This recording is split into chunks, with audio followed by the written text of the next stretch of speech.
Chapter 284. Wang Tianzong was looking at the sea. The sea was turbulent. The sword intent around him seemed to be turbulent with the sea. Across the sea was snow country, which was also the direction Wang Tianzong was looking at.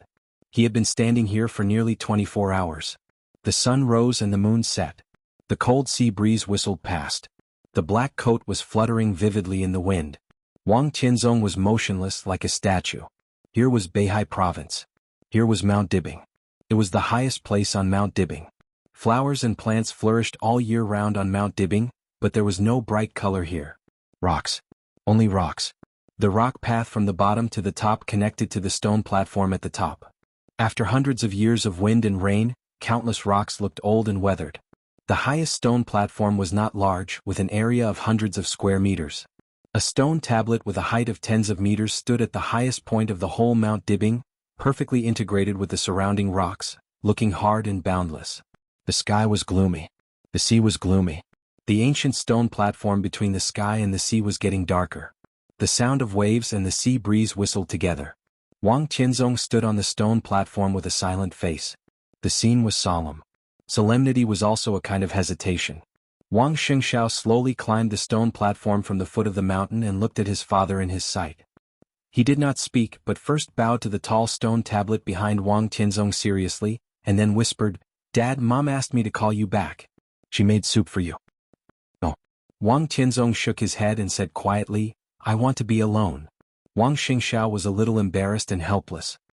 "Has your second uncle come back?" Wang Tianzong suddenly asked. "Yes." Wang Xingxiao was stunned. "He went up the mountain this morning. I heard that you were here, so I didn't come to bother you." Wang Tianzong was silent for a while and said, "Call him here."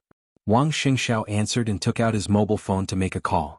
As the Sword Emperor of Zhongzhou State, Wang Tianzong was different from other big shots in many aspects. The most different was that Wang Tianzong did not have his own study. In other words, his study did not have the significance of the existence of other studies. Wang Tianzong rarely read books and rarely reviewed documents in the study. He rarely talked with others in the study. He was also too lazy to stay in the study to think about life. That so-called study was just a decoration.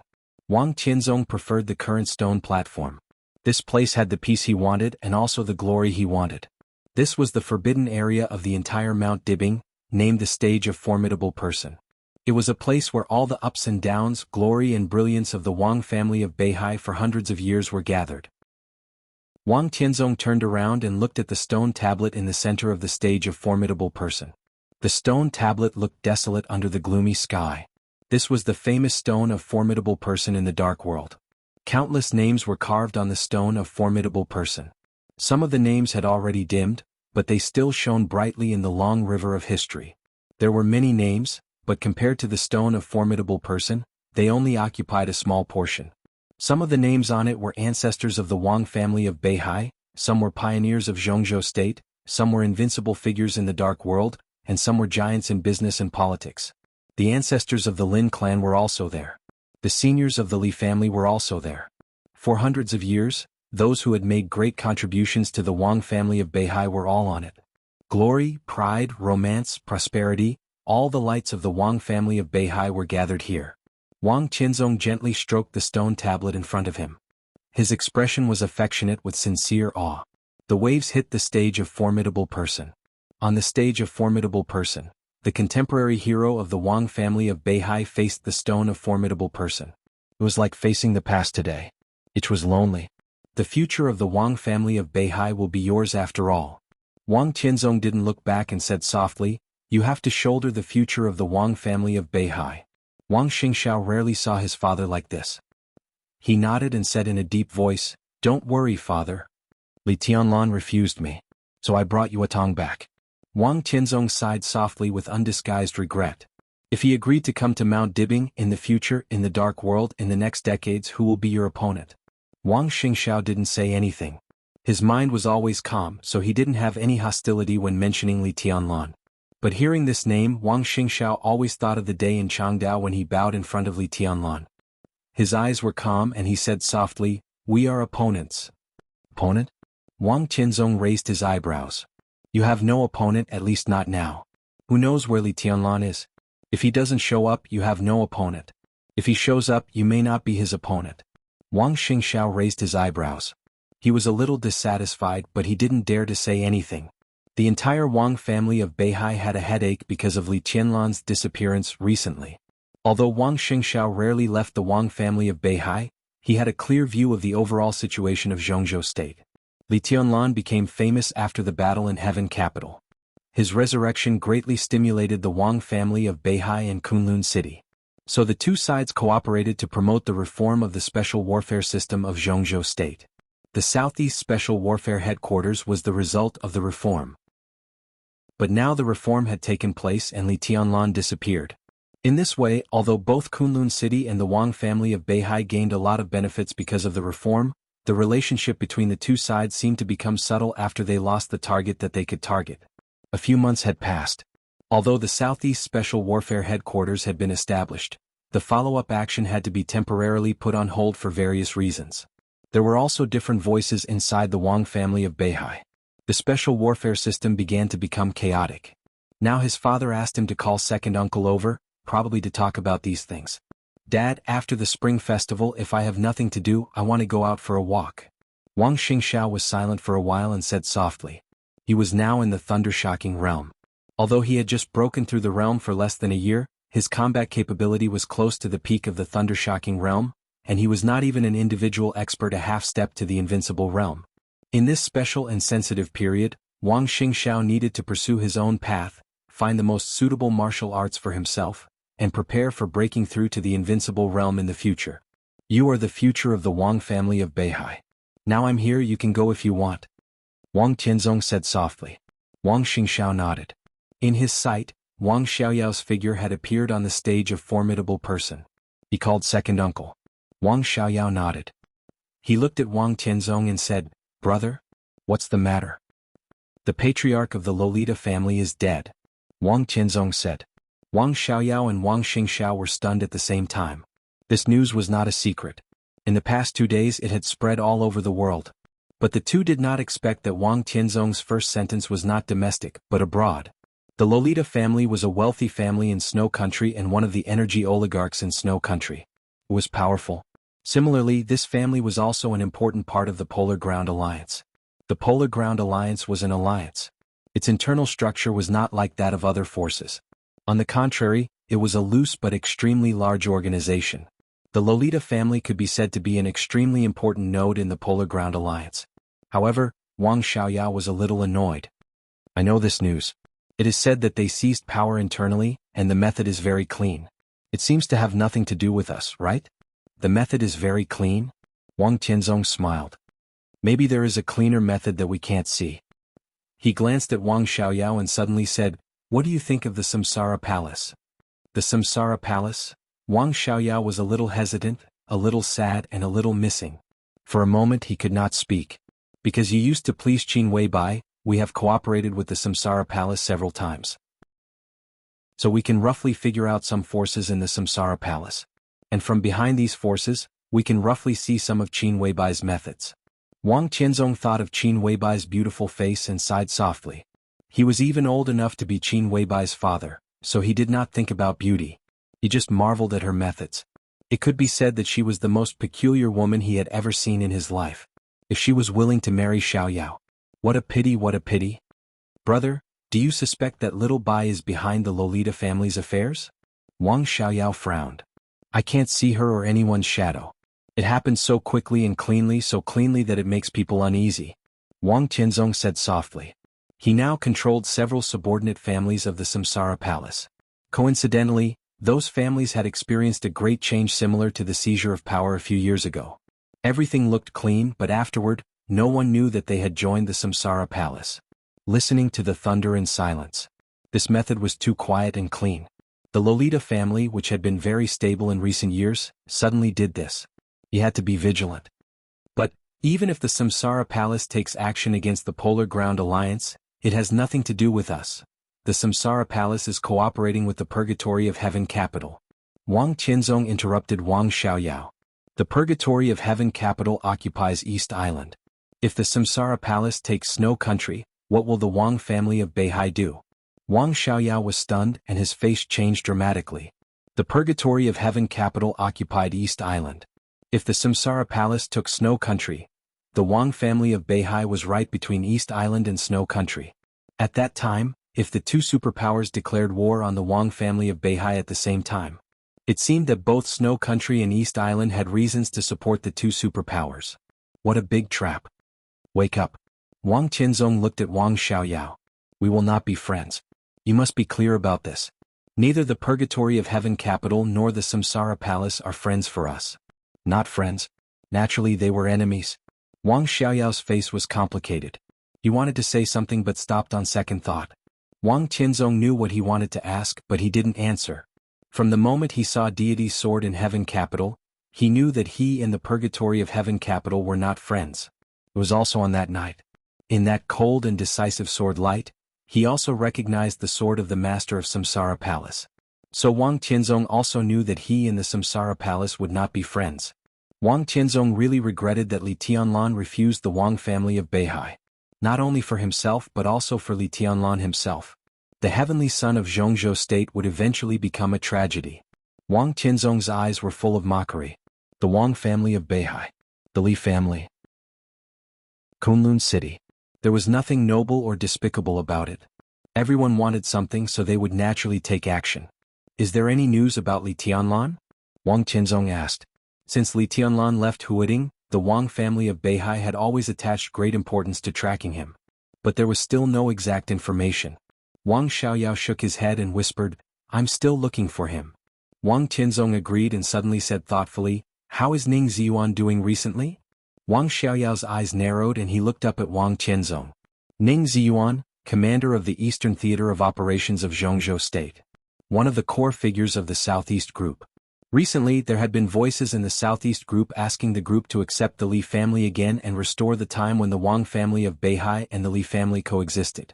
Some influential people also vaguely expressed their opinions. And Ning Ziyuan was one of the louder voices among these people. No one was surprised by his attitude. Because Ning Ziyuan was promoted by the father and son of the Li family. Only Wang Qianzong was surprised. Because his attitude was too normal, it seemed abnormal in his eyes. Not bad. Wang Xiaoyao replied cautiously, Brother, don't worry. I will persuade him. Wang Qianzong took a deep look at Wang Xiaoyao, nodded and said, 3 things recently. First, summarize all the information about Snow Country in detail and increase the investment in Snow Country. Second, finally Tianlan. Third, inform Tyrant of the Polar Ground Alliance and invite him to visit the Wang family of Beihai. Wang Xiaoyao nodded and suddenly said, Brother? Yuatong? I'll tell her in person. Wang Qianzong waved his hand expressionlessly. Wang Xiaoyao said no more and walked down the stage of Formidable Person with Wang Xingxiao. Wang Qianzong didn't look at Snow Country anymore. He stood in front of the stone of Formidable Person, reached out, and gently touched the huge stone with too many meanings in front of him. It was silent. Wang Xingxiao looked back on the way down the mountain. The stone of Formidable Person in his sight was very big. His father's figure was very small. He watched his father reach out and touch the stone tablet. It was a kind of careful caution and awe emanating from his bones. Perhaps only the Sword Emperor standing on the stage of Formidable Person was the real Sword Emperor. Wang Xingxiao watched quietly. On the stage of Formidable Person, the Sword Emperor took off the invincible halo. What was revealed was fear, cowardice, carefulness, prudence, and hesitation. For the first time Wang Xingxiao felt the weight on his shoulders. He suddenly remembered his father in his memory. It seemed that as long as he could remember, Wang Qianzong had never smiled much in his impression. He had always been calm and silent. One person, one sword, he carried the entire Wang family of Beihai on his weak shoulders and sprinted to the top. That position was too high. The road to the top was a dangerous one with no way out. He couldn't retreat because behind him were tens of millions of people of Beihai Province, hundreds of thousands of troops of Beihai Province, and the rise and fall of the entire Wang family of Beihai. He couldn't retreat and he didn't dare to retreat. So he was invincible, but he rarely really relaxed. Under the invincible halo, he was not high-spirited, free, or doing whatever he wanted. He was really cautious, even timid. The scenery at the top of the world might be wonderful. But he was not complacent. Chapter 285. New Year's Eve was coming. It snowed heavily in Beihai Province. Auspicious snow heralded a bumper harvest. The falling snowflakes seemed to fade away on Mount Dibbing. Mount Dibbing was pure white, holy and elegant. It was still snowing. Wang Yuatong stood on the wide balcony and looked at the dancing snowflakes outside, lost in thought. In the middle of the year, she had made an appointment with several good friends to go skiing in the Celestial and Human Canyon in Kanglan City. But those friends had never contacted her since she came back. Mount Dibing was near Xingzhou, the capital of Beihai Province. Wang Yuatong had returned to the Wang family of Beihai from Huading for a few months. She hadn't even been to Xingzhou.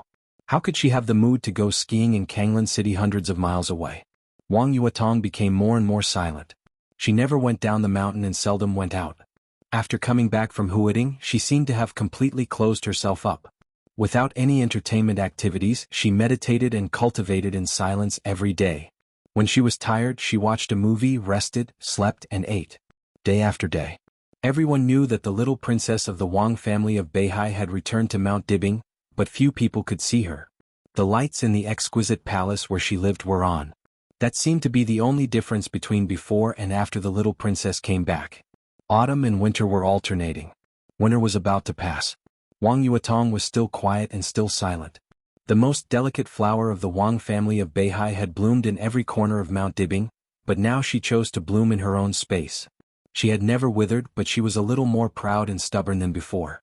That was her struggle. Although she knew early on that there would be no result. The cold wind poured into the balcony from the open window and rushed into the room. The hazy gauze curtain in the room danced with the cold wind. Wang Yuatong faced the wind and snow. Her fresh and refined little face was more attractive. A beautiful young woman in her early 30s walked into the room and looked at Wang Yuatong, who was wearing thin clothes on the balcony. She sighed, took a coat from the wardrobe, walked over and put it on Wang Yuatong. She said helplessly, "Wicked girl, no matter how dissatisfied you are, you can't make fun of your health, can you? If you catch a cold, I will take care of you. Your father has been very busy recently. I think he has almost forgotten about us. Do you still expect him to feel sorry for you?" The young woman was extremely beautiful, with a mature and enchanting figure. The charm of a woman was vividly reflected in her. She was wearing light-colored cotton pajamas and her hair was playing. Standing in front of Wang Yuatong without makeup, she looked like a pair of sisters. But in reality they were mother and daughter. "Mom, I've entered the fire-flaming realm. I won't catch a cold even if it's a little cold." Wang Yuatong looked at her mother in front of her and said in an intimate tone, "I don't understand your profound martial arts." The woman smiled, and there was an indescribable gentleness in her smile. "The weather is cold and it's not good to wear too little. I've made some soup, come and have a bowl." Wang Yuatong said. Just as she was about to turn around, the woman chuckled. "Ah, that heartless man is here. Go and welcome him." Wang Yuatong turned around subconsciously. In his sight, Wang Tianzong's calm and silent figure was stepping on the wind and snow all over the sky and had already arrived outside the hall. Beside him was a young man about 25 or 26 years old.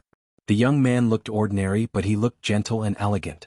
Wang Yuatong seemed to suddenly understand something. Her face was a little pale and she suddenly felt cold. "I won't go." Wang Yuatong bit her red lips hard. Her face was as white and transparent as the snow outside. The woman looked at her daughter's stubborn and aggrieved face, and then looked at the young man beside her husband outside the hall. She shook her head and said softly, "Maybe it's not what you think. Anyway, I have to go and have a look." Wang Yuatong just shook her head and said nothing. The woman reached out her hand and gently touched Wang Yuatong's hair. Her tone was softer. "In fact, even if it's what you think, it's not necessarily a bad thing. That young man is your Uncle Wu's son. Don't you trust your father's judgment?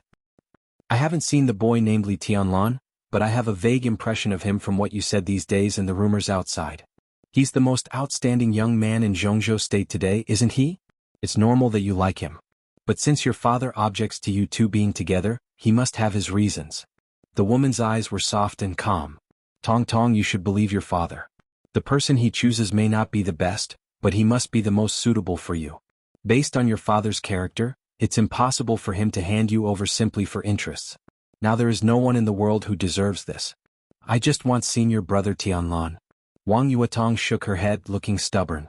The woman chuckled as if she was looking at a shameless child. "But senior brother Tianlan isn't yours. No one can deny his excellence, but for you he's really not a good match. The descendant of the Li family, this identity can represent too many things. Nowadays, the special warfare system of Zhongzhou State is the era of Kunlun City. No matter how strong the Li family was back then, 20 years is enough to change everything. In fact, Li Tianlan's excellence is what worries me the most. People who are too outstanding will not be willing to be ordinary. He carries too many things on his back and has such a talent, so from the beginning he won't have a way out. He has to keep moving forward and reverse the general trend alone. In such a process, no matter whether he wins or loses, it will be too tragic. He may gain a lot, but he is also destined to lose a lot. It's magnificent. Ups and downs, turbulent winds and scudding clouds, these may be very good words for men, but for women, happiness and stability are the most important. Not to mention that Li Tianlan is still on the opposite side of us. Even if he is willing to join the Wang family of Beihai, in my heart, I actually don't want you to be with him. She looked at her daughter in a trance and muttered to herself, the more beautiful the women around the giants are, the more sad they are. Mom, are you talking about yourself? Wang Yuatong looked at the woman's eyes and asked. The woman was stunned and then chuckled. Of course not. Although your father is also a giant, the Wang family of Beihai doesn't have to go against the general trend. He may be under a lot of pressure, but he has never lost his temper with me. We don't have to worry about survival. Why should I be sad? But Li Tianlan is different. If he wants to survive, he has to go against the trend. You may be glorious by his side, but you won't be happy. You won't understand. Wang Yuatong whispered, the Wang family of Beihai has been in a high position these years. It's so high that even I can see too many things clearly. I've seen a lot of things. I've seen the so-called forbearance of those who sacrifice their loved ones for the sake of interests, and the so-called sacrifice of those who would rather abandon their wives and children for survival. I've seen too many. And Tianlan. Her eyes were a little dazed. He was the first man I met who would stand behind me when I was in danger. She chuckled. And at that time he already knew my identity. My identity was not friendly to him, but even so, he still stood in front of me. That's because you had never been in danger before. The woman didn't know whether to laugh or cry. If you were in danger, too many people would be willing to do so. It's different. Wang Yuatong said quietly, because at that time he knew very well that even if he helped me block the danger, he would not get any benefits. When the woman was about to speak, the voice of Wang Tianzong, who had been pressing the doorbell for a long time, rang directly from outside the hall. He said calmly and indifferently, "Summer solstice, open the door." The woman responded subconsciously. She touched her daughter's hair and turned to go downstairs. Wang Yuatong bit her lip tightly. Her eyes looked out of the door as if she had suddenly made up her mind. She put on her coat and went downstairs. In the living room on the first floor of the hall, Wang Tianzong had walked in with a young man. Summer Solstice was talking to the young man with a chuckle. Wang Tianzong was about to go upstairs. He saw Wang Yuatong coming down. He subconsciously froze. Dad. Wang Yuatong took the initiative to greet him. Wang Tianzong's facial muscles softened a little. He nodded and said, "Come down." Wang Yuatong followed Wang Tianzong with a calm face. The young man chatting with Summer Solstice with a respectful face also stood up. Seeing Wang Yuatong, who was still beautiful without any makeup, his eyes obviously brightened. Then he smiled and said, "Yuatong, long time no see. I'm Wu Qiong. When I was a child, I often took you to Xingzhou to play." "I know." Wang Yuatong nodded with a chuckle. "Brother Wu, I heard that you went to Star State for further study? Did you just go home?" "Yes." Wu Qiong smiled and looked emotional. "I haven't been back for almost 10 years. Little Wu won't leave this time. I will arrange a position for him in Xingzhou in the near future. Yuatong, you are all young people. You should communicate more in the future."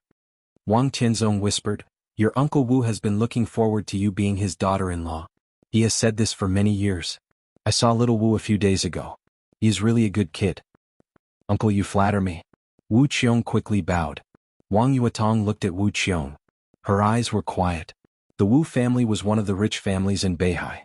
Wu Qiong's father was Wu Qiu. He was not famous in the dark world, but in terms of strength he was definitely the top expert in the Wang family of Beihai. He controlled the internal security forces on Mount Dibing and could be said to be Wang Tianzong's most trusted right-hand man. Wang Yuatong also had a good impression of Uncle Wu. But she had never thought about being Uncle Wu's daughter-in-law, although she had heard such jokes many times. "Father, do you mean to unite with the Wu family by marriage?" Wang Yuatong asked straightforwardly. "It's not a marriage." Wang Tianzong frowned. "Wu Qiong is good. You can try to date him for a period of time. There is no if. Wang Yuatong said indifferently, "I won't marry into the Wu family, so there is no need to try." It could be imagined how embarrassing it was to say this directly in front of the person involved. Wu Qiong's face turned red and he couldn't speak for a while. What? Tong, don't be too capricious. Summer Solstice sat aside and wanted to smooth things over. But Wang Yuetong had made up her mind to make a big scene. What? She asked in reply and then looked directly at Wu Qiong. Brother Wu, do you want to know why? Wu Qiong's face turned red, but he still insisted on nodding. It was a great honor for the whole Wu family to be able to marry the little princess of the Wang family of Beihai. How could he accept it? Because here. Wang Yuetong pointed to her mouth and chuckled. Her mouth was small, red and soft. Wang Yuetong's smile was beautiful and enchanting. Because I have eaten from senior brother Tianlan. Her face was blushing, but her eyes were unusually brave. She thought for a moment and described, it's that I am naked and kneeling in front of him, and then, I have eaten from there. She was confused. Wu Qiong was confused. Summer Solstice was confused. Wang Qianzong was confused too. The three of them stared at Wang Yuetong, who was blushing but talking happily. For a moment they didn't know how to react. Anyway, I have eaten from there, in the Sky Academy. Wang Yuetong looked at Wu Qiong. That's the reason. I have eaten from senior brother Tianlan, so my mouth can't say, I love you, or, I want it to other men. Because I want to be shameless. Chapter 286. After leaving Sai City, Snow Country was less than 500 kilometers away. Snow Country was magnificent. In winter, snow fell continuously. The weather was cold and the ground was frozen. Everywhere was desolate and quiet. All the way north. Li Tianlan's footsteps finally began to slow down. At the border of Snow Country, he began his first meditation since he set out. In the whistling wind and snow, he meditated for 16 hours. Li Tianlan's figure seemed to completely disappear from the world and became completely illusory. Li Tianlan became more and more silent. He shuttled through the primeval forest at the border between Zhongzhou State and Snow Country. There were only trees and wind and snow in front of him. The world was quiet. Silence was freedom. The golden retriever named Baby grew up every day. The icy and snowy environment didn't seem to bother it at all. It followed Li Tianlan all the time, carefree and natural. The golden retriever was the only person Li Tianlan could talk to. But Li Tianlan talked less and less. He was so quiet that he seemed to be integrated with the coldness of Snow Country. Thousands of words and ambitions before departure disappeared bit by bit. Silence. Silence. Concentration. Pure. Watching the flying snow and listening to the cold wind. He meditated for longer and longer periods of time and more frequently. Most of the time every day, Li Tianlan would sit in the forest and explore his martial arts. The primeval forest was lush with trees. The snow outside stopped and began to fall again. Whether it stopped or fell. Because a lot of snow had accumulated on the trunks of the forest, the snowflakes in the forest were falling all day long. The snowflakes fell from the trees and drowned Li Tianlan in meditation. So most of the time every day, there would be a snowman sitting quietly beside the golden retriever, silent and motionless. There was not much food in the forest in winter, but as long as he looked for it, there would always be food. When not meditating, Li Tianlan was a hunter. Rabbits in winter were generally easy to catch. The man and the dog ate a lot of rabbit meat, and Li Tianlan's barbecue skills gradually became better. He began to try to train the golden retriever. It was indeed a very intelligent dog. A good pet dog was gradually trained by him into a hunting dog. Maybe it was not qualified, but the golden retriever had learned to catch some relatively easy small animals in winter. So Li Tianlan changed from a hunter to a chef. The golden retriever gave the prey to Li Tianlan, and Li Tianlan processed it and ate it. Meditation. Moving forward. Cooking, survival. There were also times when the golden retriever didn't get anything. That day the man and the dog could only starve. The beginning of winter passed and soon it was deep winter. The man was thin and so was the dog. But for the first time, a trace of illusory sword intent appeared on Li Tianlan.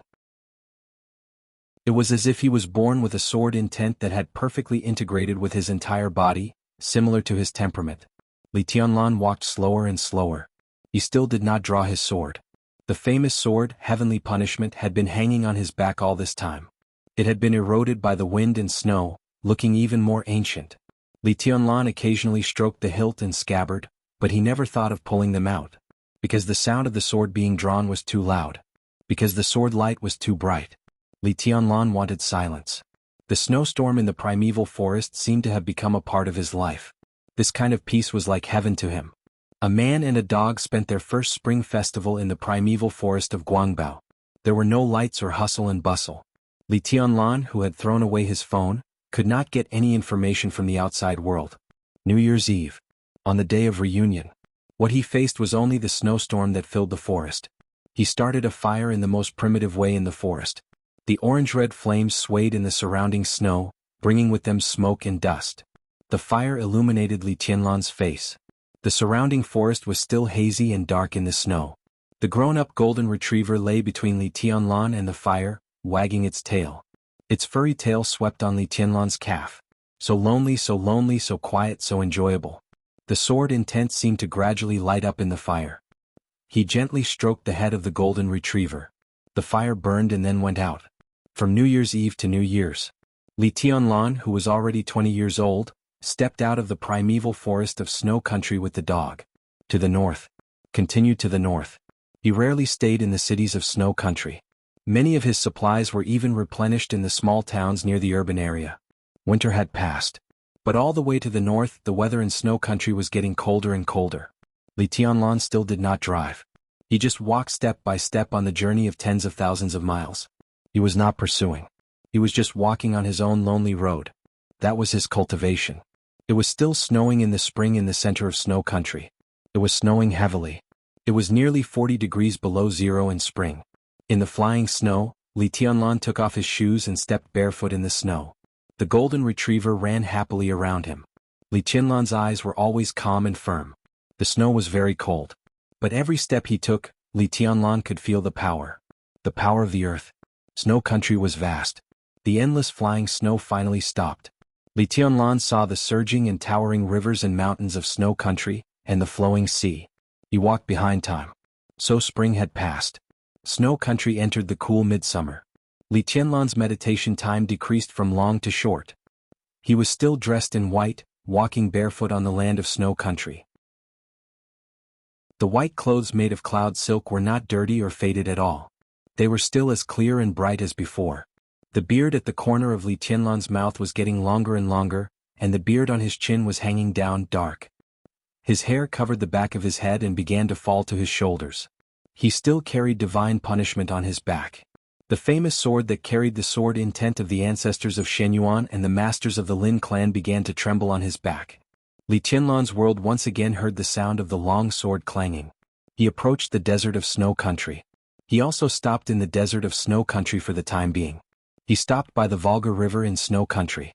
So the golden retriever began to eat fish. Could even go into the water to catch fish. The long sword on Li Tianlan's back trembled every day, but he didn't seem to notice it. He just soaked his calloused feet in the water every day and looked up at the sky. The sky of snow country was very clear. It was a natural magnificence. The golden retriever began to move farther and farther away from Li Tianlan and no longer stuck to him. Its eyes occasionally showed humanized fear. It often stared at the long sword on Li Tianlan's back and occasionally barked in a low voice. The summer began to pass. The bleak autumn day made people feel more lonely in snow country. The golden retriever, who had eaten too much fish and wanted to vomit, bit Li Tianlan's sleeve with its mouth many times. Li Tianlan finally stopped being in a daze by the river. He prepared enough clean water, crossed the Volga River, and directly entered the desert of snow country on a sunny day. The white robe disappeared in the vast expanse of yellow sand. The storm began to enter the desert. Divine punishment on Li Tianlan's back became completely quiet and no longer trembled. After the sandstorm, the barren desert became even quieter. The scenery was the same. A person who never changes. A dog that never changes. Li Tianlan's eyes became completely clear. He was not in a daze, nor was he meditating. He was getting faster and faster. The golden retriever seemed to be unable to stand the sometimes hot and sometimes cold yellow sand in the desert. Its pace was a little staggered and became listless. Li Tianlan simply wrapped the golden retriever's limbs with gauze. Finally, he simply carried it on his back and continued to move forward. He stepped barefoot in the yellow sand with a deep and firm sense of strength. A deep line of footprints was left in the quiet desert, spreading far and wide. A gale gradually rose in the desert. The yellow sand that seemed to wreak havoc in the whole world flew wildly in the desert. The wind rose and fell. The yellow sand fell. The deep footprints that spread out in the desert were still there, clear and deep, without any change. At the end of the desert was the grassland of snow country. Cattle and sheep were everywhere. His short hair had become long. Li Tianlan, whose short beard had become long, finally stopped being silent. He still didn't talk much, but he occasionally chatted with the golden retriever. During the journey of tens of thousands of miles, the man and the dog had already developed a deep relationship. Although the intelligent golden retriever couldn't speak, it often responded to Li Tianlan with its actions. So the loneliness gradually faded away. A smile appeared on Li Tianlan's face.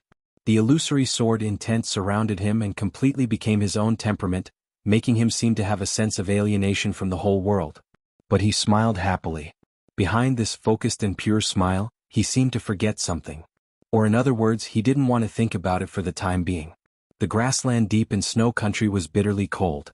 In this environment where they didn't have to worry about food and supplies, the man and the dog became more and more energetic.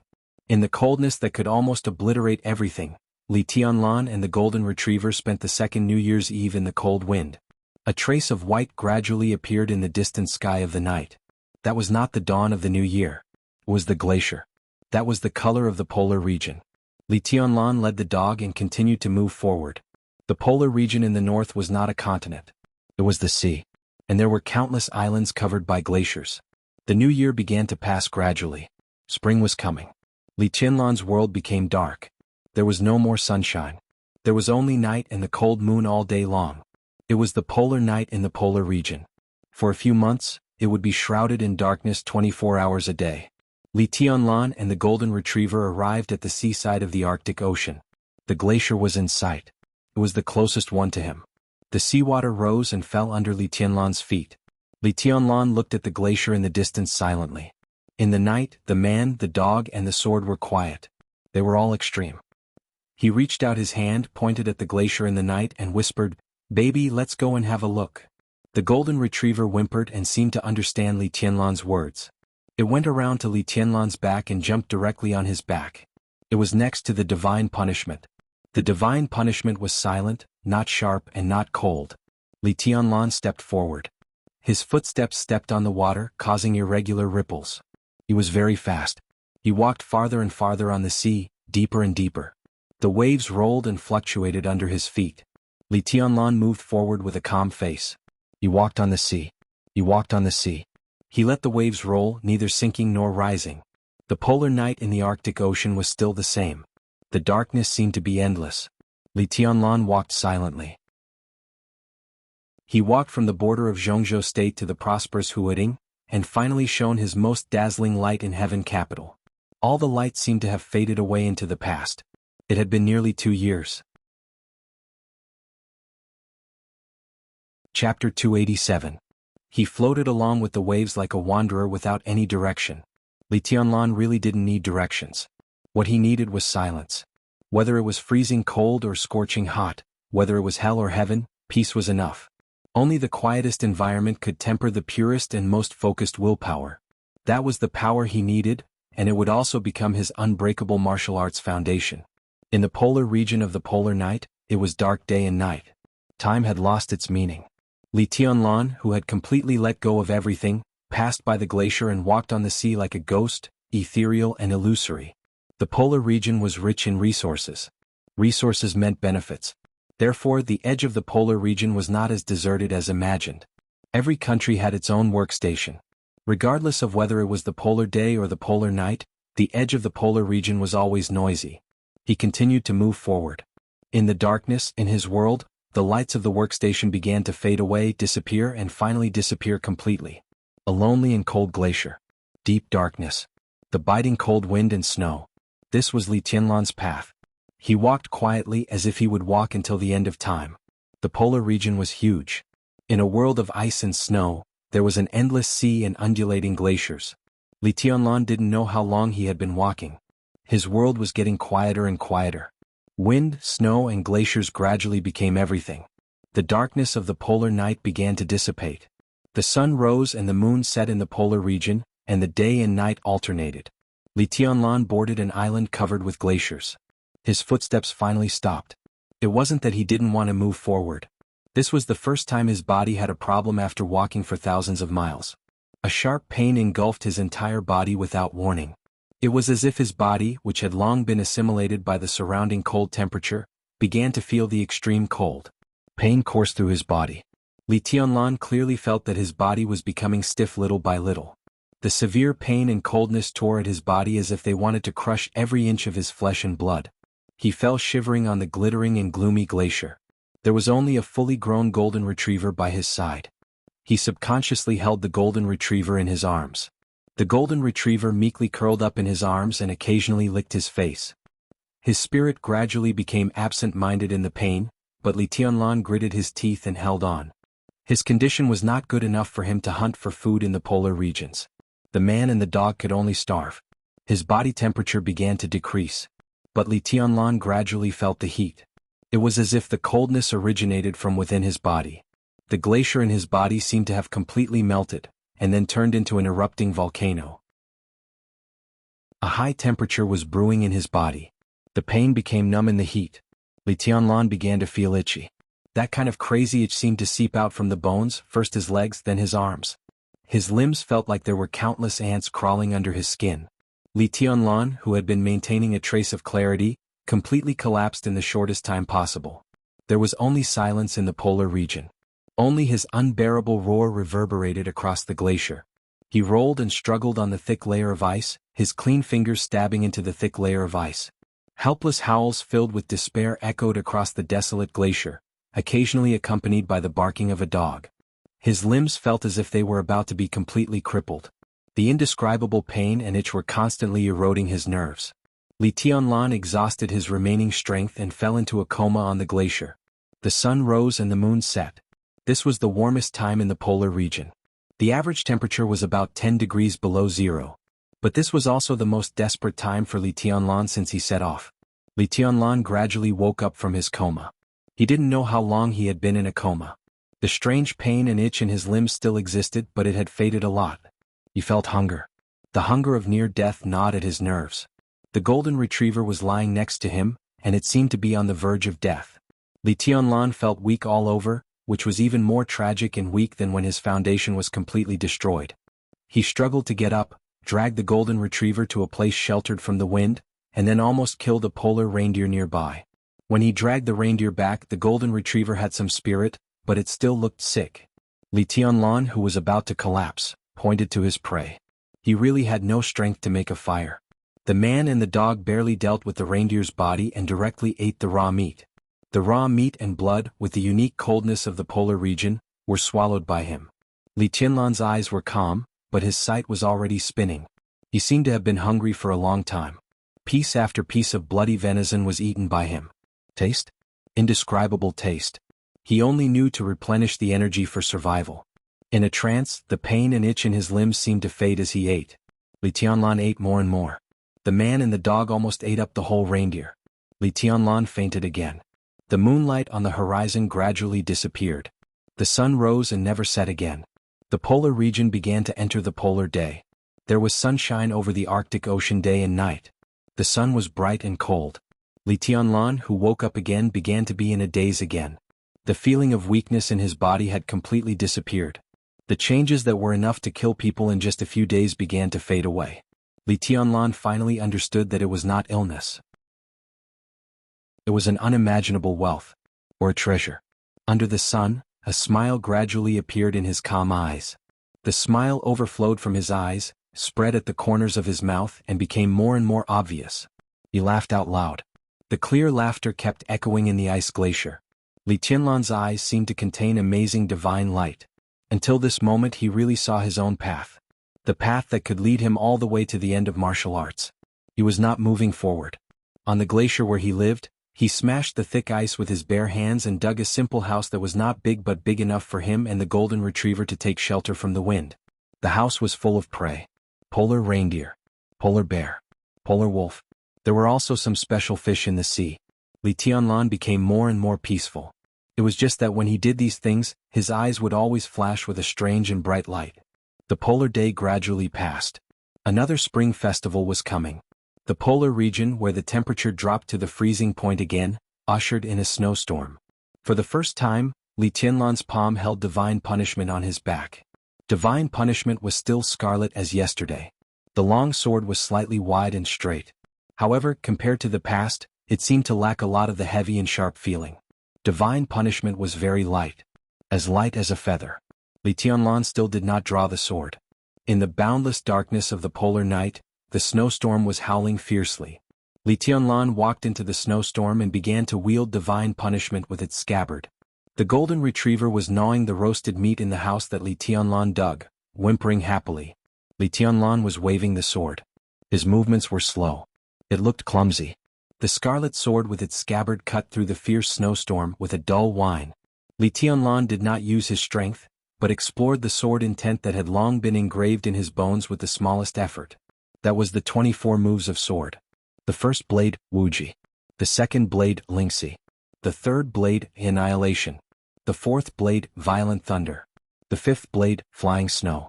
The sixth blade, until the 23rd blade. There was only half a move in the 24 moves of sword.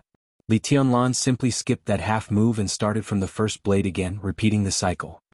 His movements became lighter and lighter, as if he was waving divine punishment in his hand at will. But the sword intent in the snowstorm gradually became clear. One after another, the sword intents merged perfectly in the snowstorm. Li Tianlan's movements began to speed up. The first blade was still the first blade, but it seemed to have become something else.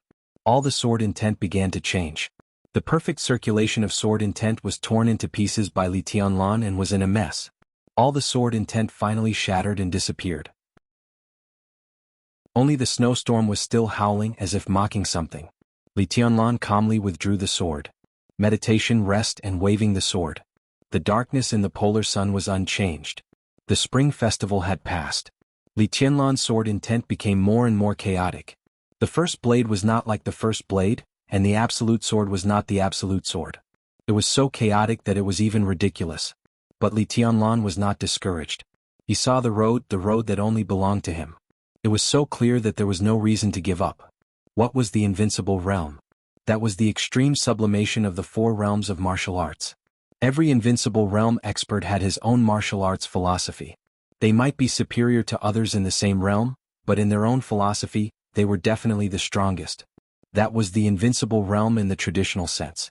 It was the invincible realm, not the invincible realm. Any inheritance station was the path that the ancestors had walked. Looking down from the perspective of the invincible realm, the inheritance was the starting point. Different inheritances meant different levels of starting points. There were too many amazing geniuses and successors of top inheritances, but they were stuck in the half-step invincible realm. Because to move up in this realm, what was needed was one's own faith and the tempering of martial arts. That was the process of abandoning the inheritance to pursue the true self. One step further and the world would be wide open. One step back and disappear into the crowd. Or even beyond redemption. After the thunder-shocking realm, any genius who aspired to the invincible realm would choose to temper his martial arts. And the 4 realms of martial arts were the most direct ladder for them to seek the true self. Qi controlling, ice condensing, fire flaming, thunder shocking. In order to find their own martial arts, they would keep trying and tempering. This process might last 5 years, 10 years, or even a lifetime. The Wang family of Beihai had the inheritance of Sword of 6 Paths of Reincarnation. The Li family had the inheritance of Map of God of War. But every invincible realm expert from these 2 forces was unique. Wang Tianzong's Sword of 6 Paths of Reincarnation would definitely be different from that of the patriarch of the Wang family of Beihai. Li Honghe and Li Guangtu's 24 moves of sword would also be different. Li Tianlan was also tempering his martial arts now. But he no longer needed the so-called 4 realms of martial arts. He didn't temper his own realm, but his sword. His own sword. In the polar night of the polar region. His sword intent was getting more and more chaotic. The time for him to swing his sword was getting less and less. The polar night was still enveloping the sky. Li Tianlan was still swinging his sword. The chaotic sword intent was constantly entangled in the cold polar region. Li Tianlan was getting calmer and calmer. His sword intent was still chaotic, but the sword intent it carried was getting less and less.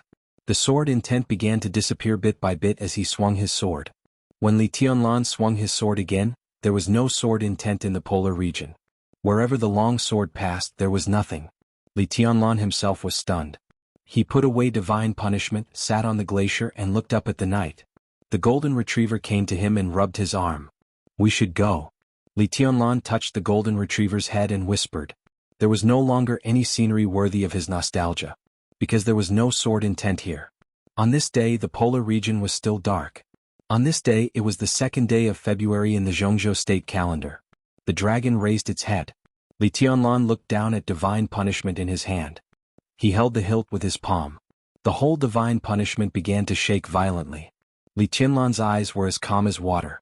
He pulled out the famous sword of the Lin clan little by little. "Thank you," he said softly. There was no sword intent in divine punishment. The sword intent accumulated for hundreds of years had completely disappeared. The blade was completely out of the sheath. The cold wind blew over. Crack! Divine punishment, which had existed for hundreds of years, shook. With the cold wind, dense cracks appeared on the scarlet and heavy long sword. Li Tianlan loosened his hand. Divine punishment fell down. Before it landed, it began to disintegrate in the cold wind. The metal fragments fluttered in the air as if they were weightless. In front of Li Tianlan's eyes, they became invisible dust in the wind. There was no more divine punishment in the world. Li Tianlan stood up. In the night wind, the invisible sword intent surged under the night sky like mountains and seas. The whole glacier began to shake wildly. Li Tianlan carried the golden retriever on his back. A bright white dress directly broke through the shaking polar night and went straight into the sky. The glacier below was silently cut open, and the thick ice fell into the sea. The invisible sword intent poured directly into the sea from the sky. In the huge waves, the polar night in the polar region lit up. Chapter 288. Li Tianlan boarded a cargo ship heading directly from the polar region to Zhongzhou state. This wasn't too difficult of a task. From Zhongzhou state to snow country to the polar ground. Li Tianlan didn't have a passport, so he was a stowaway. But the return trip was very simple. He didn't have a passport, but he had the highest badge of Sai City. The polar region was rich in resources. Whether it was the South Pole or the North Pole, the major forces would more or less establish strongholds. So did Sai City. His badge was enough for the people of Sai City in the polar region to arrange a return route for him as soon as possible. It was easy and discreet enough. The land and sea were calm. The freighter gradually moved away from the Arctic Ocean. The glaciers and coldness were fading away, and the climate began to warm up. Li Tianlan and the golden retriever, who had long been accustomed to the cold, were not used to it. From the polar region back to Zhongzhou state, they took the northeast sea route, starting from the Arctic Ocean, passing through the Pacific Ocean and finally entering the Yellow Sea, arriving at Qingdao in Dongshan province of Zhongzhou state. In 1 month they had traveled more than 6,000 kilometers. The tenacious golden retriever began to jump around after the first few days. After living in the snow country in the extreme low for nearly 3 years, it was not easy to survive. Now that they were finally in a normal environment, the golden retriever immediately felt like a husky. Li Tianlan spent most of his time on the ship in a daze. He didn't get seasick, but he didn't really like the environment around him except for seawater. What he missed was this feeling. The ship sailed on the sea. Behind him was the glacier, and in front of him was the golden age. Behind him was freedom, and in front of him were fetters. Most of the time he would stand on the deck and look at the way he came. The cargo ship sailed forward. The stern of the ship drew a clear white wave. There were no glaciers in sight and the weather was no longer cold. Li Tianlan was finally sure that the so-called freedom was really far away from him. All the worries, conspiracies, swords, deceptions, and turbulent times in the bustling city were getting closer and closer to him. He began to miss the quietness on the glacier. He knew very well that if there were no accidents in this life, the past few years would be the only relaxing time in his life. That year, Li Tianlan was 22 years old. He already had the ability to shoulder more responsibilities. Freedom was good, but that was not his life. Li Tianlan looked up at the sky. He shaved off his already long beard and briefly combed his hair, revealing a clean and warm face. The sky was filled with the glow of sunset. The clouds were illuminated by the setting sun into a fiery red color, and the gorgeous light and shadow were projected on the endless sea. Under the setting sun, there was no wind or waves. It was a beautiful scene. He suddenly remembered a saying. When I first met the world when I was a teenager, Li Tianlan laughed. Under the sky and in the setting sun when he was 22 years old, his laughter was ignorant and nostalgic. The golden retriever circled around him. Li Tianlan opened his hands. The big dog pounced on him. Li Tianlan gently stroked the soft fur of the golden retriever and looked at the deep sea with a calm face. There was no sword in his hand. but his arms exuded a power that seemed to be able to overturn the entire sea. Li Tianlan began to recall. He thought of the Li family, the remaining uncles of the Li family, the East Emperor Palace, Li Baidian and Ning Chenqing, the Samsara Palace, Sai City, Tribulation and Situ Tsanyue, the Dongqing clan, Dongqing Wudi and Bai Qingqian. Something seemed to have been forgotten. Li Tianlan knew that he hadn't forgotten. He just kept silent and didn't want to think about it. He also thought of the divine punishment that was broken into pieces and blown into dust by the wind in the polar region. Li Tianlan's eyes were surrounded by sword light. There was no sword in his hand. At this moment, Li Tianlan knew where he should go. The human emperor was broken in heaven capital. Divine punishment was broken in the polar region. He needed a new weapon, a powerful one. In May the Pacific Ocean was cool and hot. Li Tianlan's mind had completely flown back to Zhongzhou State. Because of the final battle in heaven capital, the official opening time of the Sky Academy and the Deep Sea Academy was delayed for several months, from early spring to early autumn. This year was the third year. It was also the graduation year of the Sky Academy. If the official opening time began in early autumn, then the last maneuver of the two academies should be from the end of June to the beginning of July. Li Tianlan was just in time for this maneuver. That would be the starting point of the East Emperor Palace. In the future, whether the East Emperor Palace would be completely integrated into the system or become a free force, the final maneuver of the two academies would be a threshold that could not be bypassed. After that, Li Tianlan would face the great pressure brought to him by Kunlun City and the Wang family of Beihai in Zhongzhou State. He just didn't know how his grandfather was. The old master's physical condition directly determined whether Li Tianlan would face a narrow escape or a certain death in Zhongzhou State. He touched the palm of the golden retriever subconsciously a little harder. The golden retriever whimpered and shook its head hard in Li Tianlan's arms. Li Tianlan was shocked and subconsciously let go. The golden retriever looked at him innocently and seemed to be a little wronged. "I'm sorry." Li Tianlan smiled apologetically. "I'll ask Senior Yu to cook a delicious meal for you when we go back. He used to be the chef of the Hidden Dragon Sea. I'll let you enjoy the treatment of the giants of Zhongzhou State."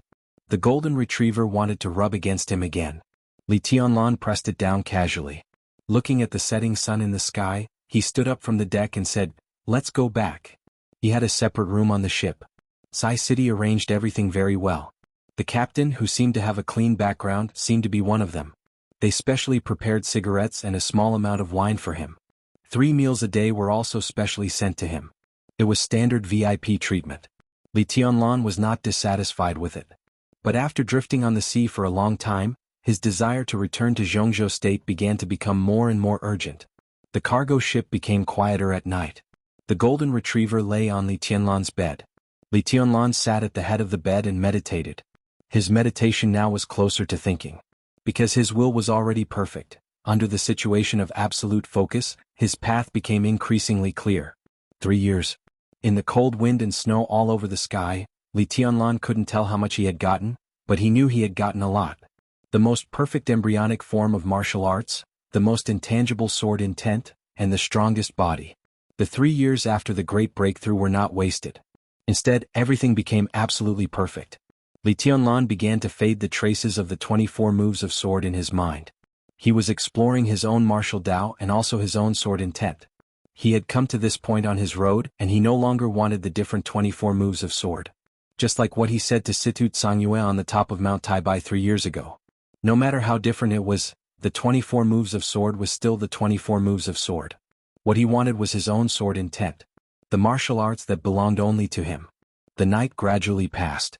The starry sky on the sea, which was far more brilliant than on land, disappeared quietly when the morning light came. There was light outside but the sky was gloomy. Li Tianlan woke up from meditation and encountered the first storm since he boarded the ship. The sky on the rain. The sea under the rain. In the raging wind, the sky and the sea were shaking at the same time. Dark clouds covered the sky, and the surface of the sea during the day seemed to have entered the polar night. The endless sea under the dark clouds looked desperate black. The heavy rain drifted down and huge waves rushed to the deck with the wind. The cargo ship, which was not small, was shaking in the wind and rain. Thunder sounded one after another. The golden retriever was no longer by Li Tianlan's side. Instead, it went to the corner of the room. Li Tianlan stood steadily on the deck, looking at the boiling and extremely fierce deep sea. His eyes were shining, and his whole body was surrounded by the illusory but domineering sword intent. The rain was crushed around him. Li Tianlan stood there without feeling anything, quietly looking at the irresistible deep sea that seemed to be in a rage. The storm came and went quickly. The dark clouds were blown away by the wind. The rain was still. The warm sunshine soon shone on the sea again, and there was a sparkling light in sight. Li Tianlan, whose clothes were still dry and fresh, looked into the distance. There was a brilliance in the distant sky. A colorful rainbow bridge across the sea suddenly appeared on the calm sea. The color was so clear. It was far away, but it seemed to be within reach. Li Tianlan was in a trance. He looked deeply into the distance. The rainbow seemed to be getting closer. There was an island floating in the air. The islands appeared in the air in pieces, becoming clearer and clearer, like a continent floating in the air. The continuous islands floated between the rainbows. Antique palaces, flowers and jungles covering the archipelago, people on the islands, everything appeared clearly in his sight. There seemed to be a layer of mist separating the islands from the deep sea, making everything look far away and close. The rainbow was dazzling. The islands became clearer and clearer. In the rainbow, it was the rarest mirage of the sea after the rain. Li Tianlan was completely fascinated. An exquisite figure appeared clearly in his line of sight. She stood above the tallest palace on the island, seeming to overlook the deep sea or the horizon. The sea breeze blew her hair. She wore a red dress, and her long hair and skirt fluttered at the same time. Li Tianlan seemed to have smelled the delicate fragrance that haunted his dreams but dared not think about. He looked at her quietly, his eyes unblinking. You are the moonlight pouring down at night. You are the clouds floating in the sky. You are the most touching fragrance in the world. That was Qin Weibai. Qin Weibai was in the rainbow, in the mirage. Such a perfect and unparalleled Qin Weibai. The indifference, stubbornness, and persistence in Li Tianlan's heart completely disappeared in an instant. He thought about the reunion between them in the future. But he never thought that it would be such a reunion. They were thousands of miles apart between the sky and the sea. The light refracted a large area of the island in Qin Weibai. The cruelest and the most gentle. Li Tianlan's figure subconsciously rushed out of the deck and rose high into the sky. The sword intent that was completely out of control was boiling in the sea. A huge wave as high as 100 meters suddenly rose in front of the freighter. The sword intent was swirling in the sea. The huge wave was getting higher and higher. In the sea, a mountain seemed to rise in front of the freighter. Li Tianlan stood on the huge wave and kept rising. He looked at Qin Weibai. Qin Weibai couldn't see him. Such a reunion. The huge wave was still rising. The mirage was getting farther and farther away. Standing between the rainbows, she was also getting more and more illusory. This was the distance. Between him and her, even if it could topple mountains and overturn seas, it couldn't reach. Chapter 289. Li Tianlan still didn't know where Qin Weibai was. He wasn't even sure if what the mirage reflected in front of him was the real scene and how far it was from him. The illusory mirage began to disappear. The cloud-like figure gradually dimmed. Li Tianlan returned to the deck. He watched everything disappear in front of him, but there was nothing he could do. The sky cleared up after the rain. The rainbow in the sky became clearer. All the sailors and the captain of the cargo ship respected Li Tianlan like a god. It was no secret that there were 4 realms of martial arts and absolute masters in the world. But how many people had seen a force that was close to the power of heaven to set off a 1,000-meter-high wave in the vast deep sea with his own power? Under everyone's careful service, the cargo ship gradually sailed out of the Pacific Ocean and into the Yellow Sea. In the following days, Li Tianlan never left the deck. He kept looking at the direction where the mirage disappeared. But the sea was no longer gloomy, and there was no heavy rain. Naturally, there was no mirage that he had been longing for. In the middle of June, the cargo ship entered Dongshan province of Zhongzhou State. It docked at Qingdao in the evening. The sound of water faded away. Li Tianlan walked out of the dock with Golden Retriever. The hustle and bustle of Zhongzhou State came to him in an instant. The wind and snow in the polar region were dissipating. The mirage was dissolving. The sword intent began to fall silent. Li Tianlan's eyes were in a trance. He looked at Zhongzhou State, which he had left for 3 years, as if a lifetime had passed. "It's good that you're back." A voice suddenly sounded in front of Li Tianlan. Li Tianlan came to his senses. Without a sound, a figure in black had already appeared in front of him. Black casual clothes, black casual pants, casual leather shoes, short hair, and a pale but slightly delicate face. Li Tianlan's mouth twitched and he said, "Martial uncle, you're really becoming more and more modern." Tribulation's appearance was far younger than his actual age. He looked like a young man less than 30 years old. Now his outfit made him look a few years younger. Li Tianlan remembered the black robe and silver mask when he first met Tribulation. The unparalleled shadow formula, the forceful and domineering stop formula, and the sharp and cold kill formula. At that time, Tribulation was a mysterious and powerful death hidden under the black robe and silver mask. But now, although it was not the first time he had seen such a Tribulation, he still couldn't accept it. Sai City no longer needs to hide behind snow mountains and masks. Tribulation's tone was indifferent. It's meaningless. Li Tianlan fell silent. Sai City had always stood aloof from worldly affairs. Every top assassin wore a mask and rarely competed with other forces in the country for any resources. They just lived quietly on the snow-covered mountain top under the mask. But as he became the young governor of Sai City, everything would change completely. Tribulation coughed softly and wiped the corner of his mouth with his fingers calmly. Li Tianlan vaguely saw a trace of red. His heart suddenly sank. Looking at Tribulation's pale face, he asked, "The jade seal is useless?" "It works." Tribulation glanced at him, waved his hand and said, "Let's talk in the car."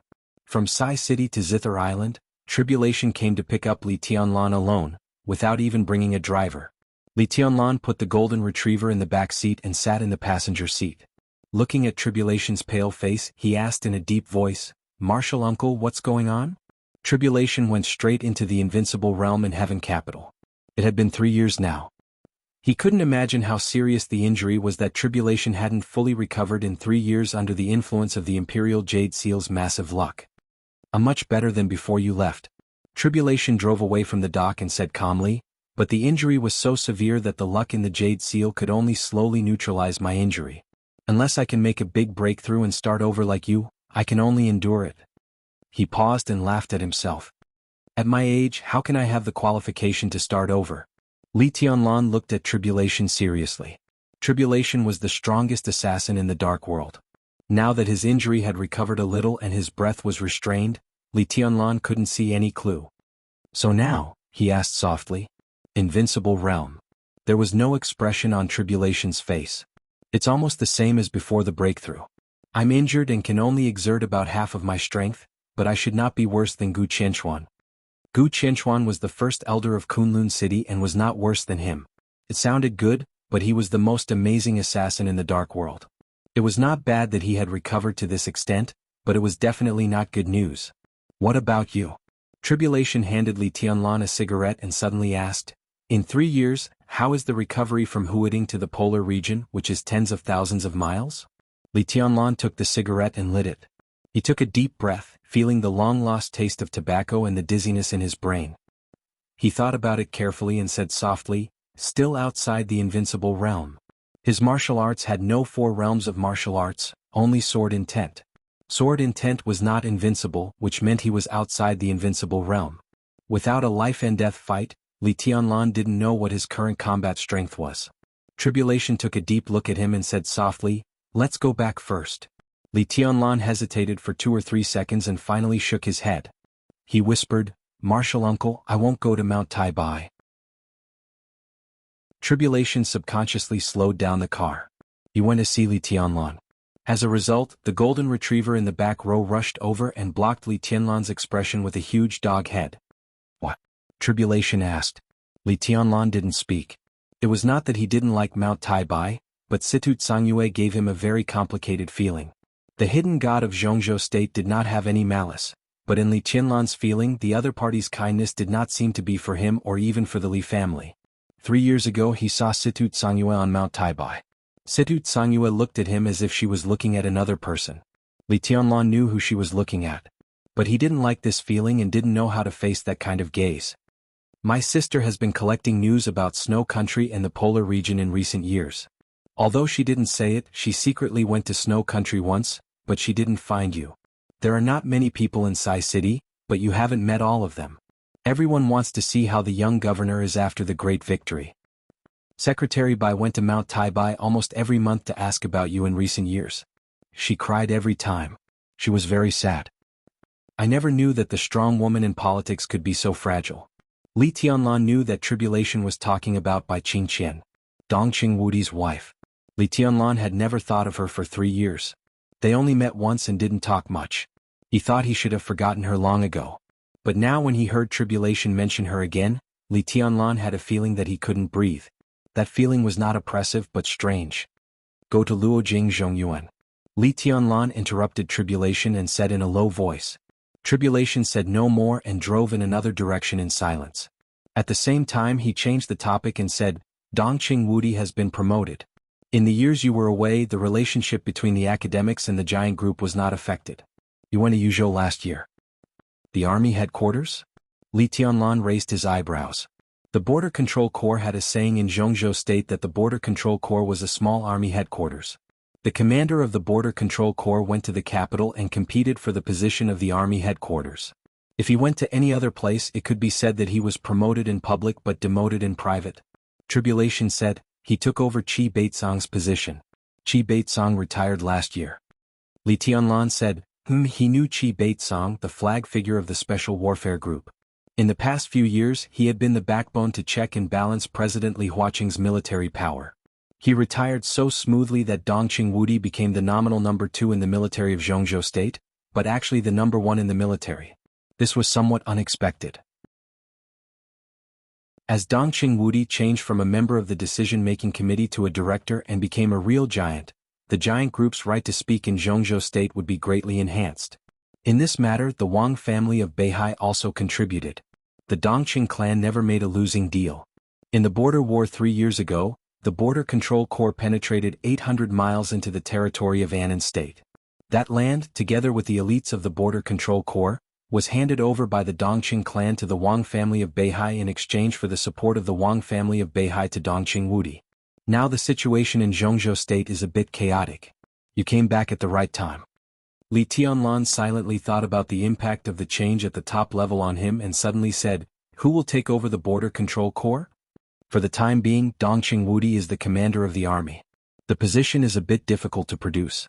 As for who will be in charge, it depends on the next transaction of the major groups. Tribulation's tone was indifferent. But his words were enough to make Li Tianlan realize the great changes that had happened and were about to happen in Zhongzhou State. He narrowed his eyes and said no more. It was night when they got off the boat from Qin Island. When they arrived at Luojing, it was close to midnight. Although Tribulation had informed the Dongqing clan in advance, when the car drove to the mountain occupied by the Dongqing clan, Tribulation and Li Tianlan couldn't help but be a little surprised. Before going up the mountain road, Dongqing Hongguang, the old patriarch of the Dongqing clan, was standing there with his butler, motionless. No one knew how long they had been waiting. Tribulation was surprised. Li Tianlan felt ridiculous and even a little scared. He didn't think he was qualified to let the spiritual leader of the giant group wait for him at the foot of the mountain overnight. Old master. Li Tianlan quickly got out of the car and held Dongqing Hongguang's hand with both hands. The Dongqing clan really couldn't find any fault with him. Li Tianlan was moved and had nothing to say for a while. Son, it's good that you're back. Wudi was going to come back, but there was a temporary meeting. When he came, it would be dawn. Dongqing Hongguang smiled and patted Li Tianlan's palm.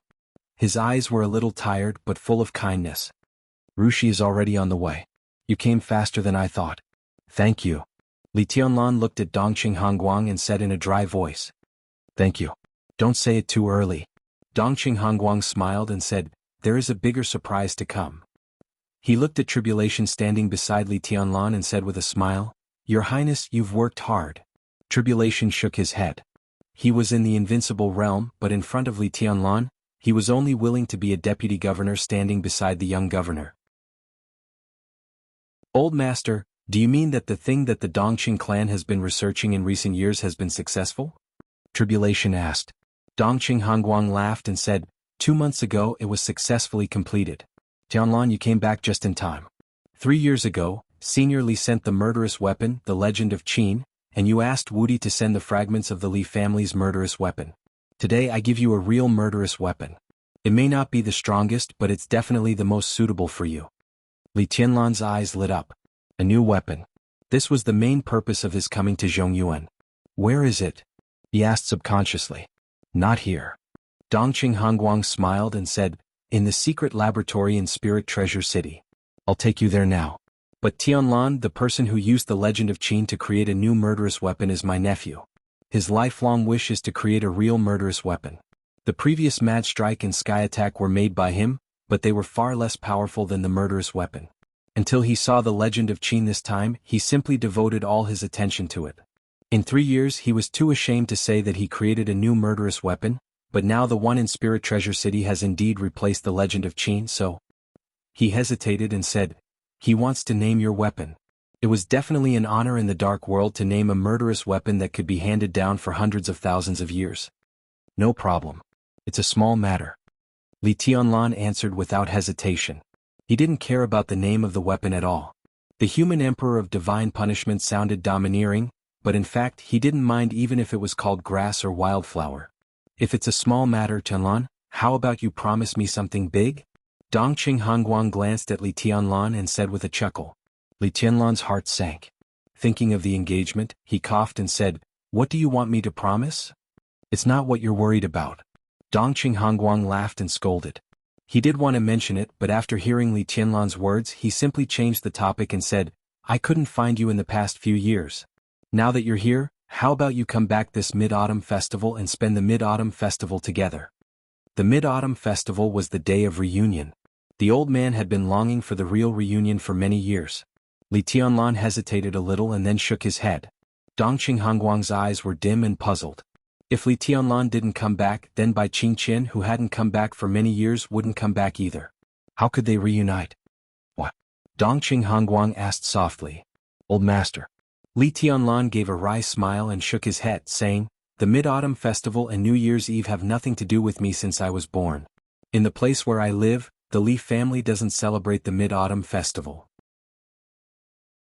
The Mid-Autumn Festival, New Year's Eve and the Lantern Festival, these traditional festivals had nothing to do with the Li family as long as Li Tianlan could remember. For ordinary people it might be very festive. But for the Li family such festivals were only painful. So the Li family never celebrated the Mid-Autumn Festival. It was just New Year's Eve. Chapter 290. As the leading military tycoon in Zhongzhou State, the Dongqing clan established or indirectly controlled military groups all over Zhongzhou State. But only those who really knew the inside story knew that the essence of the Dongqing clan was their own secret research and laboratories. In the past 2 decades, the Dongqing clan had introduced 5 new technologies, each of which caused a huge sensation. 17 years ago, the intercontinental long-range missile code-named Aurora had been developed to the 3rd generation, and it was still the main missile of Zhongzhou State. 14 years ago, the Black Dragon Army, a subordinate of the Border Praetorian Corps, was equipped with the Great Wall defense system of the Dongqing clan. It was upgraded a few times and was still working perfectly. 12 years ago, the individual combat weapon Mad Strike that could be mass-produced came out. 8 years ago, after careful consideration, Zhongzhou State finally gave a small number of precious materials to the Dongqing clan at a great cost. In less than 3 years, the Dongqing clan proved its top-notch technology in the field of individual combat armor. In 3 years, the military allocated funds 6 times, and the Dongqing clan made a total of 4 armors. They were Azure Dragon, White Tiger, Vermilion Bird, and Black Tortoise. 4 Spirits armor, which was now famous throughout the dark world. 5 years ago, the Dongqing clan began to develop an upgraded version of Mad Strike. So in the Battle of Heaven capital 3 years ago, Li Tianlan got the first finished product developed by the Dongqing clan. A gun that could threaten a thunder-shocking realm expert. The most important thing was mass production. It was a magical word. This was the Dongqing clan. A clan that flashed with wisdom and technology in the bloody slaughter. It was powerful, huge, deep-rooted, and full of talents. Few people knew where the most essential and hidden weapon laboratory of the Dongqing clan was. Most people could only guess that it was in Zhongzhou, but they didn't even know the general direction. But Dongqing Hongguang really trusted Li Tianlan 100%. On the way to Spirit Treasure City, even Tribulation was lucky enough to go with him. How important was the laboratory that could experiment and successfully transform murderous weapons? Even on the way, Li Tianlan could clearly feel the weight behind Dongqing Hongguang's trust.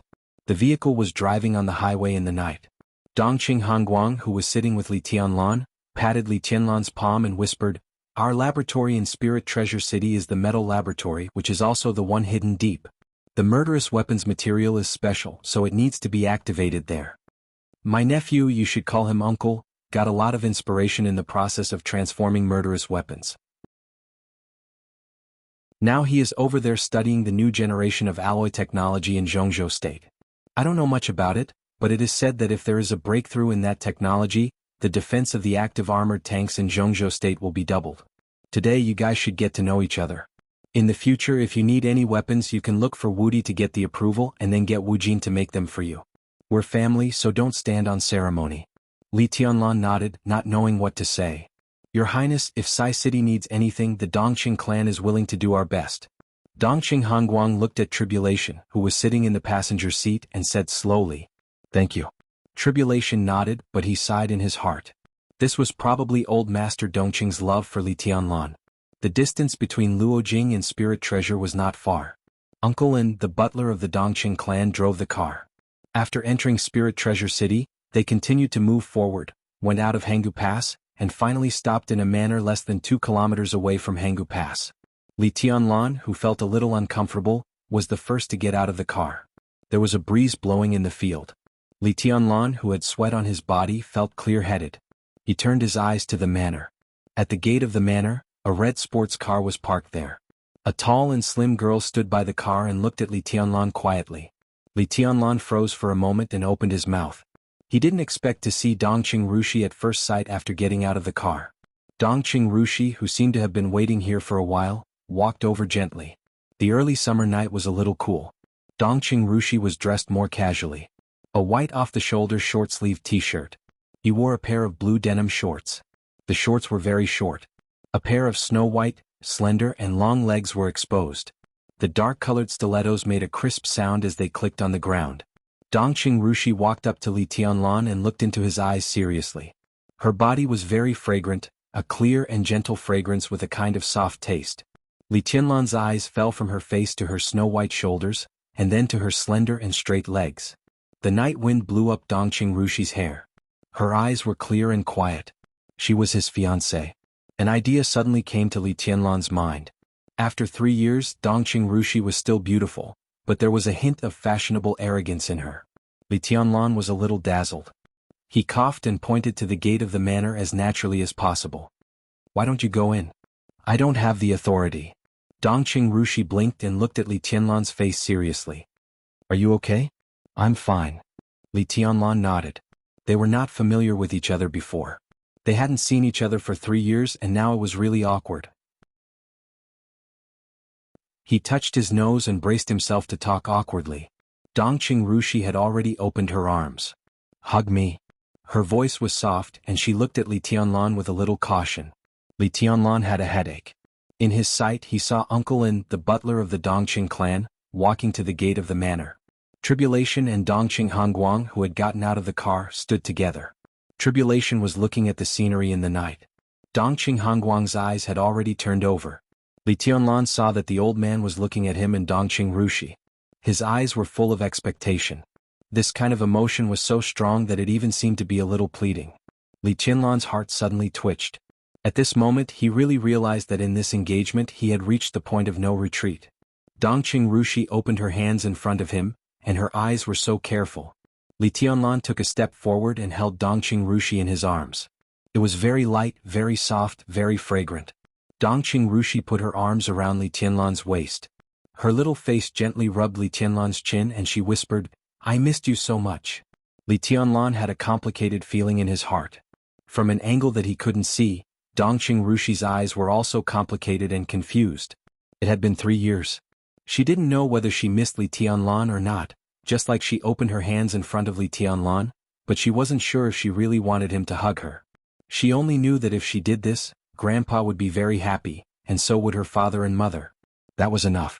Nothing else mattered at all. She didn't think there was anything unacceptable about Li Tianlan. Not at all. Because she had received too much since she was a child. Music, dance, poetry, painting, calligraphy, massage, embroidery, cooking, she had been learning since she was a child. Because this was something that Li Tianlan might like. Martial arts, finance, politics, power play, psychology, interpersonal relations, she had also been learning since she was a child. Because this was something that could help Li Tianlan. She had known Li Tianlan's existence since she was a child. From the time she could remember, countless people had told her that her future husband was Li Tianlan. This name was like an instinctive curse that had long been deeply engraved in her bones. Even many times Dongqing Rushi felt that she was not Dongqing Rushi. In this world, her only identity seemed to be Li Tianlan's fiancé. It really didn't matter whether she liked him or not. She had to stand with him. Only in this way could Dongqing Rushi feel the meaning of her existence. Uncle An's figure was stopped at the gate of the manor. Several middle-aged men who looked very ordinary appeared at the gate with extremely restrained aura. Uncle An did the registration meticulously and keyed in 3 passwords on the door before the door slowly opened to both sides. A middle-aged man who looked a little dull and old-fashioned seemed to have gotten the news and quickly walked out of the gate. He was the first to walk to Dongqing Hongguang. This seemed to be a middle-aged man who rarely showed his expression. Looking at Dongqing Hongguang, he forced an uncomfortable smile on his stiff face. He bowed meticulously and said, "Uncle." Dongqing Hongguang nodded and pointed to Tribulation beside him. "This is His Highness Situ Wanjia of Sai City." The middle-aged man acted as if he had never heard of this name. He made 2 random sounds and turned to look at Li Tianlan and Dongqing Rushi who were hugging each other. He walked over quickly. The footsteps awakened Dongqing Rushi who was a little confused. She straightened up from Li Tianlan's arms and looked at the middle-aged man coming over. She said in a clear voice, "This is Uncle." Before Li Tianlan could react, the middle-aged man had introduced himself. "I'm Dongqing Wujin." Dongqing Wujin didn't know many people in the Dark World. But many people in the Dark World knew him. He was the honorary dean of the Academy of Military Sciences of Zhongzhou State, a senior academician, a doctor of metallography, precision mechanics, and physics. He was one of the pioneers in the field of weapon research in Zhongzhou State and the soul of all the secret weapon laboratories of the Dongqing clan. Dongqing Wujin's figure was thin. Standing in front of Li Tianlan, he only gave him the feeling that he was not talkative and dull. Li Tianlan couldn't call him uncle. He could only vaguely call him dean. Dongqing Wujin didn't mind. He just said with a dull face, "Your weapon is behind you." He reached out and pointed. Inside the manor, a young man with glasses ran out with a silver suitcase. Everyone stared at the suitcase in his hand. Dongqing Wujin's face was still dull, but his eyes gradually became hot. The silver suitcase was not big, but it contained the highest achievement of his life. The new murderous weapon of the Dark World. Dongqing Wujin took the suitcase. In Li Tianlan's fiery eyes, he entered the complicated password and opened the suitcase. There was one more layer in the suitcase. Enter the password. Open. One more layer. One more layer. One more layer. Li Tianlan's eyes gradually became dull. He looked at Dongqing Wujin who meticulously carried out his actions, and wondered if this dull uncle was deliberately messing with him. The suitcase was opened layer by layer, getting smaller and smaller. Dongqing Wujin finally took out a square box the size of a palm from the suitcase. "Here you are." Dongqing Wujin handed the small box to Li Tianlan. Li Tianlan took it with a blank face. The box was plain black and unremarkable. He looked at Dongqing Wujin. "Open it." Dongqing Wujin stared at the box in Li Tianlan's hand, breathing fast. Li Tianlan touched the iron box in his hand. There was no password on the iron box, so he directly opened the lid. A weak silver light emitted from the box. The light was overflowing, very gorgeous. Li Tianlan's expression was on the verge of collapse. In the desert, he had a firm will comparable to the heavenly king heart. From Huading to the polar ground he walked thousands of miles. In 3 years, his will became more focused and his mind became more stable. But at this moment, looking at the things in the box, he still couldn't help but burst into tears. This was the F*King new murderous weapon. This was the murderous weapon that Dongqing Hongguang said was the most suitable for him? Li Tianlan wondered if the Dongqing clan had any misunderstanding about him. Or was a misunderstanding at all? Or, did they take the wrong thing? He looked at the things in the box with a blank face. The silver light in the box flowed softly. "It's so beautiful." Dongqing Rushi looked at it in a daze and whispered. She reached out her hand. It seemed that she wanted to touch the things in the box, but she subconsciously withdrew her hand halfway. Li Tianlan's mouth twitched and he finally couldn't help saying, It was a bracelet. The fact was obvious to Li Tianlan. In the box there was a silver bracelet. Or a bracelet. It was a very gorgeous object. The bracelet had almost natural mysterious patterns, and the silver light was soft. It was fine even if a man wore it. But the problem was, he didn't come here for the so-called bracelet. The murderous weapon is a metal far beyond the technology of Zhongzhou State. There are many theories about the murderous weapon, such as meteorites from outer space or unknown energy. They all make some sense. But in my opinion it's more like a life, silicon-based life. Dongqing Wujin said eagerly, the murderous weapon is not researched. What we can do now is to activate it because they themselves are powerful weapons. I experimented many times in the process of activating it. This piece of metal emits different wavelengths when it encounters different environments. I can't understand the meaning of those wavelengths for the time being, but I'm more inclined to think that it's their own emotions, but we can't communicate. This metal, I think, is a kind of energy that we can't understand for the time being. The so-called murderous weapon is only a part of its power. If we can thoroughly study the murderous weapon, the energy contained in this piece of metal is even enough to drive an aircraft carrier for a long time. Dongqing Wujin's eyes were burning. He looked at Li Tianlan and then said, but now it seems that it is the most suitable as a murderous weapon in the dark world. How should I use it? Li Tianlan had a headache. It can be stimulated. Dongqing Wujin looked at the bracelet in Li Tianlan's hand and said, it can be stimulated by any energy. The murderous weapon needs time to store energy. I studied the legend of Qin, so I roughly know that any murderous weapon has two states. The first is the storage state, and the second is the activation state. The activation state is when the murderous weapon is full of energy but before it is launched. At that time, it will become the most easy state to vent energy. With its size, it is the most suitable for all kinds of firearms. Because of this, I think they are more like a kind of life. The storage state is their original form.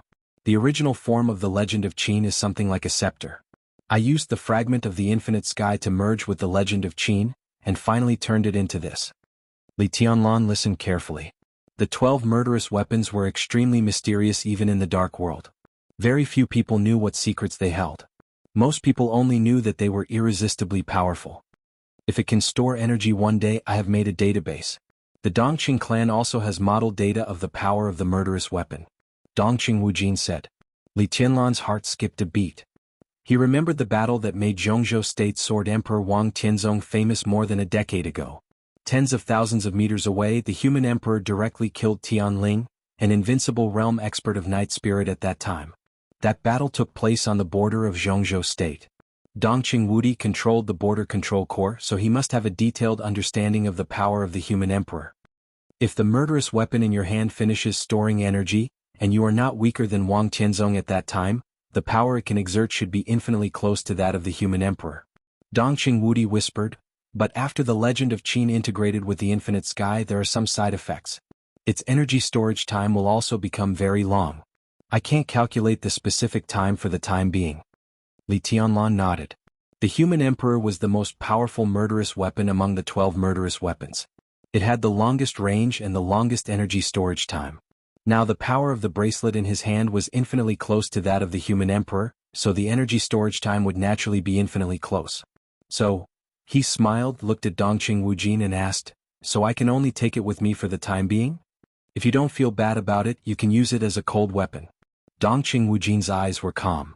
The murderous weapon can be stimulated by any energy, and after being stimulated, it can also change into any shape. Qi controlling, ice condensing, fire flaming, thunder shocking, these are theoretically energy, and they can all stimulate the murderous weapon. Treating the murderous weapon as a cold weapon. No force could be so extravagant. But Li Tianlan had no choice at all. He narrowed his eyes. The 4 realms of martial arts were theoretically energy. But in theory these energies could also be said to be sword intent. He put the bracelet on his hand and suddenly clenched his fist. The seemingly invisible sword intent in the air suddenly began to madly gather toward his palm. Li Tianlan's figure almost became completely invisible in the sword intent. In an instant, the silver bracelet on his wrist began to flow and change. The silver light in Li Tianlan's hand stretched along his sword intent. His sword intent was moving forward, and so was the silver light. The bracelet began to disappear. There was a long sword flowing with silver light in Li Tianlan's hand. Once again the sword intent wrapped the long sword and shaped a new outfit for it. The silver light stretched forward. The sword turned into a silver spear.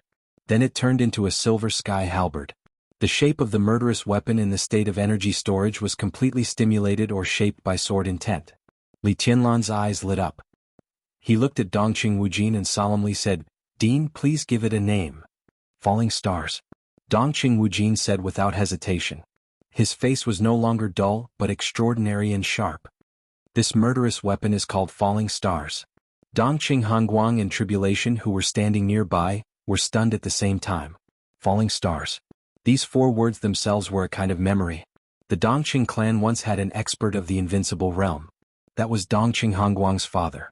Many years ago, the invincible realm expert of the Dongqing clan ranked 3rd on the divine list. In the entire dark world, only the patriarchs of the Wang family of Beihai and the Li family ranked ahead of him.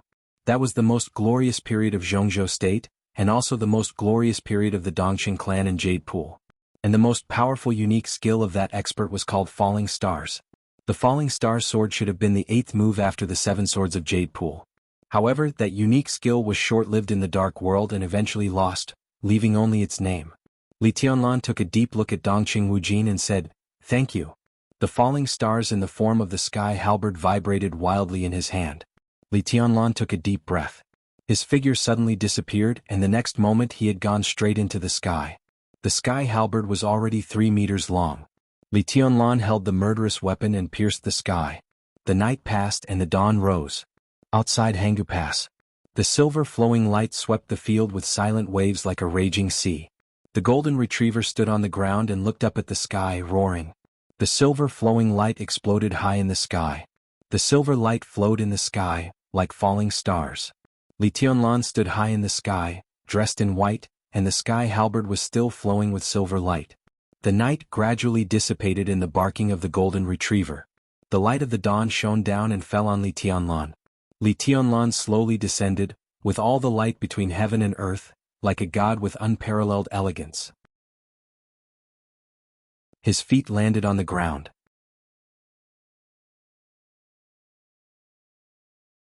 Chapter 291.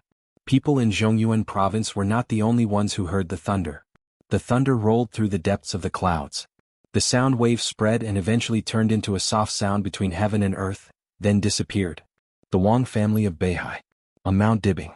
Xian Xuanzi, the metaphysics grandmaster of Zhongzhou state who was a guest on Mount Dibing, suddenly looked up at the sky. The night passed and the dawn was coming. Mount Dibing was emitting misty light. Looking at the sky from Mount Dibing, the sky was still gray. Xian Xuanzi looked at the sky and the smile on his face gradually disappeared. His pupils began to contract and even his body became stiff. Taoist. Wang Xiaoyao, who was sitting opposite Xian Xuanzi, was a little surprised. Xian Xuanzi had been in Mount Dibing for 7 days. Except for the first day when Wang Tianzong personally met Xian Xuanzi, Wang Xiaoyao accompanied him for the rest of the days. Many things in Mount Dibing were like this. Xian Xuanzi didn't feel neglected. Wang Xiaoyao's identity was honorable enough. And if Wang Xiaoyao didn't want to be hated, he was definitely a person who was hard to be hated. Wang Xiaoyao was the most popular person in the Wang family of Beihai, whether on the mountain or at the foot of the mountain. When there were disagreements within the Wang family of Beihai, Wang Xiaoyao was usually the peacemaker. When there were conflicts between the southeast factions, Wang Xiaoyao was also the mediator. He could even sit with Gu Xingyun, the first elder of Kunlun City, and talk and laugh naturally. There seemed to be no friend or foe in his mind. So everyone could feel his sincerity. Wang Tianzong liked peace. So whenever there were important guests on Mount Dibing, Wang Xiaoyao was the one who accompanied them. Wang Xiaoyao and Xian Xuanzi had a good relationship. They were friends despite their age difference. For Xian Xuanzi, sitting with Wang Xiaoyao was even more comfortable than facing Wang Tianzong. "Listen," Xian Xuanzi said in a deep voice. He was still in a clean Taoist robe, holding a horsetail whisk with a youthful face and white hair. He looked like an immortal. "Listen to what?" Wang Xiaoyao looked helpless. After spending so much time with Xian Xuanzi, he was used to the metaphysics grandmaster's occasional ramblings. The place where the two of them were was one of the most suitable places for sightseeing in Mount Dibing. Wang Xiaoyao and Xian Xuanzi were waiting for the sunrise. But now, when the sky was just lit up, Xian Xuanzi was so excited. Wang Xiaoyao could not understand. Dragon roar. Xian Xuanzi's deep tone was full of solemnity. In fact, he did not hear the clear thunder. But at that moment, he had vaguely heard a dragon's roar. He looked in the direction of the Central Plains province, muttered to himself for a long time and then said slowly, "The dragon is in the Central Plains."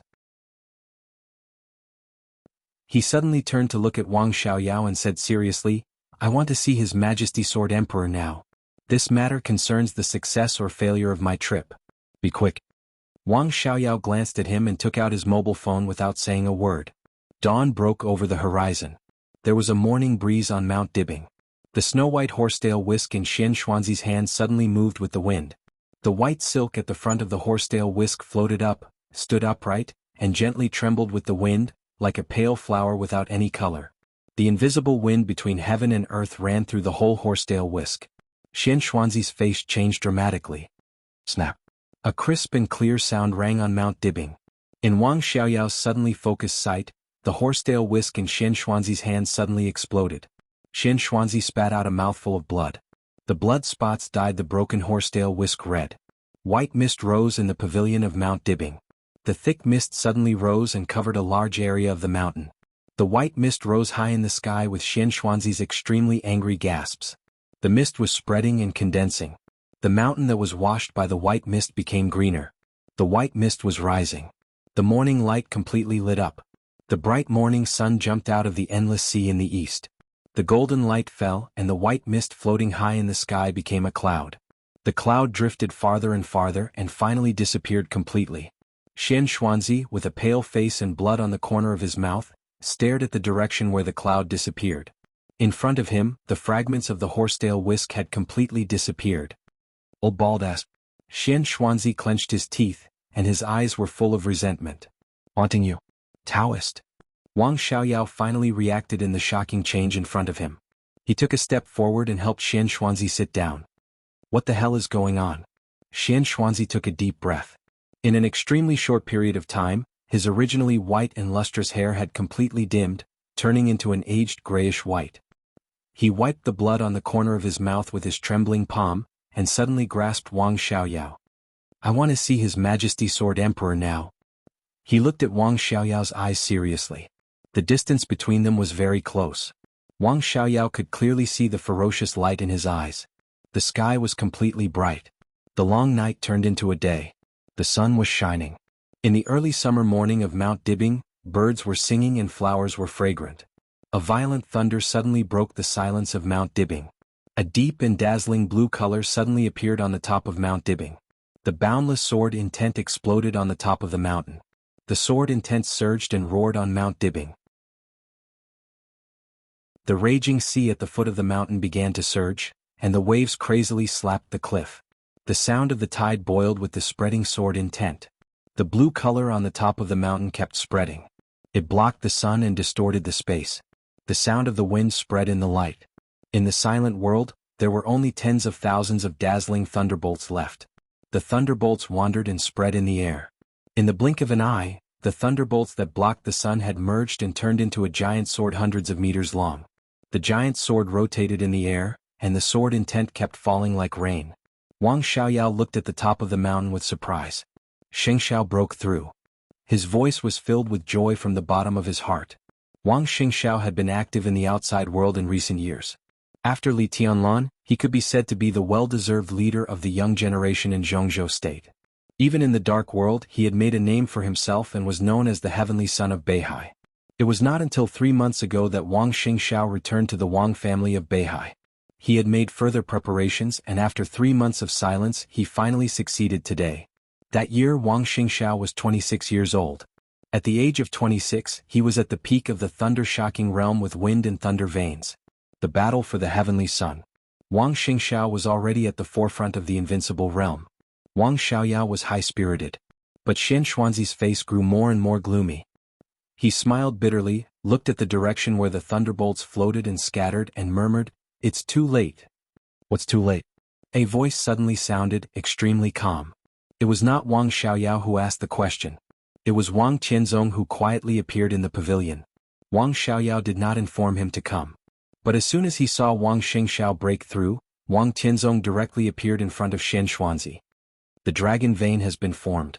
Xian Xuanzi looked at Wang Tianzong and said bitterly, "Your Majesty, there is no chance." Wang Tianzong frowned. Wang Xiaoyao's body also tightened. The dragon vein. With Li Guangtu's treason, there had been no dragon vein in Zhongzhou State for more than 20 years. This was something that all the big shots in Zhongzhou State knew. Because of this, Zhongzhou State, known as the world's most powerful country, had been experiencing ups and downs in recent years. Now the dragon vein had been formed? Wang Xiaoyao looked at Wang Tianzong and then at Xian Xuanzi. His mouth moved but he didn't say anything in the end. Wang Tianzong's eyes were completely focused. Just now? He asked. I don't know. Xian Xuanzi shook his head and his eyes were really blank. Maybe just now or maybe before that, Wu Wei set me up once before he died. I can't grasp the state of the dragon vein now. The luck accumulated over the years was robbed. There was unwillingness and unvented anger in his crying and laughing face. I lost.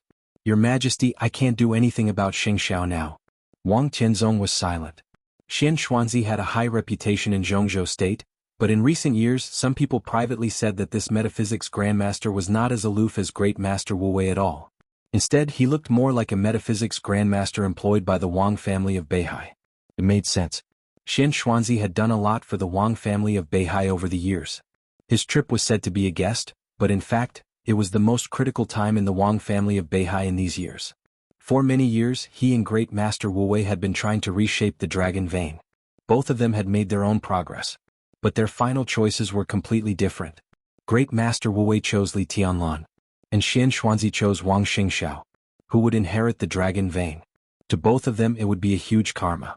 Xian Xuanzi came to Mount Dibbing this time to transfer all the luck accumulated over the years to Wang Xingxiao, so that Wang Xingxiao could bear the prototype of the dragon vein in one fell swoop. But now the dragon vein had been formed. The infinite luck was directly plundered at the moment when the dragon vein was formed. Wang Xingxiao had lost the chance. Whether it was intentional or not, it could be said that the move completely destroyed the overall plan of the Wang family of Beihai. If such an accident didn't happen, once Wang Xingxiao carried the dragon vein and took a whole set of immortality potions, he could rush into the invincible realm in the shortest time. 3 years? 4 years? Maybe a shorter time. But now this opportunity was gone. The dragon vein is with Li Tianlan, Wang Tianzong said. He didn't use a question sentence but an affirmative sentence. Xian Xuanzi looked at Wang Tianzong. Wang Tianzong's eyes were deep and calm without any emotion. Xian Xuanzi nodded. What will happen to him in the future? Wang Tianzong asked. Xian Xuanzi shook his head and said softly, no one can judge his destiny and no one can speculate the trend of the dragon vein. In the future, with the dragon vein, the stronger Zhongzhou state is, the stronger Li Tianlan will be. From another perspective, it meant that the stronger Li Tianlan was, the stronger Zhongzhou state would be. Invincible to all enemies, unload your armor when you see the dragon. Xian Xuanzi said in a deep voice, Li Tianlan has come back. He is now in Zhongzhou. Wang Tianzong's body seemed to shake slightly. He thought for a long time and asked, no chance? I'm not sure. Xian Xuanzi said, I can't be sure how long he carries the dragon vein. If it's a short time it's possible to pull it out, but Xingxiao has no chance. If he can successfully pull out the dragon vein, Xiaoyao and Dijiang are the most suitable. If Li Tianlan is really integrated with the luck of Zhongzhou state, Wang Tianzong looked at Xian Xuanzi deeply. What will happen to the Wang family of Beihai in the future? Xian Xuanzi glanced at Wang Tianzong and thought that the Wang family of Beihai was in a crisis. Wang Xingxiao couldn't enter the invincible realm, and the plan was completely disrupted. What was there to say about the so-called future? He was silent for a long time and then said lightly, I don't know. Not knowing meant that he was not sure. But in the eyes of a real hero, not knowing meant that it was not good. The future of the Wang family of Beihai was not good. Wang Tianzong's eyes flickered and he said calmly, what should I do now? Kill Li Tianlan? Xian Xuanzi was silent for a moment and said lightly, the dragon vein has a foundation. If you want to pull it out, you must do it in the place where the dragon vein was born. He paused, lowered his eyelids and said softly, Your Majesty, if you want to take back the dragon vein, you must first take Lonely Mountain in Lin'an.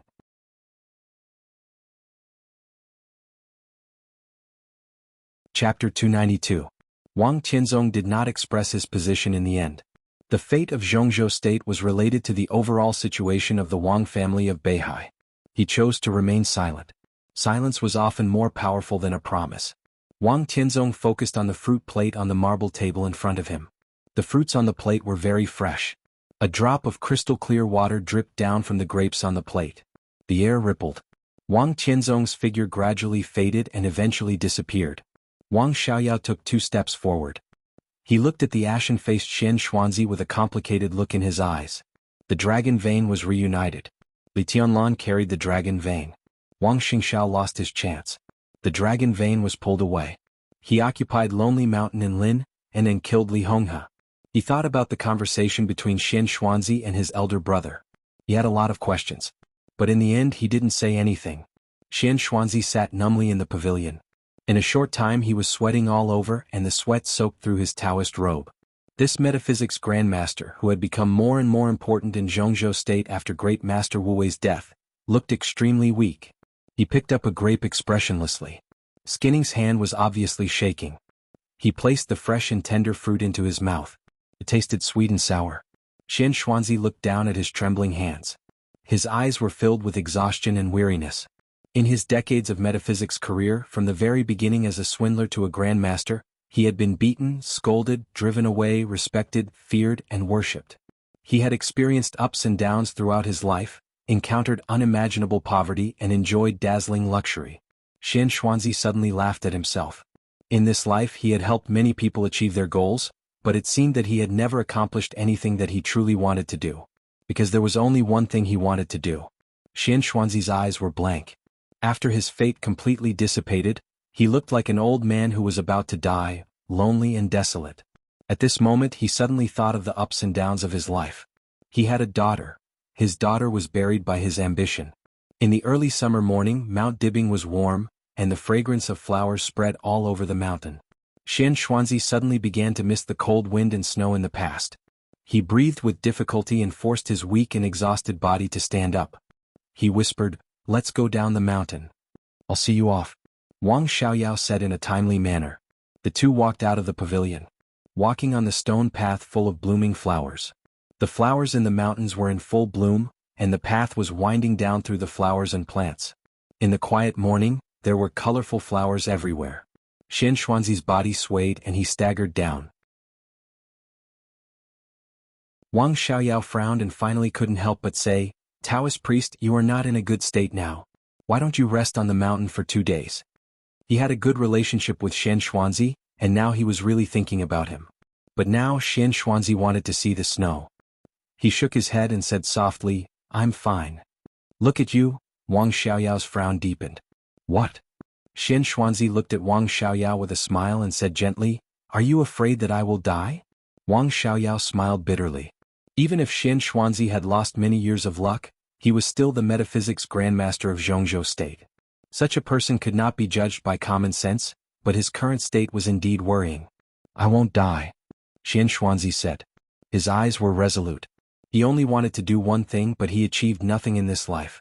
He dared not die and he couldn't die. Great Master Wu Wei could have survived that year, but he had to die. But Xian Xuanzi didn't mind living on. In the flowers all over the mountain, a piece of white suddenly appeared in front of the stone path. That was the purest color. It was like the pure snow that had never been trodden on. Xian Xuanzi looked at the white flowers in front of him. The white flowers fell to the ground one by one in the morning wind. The wind was stronger. The white petals began to swirl and fly in the wind, like falling snow. Xian Xuanzi looked at it quietly and suddenly said, "What flower is this?" "This is snow eagle," Wang Xiaoyao said with a smile. "It's a new breed cultivated by my sister-in-law a few years ago. It only blooms in spring and it will all wither after early summer." Snow eagle, Xian Xuanzi looked at the petals flying in the air. He had never heard of the name of this flower, but it was really beautiful. "Summer solstice is a thoughtful person," Xian Xuanzi said softly. Wang Xiaoyao smiled and didn't say much. The two walked down in a sea of white flowers as if they were walking on a snow mountain. The white petals were blowing and falling in the wind, constantly undulating. A touch of delicate fragrance gradually wafted in the air. The fragrance was mellow and deep. Wang Xiaoyao smelled the strange smell and wondered if his sister-in-law had improved the genetic composition of snow eagle again.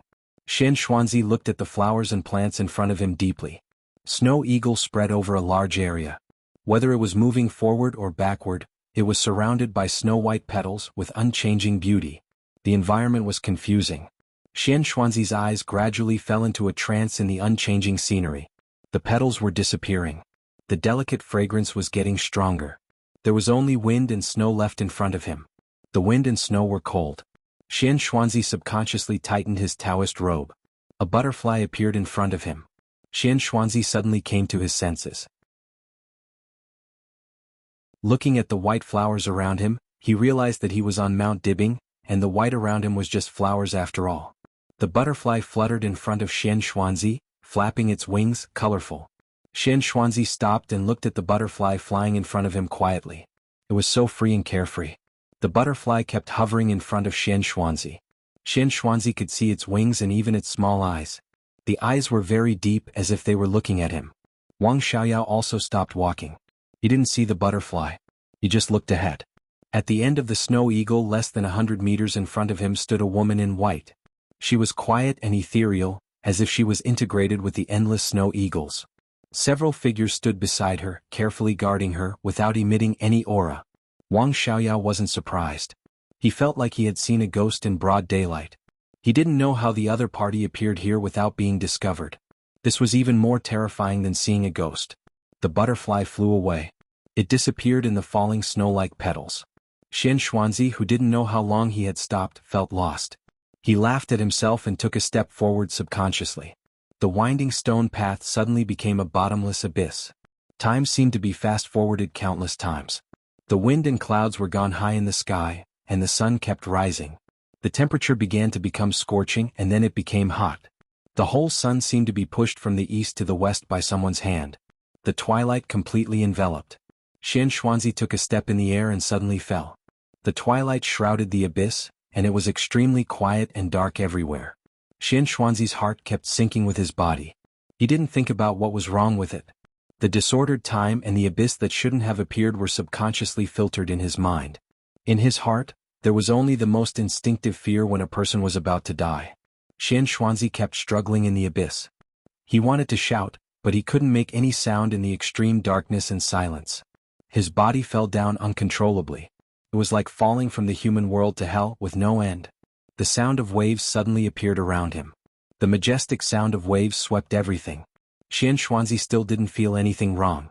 He remembered that he was on Mount Dibbing and the sea was under Mount Dibbing. The surging waves were deafening. A light suddenly lit up in the endless darkness above. The light occupied all of Xian Xuanzi's vision. Xian Xuanzi groaned and his body fell to the ground hard. The dark ground was like a soft sea surface. The grass and flowers were vivid in the lonely light in the sky, but the whole ground was rolling like waves. Xian Xuanzi looked around. All the light fell on him. Vaguely, he only felt that he was standing on the only small piece of land in the darkness. The almost boiling sound of the tide occupied all of his hearing. Xian Xuanzi laughed. As if he was glad that he survived the disaster, he laughed very happily. "Why are you happy, Taoist?" A chilly voice suddenly rang out. The voice was very light, but it spread all over the sky in an instant. Even the roaring sound of the tide was instantly suppressed. The echoes kept echoing in the sky. "Why are you happy? Why are you happy? Happy?" The light in the sky gradually dissipated with the voice. Xian Xuanzi finally saw the surrounding scene clearly. There was light in the darkness. There was heaven and earth. The sky was glowing with a strange red color. The scarlet light shone on the sea below. The seawater was pitch black, flowing in countless huge whirlpools. He was on a ground of about 10 square meters. The ground was too small. As far as the eye could see, it was all dark seawater that could swallow everything. There was no end in sight. A few dark beads stood in the seawater as if they went straight to the sky. The scene looked very clear, but it was extremely far away. "Who are you?" Xian Xuanzi looked ahead. In his sight was a woman in a white dress. It was too dark here. She stood in the place with her back to the light. Xian Xuanzi only felt that she looked a little familiar, but he was not sure who she was. The woman did not answer Xian Xuanzi's question. She just stared at him quietly. Xian Xuanzi saw a pair of deep and bright eyes. Those eyes were calm and cold like the deep Milky Way. "Taoist, what's your identity? Why are you so down today?" There seemed to be a hint of a smile in the woman's voice. She said softly, "You're really like a dying old dog." Xian Xuanzi fell silent. She was silent for a long time before she said with uncertainty, "Are you going to kill me?" He felt that it was ridiculous. With his ability, no one would want to kill him when they found him. Was there an exception today? Otherwise. The woman's voice became softer and softer, like the chilly wind blowing from the sky. "You don't deserve to die?" Xian Xuanzi squinted at the woman in the dark. He felt that she was more and more familiar. "More than 20 years ago, after Li Guangtu committed treason, you have been planning something. Over the years you have 3 chances. The first one was 16 years ago, and it was destroyed by some external factors that could not be interfered with. The second one was 10 years ago. You felt that you were not sure, so you hesitated and missed the opportunity. The third one was about 4 years ago, and it was destroyed by me. The woman's tone was indifferent. The dragon vein of Zhongzhou State is your 4th chance. Taoist, do you really care about the dragon vein? You know that the Wang family of Beihai's fate is extremely prosperous, and they can't bear the dragon vein at all. But all these years, you have been tampering with the fate of the Wang family of Beihai, creating an illusion. Finally, you deceived Wang Tianzong in Zhongzhou State. Now you are regarded as the chief metaphysics grandmaster of the Wang family of Beihai. You care about the dragon vein? The woman said coldly, it's all a cover. You have always wanted to provoke a war between the Wang family of Beihai and the Li family. Even though the Li family is now at the end of its road, you don't want to let them go. Don't you deserve to die? Xian Xuanzi's body suddenly became stiff. As if the biggest secret in his heart had been revealed, his breathing suddenly became rapid. He stared at the exquisite figure in the faint light and said ferociously, "Who the hell are you? Is it important?" The woman said coldly. Xian Xuanzi took a deep breath. Under the blood-red sky, he laughed somewhat crazily. "Yes, it's not important. The important thing is that you seem to have seen through my plan. That is to say, my plan was destroyed by you again, right? I deserve to die. Don't the Li family deserve to die? Don't Li Tianlan deserve to die? No, they deserve to die too. I will find a chance to completely destroy them. If I am lucky enough to survive this time, when Wang Tianzong kills Li Honghe, I will personally extract the dragon vein from Li Tianlan. I will use the dragon vein to completely destroy the fate of the Wang family of Beihai. Ah ha ha, they all deserve to die. Deserve to die." The woman took 2 steps forward. "You don't approve of Tianlan?" she asked softly. "Why should I approve of him?" Xian Xuanzi's face was cold. He really didn't like Li Tianlan. When he first met Li Tianlan in Huading, Xian Xuanzi saw too much ambition in his calm eyes. That was the desire that was suppressed to the extreme, too crazy and intense. That was the ambition that could destroy everything. Xian Xuanzi would not admit that he saw the shadow of himself in those eyes. He just didn't like Li Tianlan.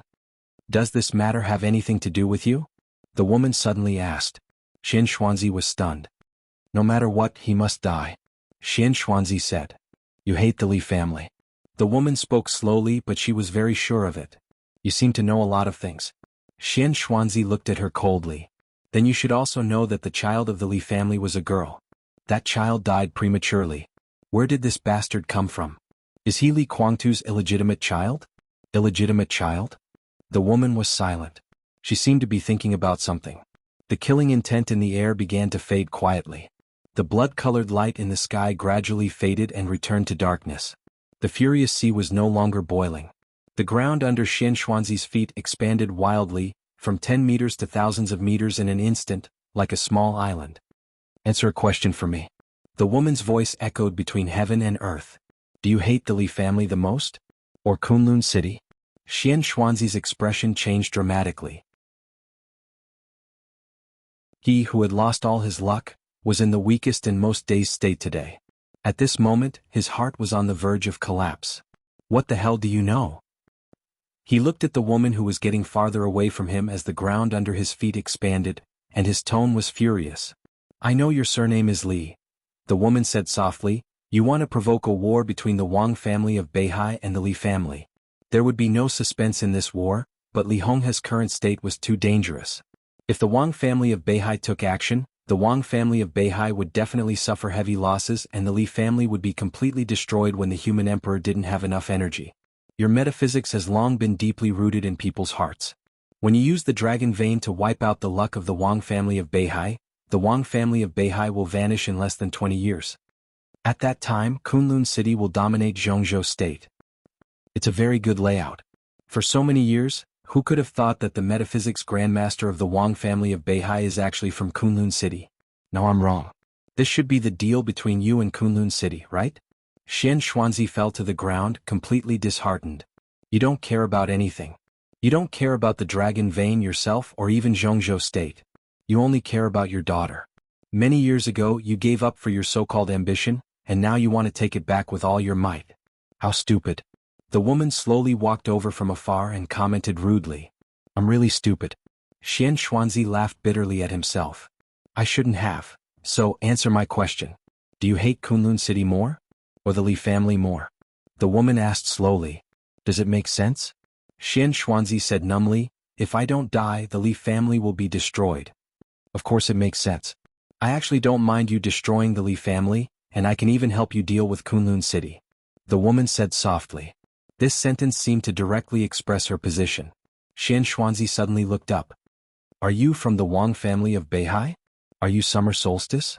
We met in Lin and... The woman finally walked to Xian Xuanzi. My surname is Qin. A dreamy and cold face appeared in Xian Xuanzi's sight. It was perfect and flawless, with a touch of majesty in its nobility. It's you? Xian Xuanzi's tone was very low and a little unbelievable. It's you? You obviously don't know martial arts. This is not martial arts. Qin Weibai said slowly, this is the spiritual domain. Boom. With her voice, the sky suddenly fell and the earth cracked. Countless cracks appeared in the sky that had almost completely disappeared. The sky poured down, and the endless deep sea in the surroundings seemed to be pressed down by an invisible pressure in an instant. The ground was rising. The whole sea kept sinking, thousands of meters, tens of thousands of meters. An abyss was formed between the ground and the sea. The sky was still breaking. Xian Xuanzi finally realized that something was wrong. He looked at this unrealistic scene and suddenly realized that he was not in Mount Dibbing at all. Where am I? He asked. Mount Dibbing. Qin Weibai's answer was a little unexpected. Xian Xuanzi suddenly thought of something. He looked at Qin Weibai with a complicated look. Hypnosis. Qin Weibai was indifferent and silent. Xian Xuanzi completely understood. He remembered the butterfly he saw not long ago. Xian Xuanzi suddenly felt a little ridiculous. He pointed at the scene of the sky falling and the earth cracking around him. So, these are all fake? What I see is a scene created by hypnosis. But you're real. Qin Weibai said calmly. She looked at the deep sea that was still sinking. If you jump from here, you won't wake up during the fall. When you really fall into the deep sea, you will fall into a state of brain death. No one can find out the cause of your death. Xian Xuanzi looked at Qin Weibai with a complicated look. What a marvelous skill. He said softly. Hypnosis had always been the unique skill of the Li family. But it was the first time that Xian Xuanzi heard that hypnosis could be used to this extent. This field was too mysterious, even no less than martial arts. Until now, he didn't understand why Qin Weibai became the second most powerful person in Samsara Palace. I'm flattered. Qin Weibai said lightly. Who taught you hypnosis? Xian Xuanzi asked curiously. Li Kuangtu? No, the time is not right. Is that Li Honghe? Qin Weibai glanced at him. She waved her hand. Light shone on the horizon. Xian Xuanzi's sight returned to normal. I said, I don't mind you destroying the Li family. Qin Weibai said, because I hate them too. But I heard that you're Li Tianlan's woman. Xian Xuanzi looked at Qin Weibai. The lines on Qin Weibai's face suddenly softened.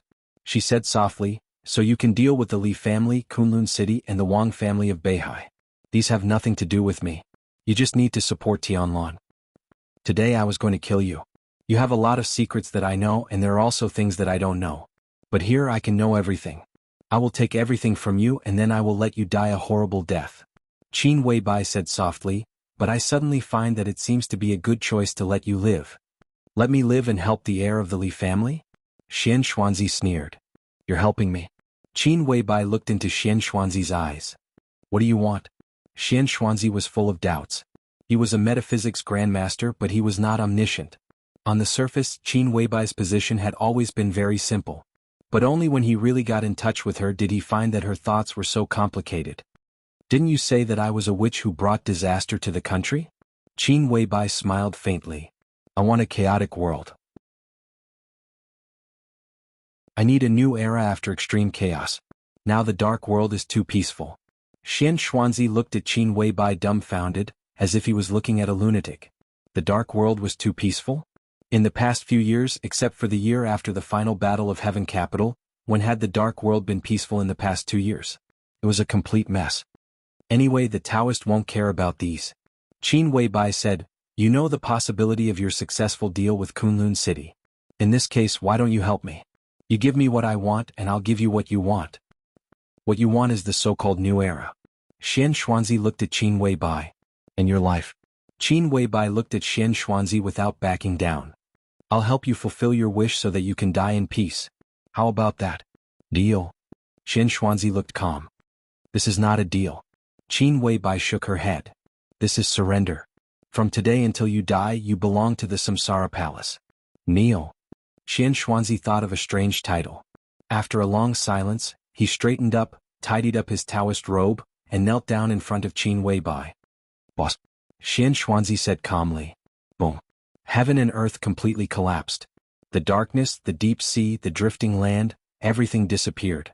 Xian Xuanzi's eyes instantly became clear. He stood on the path of Mount Dibing, surrounded by white petals that were flying like snow. About 100 meters in front of him, a woman was turning around casually. Xian Xuanzi's ears were full of the earth-shattering roar, and Qin Weibai's calm but irresistible voice. Welcome to the Samsara Palace. P.S. I'm really not digging a pit at will. Almost all the pits are dug bigger when a little clue is given in the previous chapter. I can fill them now, but I can't extricate myself. A chapter of more than 6,000 words.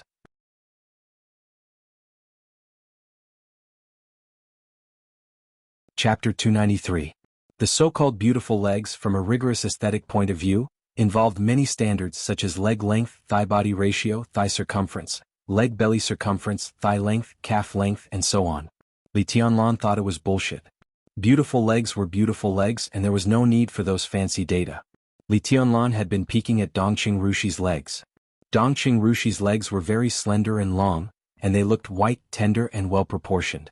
Under the sunlight, her legs, which were leaning against each other, seemed to have a luster that made people's mouths dry. It was a very straight and enchanting feeling. Li Tianlan didn't want to look. But every once in a while he couldn't help but take a peek. The legs under the denim shorts were white, and every inch of skin seemed to show youth and vitality. Dongqing Rushi had a ponytail. Her long hair was tied up, and the off-the-shoulder short-sleeved shirt exposed her delicate and smooth shoulders. Her collarbone was also very beautiful. Li Tianlan's eyes wandered. He felt very obscene. But he really couldn't control himself. The bitter cold life of the glacier in the polar region was very quiet. Quiet also meant loneliness. Li Tianlan had been thinking about his martial arts before, so he didn't feel anything. But now his martial arts was close to completion, but the road had not yet come to an end. Now he walked into the colorful world and faced Dongqing Rushi, especially when he thought that she had a fiancé. Such an ambiguous identity, together with the delicate fragrance and skin of her, brought Li Tianlan a fatal temptation. In the past 3 years, Li Tianlan had not seen any beautiful women. But he was a man who had experienced women. Li Tianlan felt that the corners of his mouth were a little dry. He licked his lips and couldn't help but take another look. Really white, it was too wretched. Shaking his head in confusion, Li Tianlan wanted to get a bottle of water. Stop the car. Dongqing Rushi suddenly said. High speed. Li Tianlan pointed to the road ahead that was constantly moving backward. Can't stop. His somewhat turbulent and chaotic heart seemed to calm down a little as he spoke. The red sports car was speeding on the highway. It was on the way from Zhongyuan to Huading. Tribulation did not accompany Li Tianlan to Huading. The two met. After Li Tianlan got falling stars, it was Dongqing Rushi who went with him. In the early hours of this morning, the high-level officials of Zhongzhou State finally determined the time of this graduation maneuver of the Sky Academy and the Deep Sea Academy. July 31st. The day before Army Day. The location was in Huading. There was still about a month before the maneuver. By now, the order to suspend classes had probably reached the 2 special warfare academies. The elites of the Deep Sea Academy would leave for Huading in the next few days and adjust their state in Huading. Dongqing Rushi was only a few days ahead of schedule. Tribulation was asked to stay by Dongqing Wudi, the standing minister of the army headquarters, who rushed to Zhongyuan overnight after the meeting. Therefore, Li Tianlan and Dongqing Rushi were the only ones on the trip to Huading. From early morning to afternoon, the distance had exceeded more than 1,000 kilometers, and Huading was getting closer and closer. Li Tianlan did not expect that Dongqing Rushi would ask to stop when they were about to arrive at Huading. But as soon as she spoke, Li Tianlan felt much more relaxed. The two of them were not talkative people to begin with. Most of the time they were silent. The atmosphere was strange and ambiguous. Li Tianlan's mind seemed to become restless with the silence. Talking is good for concentration. The service area of Huading is right ahead. Li Tianlan said, why don't we wait? Can you wait? Dongqing Rushi looked at Li Tianlan and asked. Her eyes were big and full of clarity. The eyes were the window of the soul. Li Tianlan did not know if this sentence was right, but most women with a pair of beautiful eyes were not ugly. Qin Weibai's eyes were cold and dreamy. Even at the softest time, her eyes were still as bright as the Milky Way. Wang Yuedong's eyes were dark and pure, with wisps of cleverness and cunning, which had a very seductive and enchanting charm. Dongqing Rushi's eyes were very clear. They were as clear as water, which was pure and flawless, even close to holiness. Each had its own characteristics. Li Tianlan glanced at her inexplicably and did not know what she meant. Dongqing Rushi looked at Li Tianlan quietly, and her eyes were a little strange. Li Tianlan felt like she was looking at an extremely wretched pervert. He was a little embarrassed and his face became unnatural. It was shameful to be caught peeping. Li Tianlan decided not to look at her anymore. It doesn't matter. Dongqing Rushi said crisply, stop the car. I'll change seats with you. As long as she didn't kick him out of the car. Li Tianlan thought about it silently and parked the car on the emergency lane on the side. Dongqing Rushi got out of the car but did not move. Li Tianlan walked around the back of the car to the passenger seat. Dongqing Rushi looked at him and her eyes were still a little strange. Li Tianlan touched his nose. When he was about to say something, Dongqing Rushi had already turned around and went to the driver's seat. The red sports car started again and drove to Huading with the roar of the engine. Dongqing Rushi took out a pack of cigarettes from the storage box beside her and handed it to Li Tianlan. I remember you smoke, so I prepared this for you. I don't know if you can get used to it. I said I wanted the best, so they gave me this. Li Tianlan took it and looked at it. The cigarette box was printed with the logo of the Deep Sea Academy and a few ancient characters. Li Tianlan had heard of this kind of cigarette. It was not in circulation on the market, but the Sky Academy sold it. A box of 3 credits was equivalent to a student's food for half a month. Thank you. Li Tianlan opened the cigarette and lit one. He inhaled the smoke into his lungs. He hadn't smoked for a long time, and his brain suddenly felt dizzy. Li Tianlan fell silent and enjoyed it. Why do you always peep at me? Dongqing Rushi didn't seem to know what to say to Li Tianlan, so she asked a question that made Li Tianlan extremely embarrassed. Li Tianlan coughed in the smoke. He really didn't have the face to say that he didn't peep. It was already very obscene to be caught peeping, and it was even more embarrassing to be exposed. How hypocritical would he be if he didn't admit it now? He subconsciously touched the silver bracelet on his wrist and pretended to be calm. Oh, your legs are very beautiful, I just want to. Dongqing Rushi reached out and grabbed Li Tianlan's palm. Her hand was very small, white and delicate, without calluses. Li Tianlan could feel her delicate skin trembling slightly. She grabbed Li Tianlan's hand and put it on her thigh. Dongqing Rushi's little face blushed. Maybe she couldn't react in time, or maybe she didn't want to hide at all. Li Tianlan didn't resist at all. His hand fell on Dongqing Rushi's thigh, and he easily felt the tenderness and elasticity of the second miss of the Dongqing clan, the genius of Jade Pool. Touch it. Dongqing Rushi said in a clear voice, you've been looking at me as if you want to eat me. You're driving absent-mindedly, which is very dangerous. So she changed seats with Li Tianlan. Would it be more convenient for Li Tianlan to touch it? Li Tianlan touched it. You really touched it? Dongqing Rushi's legs were very slender, but they were indescribably plump and smooth like warm jade. Dongqing Rushi's legs were slightly tightened, and her face was getting redder and redder. Your hands are very cold, she said. Maybe I'm used to staying in the polar ground. Li Tianlan replied, and his eyes were extremely hot. The polar ground? Dongqing Rushi hesitated. When I entered the fire-flaming realm, my master wanted me to go to the polar ground. But I thought it was very far and I didn't really want to go. A year ago when I entered the thunder-shocking realm, I wanted to go to you but my master didn't let me go. It's a good place, Li Tianlan said, but it's really not suitable for girls to go alone. It's such a big place you can't find me even if you go there. He stroked Dongqing Rushi's legs carefully, as if he was playing with and appreciating a rare work of art. He didn't seem to be touched at all by the fact that Dongqing Rushi entered the thunder-shocking realm. It was not until this time that Dongqing Rushi suddenly realized that although they didn't talk much along the way, they still had something to talk about if they wanted to. Especially for Li Tianlan. He had been away for 3 years and now he came back. Even if he didn't talk about the general trend of the dark world and the already chaotic situation that made everyone's scalp numb. But at least Li Tianlan always had to pay attention to the younger generation. But Li Tianlan didn't ask at all. He simply asked how several members of the East Emperor Palace were doing now. After getting no bad news, he changed the topic. Wang Xingxiao, Gu Hanshan, Jiang Shangyu, or others. Li Tianlan didn't ask at all. He didn't ask about tribulation or Dongqing Rushi. Dongqing Rushi didn't think it was his negligence. He didn't ask. Did he not want to ask, or did he disdain to ask? Dongqing Rushi turned to look at Li Tianlan, wanting to ask him about his current realm. The hand on her thigh was getting stronger and stronger, more and more presumptuous. The big hand gradually moved up. Dongqing Rushi could feel the calloused hand rubbing her delicate skin. Her foot on the gas pedal was a little weak. The hand finally went into her shorts. Li Tianlan touched a piece of cloth that seemed to be very thin. Dongqing Rushi's legs were completely closed. She bit her red lip and looked at Li Tianlan. The look in her eyes was not joy, anger, rejection, or pandering. It was faint. It was a very strange look.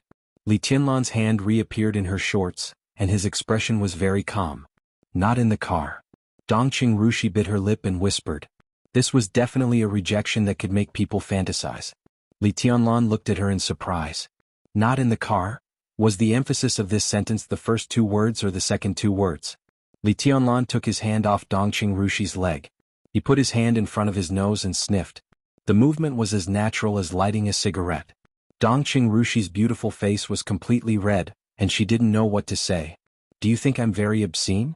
Very obscene? Li Tianlan recalled the delicate fragrance and asked softly. Dongqing Rushi shook her head subconsciously. She blushed and didn't dare to look at Li Tianlan. After a while she stammered, We are engaged, you? Li Tianlan frowned. You don't mind? Do you like it? Dongqing Rushi asked back. Li Tianlan was silent. He had always been a person who could face his desires honestly.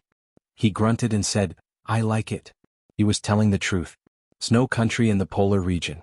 Those 3 years were really too cold, so cold that it felt like his blood was going to freeze completely. He didn't know whether it was because he hadn't seen a woman for a long time, or Dongqing Rushi was still changing in the past 3 years. When he saw Dongqing Rushi this time, Li Tianlan only felt that she was more beautiful than 3 years ago, and her figure was better. Li Tianlan had an irrepressible desire in his heart. He needed a woman. He needed the tenderness and warmth he longed for. He saw a mirage on the sea. The scene was beautiful, but it was also very cold, colder than the polar region.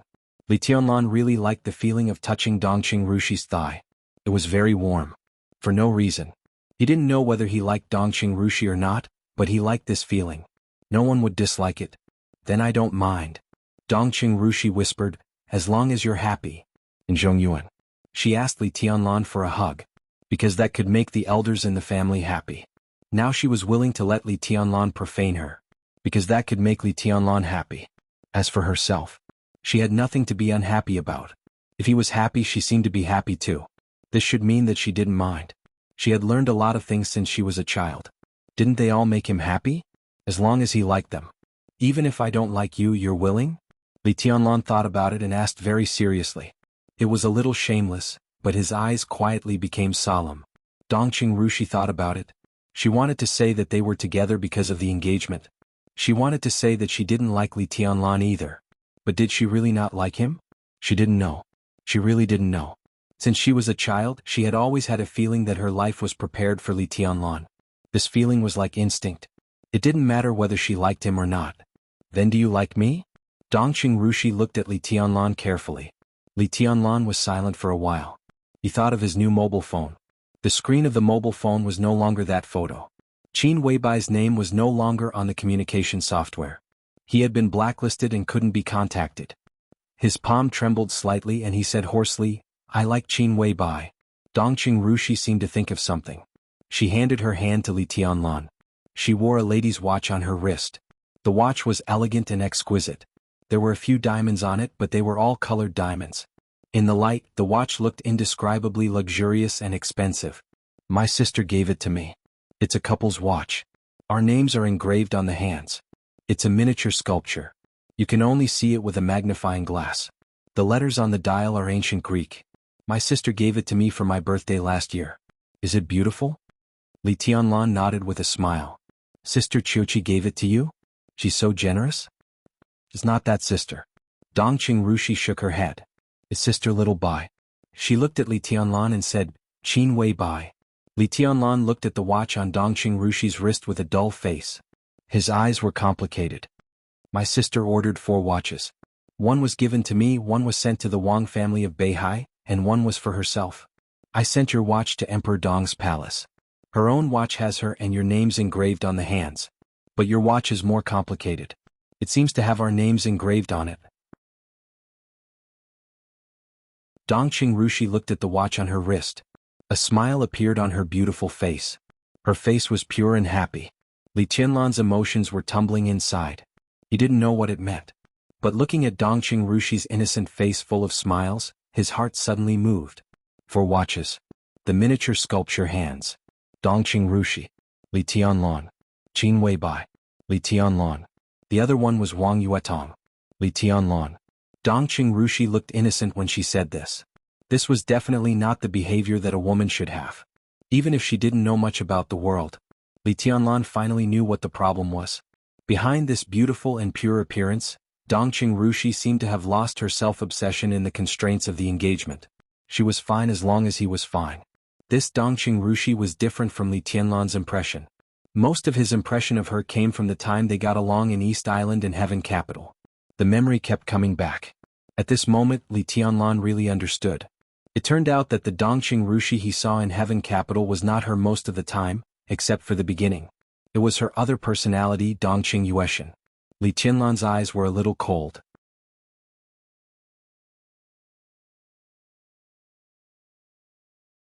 Chapter 294. 7,000 Words Chapter. After getting off the highway, Li Tianlan drove the red sports car directly to the city center. It was not on the way to the East Emperor Palace or the Sky Academy. Dongqing Rushi was a little curious about where Li Tianlan was taking her. I'm going to my sister's house for dinner tonight. Dongqing Rushi said softly. Dongqing Qiuqi had been working in Huading. She could be regarded as the main force of the giant group to infiltrate Huading. In the past few years, all the groups were quietly playing games and purging, both internally and externally. 2 years ago, Dongqing Wudi's promotion could be said to be the biggest gain of the giant group, but there were also many small gains. The giant group put a few heavyweight chess pieces in Huading. Dongqing Qiuqi's position became more stable as a result. Knowing that her sister and her future brother-in-law were coming to Huading, Dongqing Qiuqi specially called them and asked them to go to her house for dinner in the evening. There's still time, Li Tianlan said. Dongqing Rushi nodded and said no more. She looked at her legs quietly. Her legs were still fair and tender, but at this time, there was a clear handprint on her thighs that had been kneaded and caressed. Dongqing Rushi blushed and reached out to cover the mark with her shorts. The shorts were very short, so the handprint was still there. Dongqing Rushi stared at the handprint, which represented that she had been molested. She pursed her red lips and was a little dazed. The sports car entered the central ring from the outer ring, got off the inner ring and continued to drive. Dongqing Rushi looked out of the window more and more. Her sister, Dongqing Qiuqi, was now one of the directors of Huading and the leader of Wudong New Area. In addition, the Sky Academy and the Deep Sea Academy held maneuvers every year. So Dongqing Rushi was no stranger to Huading. This was the direction to Puxi. Looking across the rushing Huangpu River, she could clearly see the high-rise buildings of Wudong New Area. The car entered Anning District. Finally, it stopped in front of a gray building. The building was 12 stories tall and spacious, giving off an extremely solemn and dignified feeling. However, in terms of height, it was the least eye-catching among the surrounding skyscrapers. Dongqing Rushi looked at the tall building in front of her. The sign above was shining in the afternoon sun. Blue Sky Group. Here? She looked at Li Tianlan and said with some uncertainty. In recent years there had been basically no local tycoons in Huading. All the major forces were involved in it and there was chaos in the tranquility. When many people set their sights on the more profitable Wudong New Area and the high-level competition in Huading, only the Special Warfare Group quietly took several districts in Puxi under its command. Anning District was one of them. Blue Sky Group, Dongqing Rushi thought silently. She didn't have much contact with the outside world, but she also vaguely knew that this was a force of the Special Warfare Group that had developed rapidly in Huading in the past 3 years. Right? Looking out of the window, Li Tianlan was a little uncertain. What was the Blue Sky Group? In his impression, this place should have been a logistics company 3 years ago. Let's go take a look. Li Tianlan pushed the car door open. The early summer afternoon had already begun to heat up. The air was filled with dryness. But it felt like an illusion. The moment Li Tianlan opened the car door, Dongqing Rushi felt a cold wind blowing through the air. The cold wind seemed to carry with it a blizzard as it poured into the carriage fiercely. It came abruptly, left abruptly, and then disappeared without a trace. Dongqing Rushi's body trembled subconsciously, and she followed Li Tianlan. The two went directly to the gate of the Blue Sky Group. There were serious-looking guards at the gate. There were also 2 security guards standing in front of the hall. Li Tianlan walked all the way, entered the gate and entered the hall. The security guards stood motionless. The staff of the Blue Sky Group came and went. The crowd kept shuttling around Li Tianlan and Dongqing Rushi. The two followed a middle-aged man who looked like a high-level official into a special elevator. The middle-aged man pressed the button for the 9th floor, and then looked at the rising number of the elevator with a bored face. Dongqing Rushi and Li Tianlan stood behind him. Dongqing Rushi finally noticed something. She looked at Li Tianlan and wanted to say something but stopped on second thought. He can't see us. Li Tianlan said indifferently, he can't hear us either. Dongqing Rushi looked at Li Tianlan. She was not surprised that Li Tianlan had such a means. Any thunder-shocking realm expert could use the distortion of the air to completely block the sight of ordinary people. Dongqing Rushi could also do it. But this was different from being invisible. This method completely tore the surrounding air with power, twisted the air, and turned it into a blurred state. In such a state, it was difficult for ordinary people to find anything. But once the distance was too close, a real expert could always find something strange. So this kind of skill sounded good, but in fact it didn't have much effect.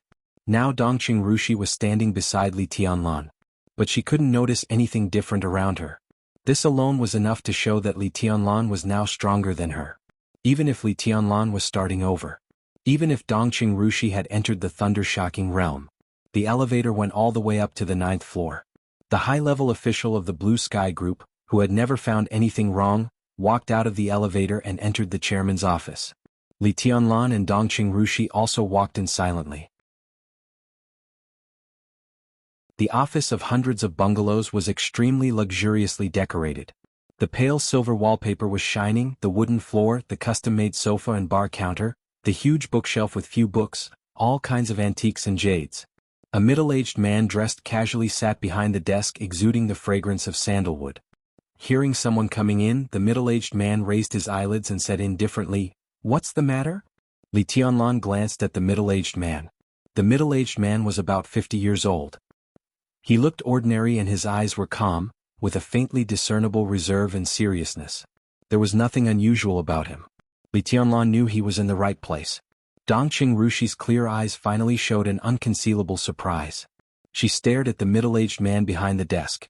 "Boss Liu, I think we need to think carefully about our cooperation with the Flourishing Age Fund. In fact, in this matter we are at a disadvantage." The high-level official of the group who entered the office said cautiously. "It's not a disadvantage." Boss Liu waved his hand. "We didn't get the expected benefits, but it's still profitable. The Flourishing Age Fund was one of our biggest investors a few years ago. We owe them a favor for the rapid development of the Blue Sky Group. There's no need to think about this matter. You talk to the Flourishing Age Fund and sign the contract on behalf of me." Dongqing Rushi looked at Boss Liu in front of her quietly. "I know him." She suddenly said softly, "This is Director Liu." Her voice was crisp and soft, and Dongqing Rushi could hear it clearly herself. There was no fluctuation in the air. Boss Liu was still talking to his subordinates. Dongqing Rushi suddenly turned her head and looked at Li Tianlan, who was a little careless. "What realm are you in now? The Invincible Realm?" There was a strong sense of disbelief in her tone. A 22-year-old Invincible Realm expert? Zhongzhou State, no, the Dark World had never appeared in the history. Li Tianlan just shook his head simply. He looked at Boss Liu in front of him and said with a smile, "This is my dog. I want to know something. He's the most suitable person." Dongqing Rushi's eyes were complicated. This was also what shocked her. She knew Boss Liu, so she knew what all this meant. Dongqing Rushi saw Boss Liu in front of her almost every year in the past 2 years. 2 years ago he was still in the Sky Academy. Liu Shiyuan, the former deputy director of the teaching office of the Sky Academy. In the maneuvers of the 2 academies in the past 2 years, Lu Shiyuan was one of the team leaders of the Sky Academy every time. Lu Shiyuan, the Lu family of Huading, Li Tianlan's dog. Dongqing Rushi felt that this sentence contained a lot of information. The Lu family of Huading was an important part of the peripheral forces of Kunlun City. Li Tianlan came to Huading to start a feud with the Lu family. Lu Xiuwei, who was killed by him in the entrance maneuver, was Lu Shiyuan's younger brother. But now Lu Shiyuan was Li Tianlan's dog? She looked at Boss Lu, who didn't know that he was approached, and felt ridiculous. Lu Shiyuan was already an expert close to the peak of the thunder-shocking realm. But now his behavior was so ignorant. She and Li Tianlan were right in front of him and they were talking, but he didn't notice them at all. The surrounding space was calm and tranquil and everything was normal. It made an expert close to the peak of the thunder-shocking realm appear next to him without him noticing. This didn't seem to be something that could be done by twisting space. This was a domain. The domain of the invincible realm. Dongqing Rushi looked at Li Tianlan, and there was a hint of a smile in her clear eyes, like the ripples on a gentle lake in the breeze, charming, gentle, and incomparably beautiful. She took Li Tianlan's hand and shook it. What do you mean? Li Tianlan looked at her blankly. I don't know.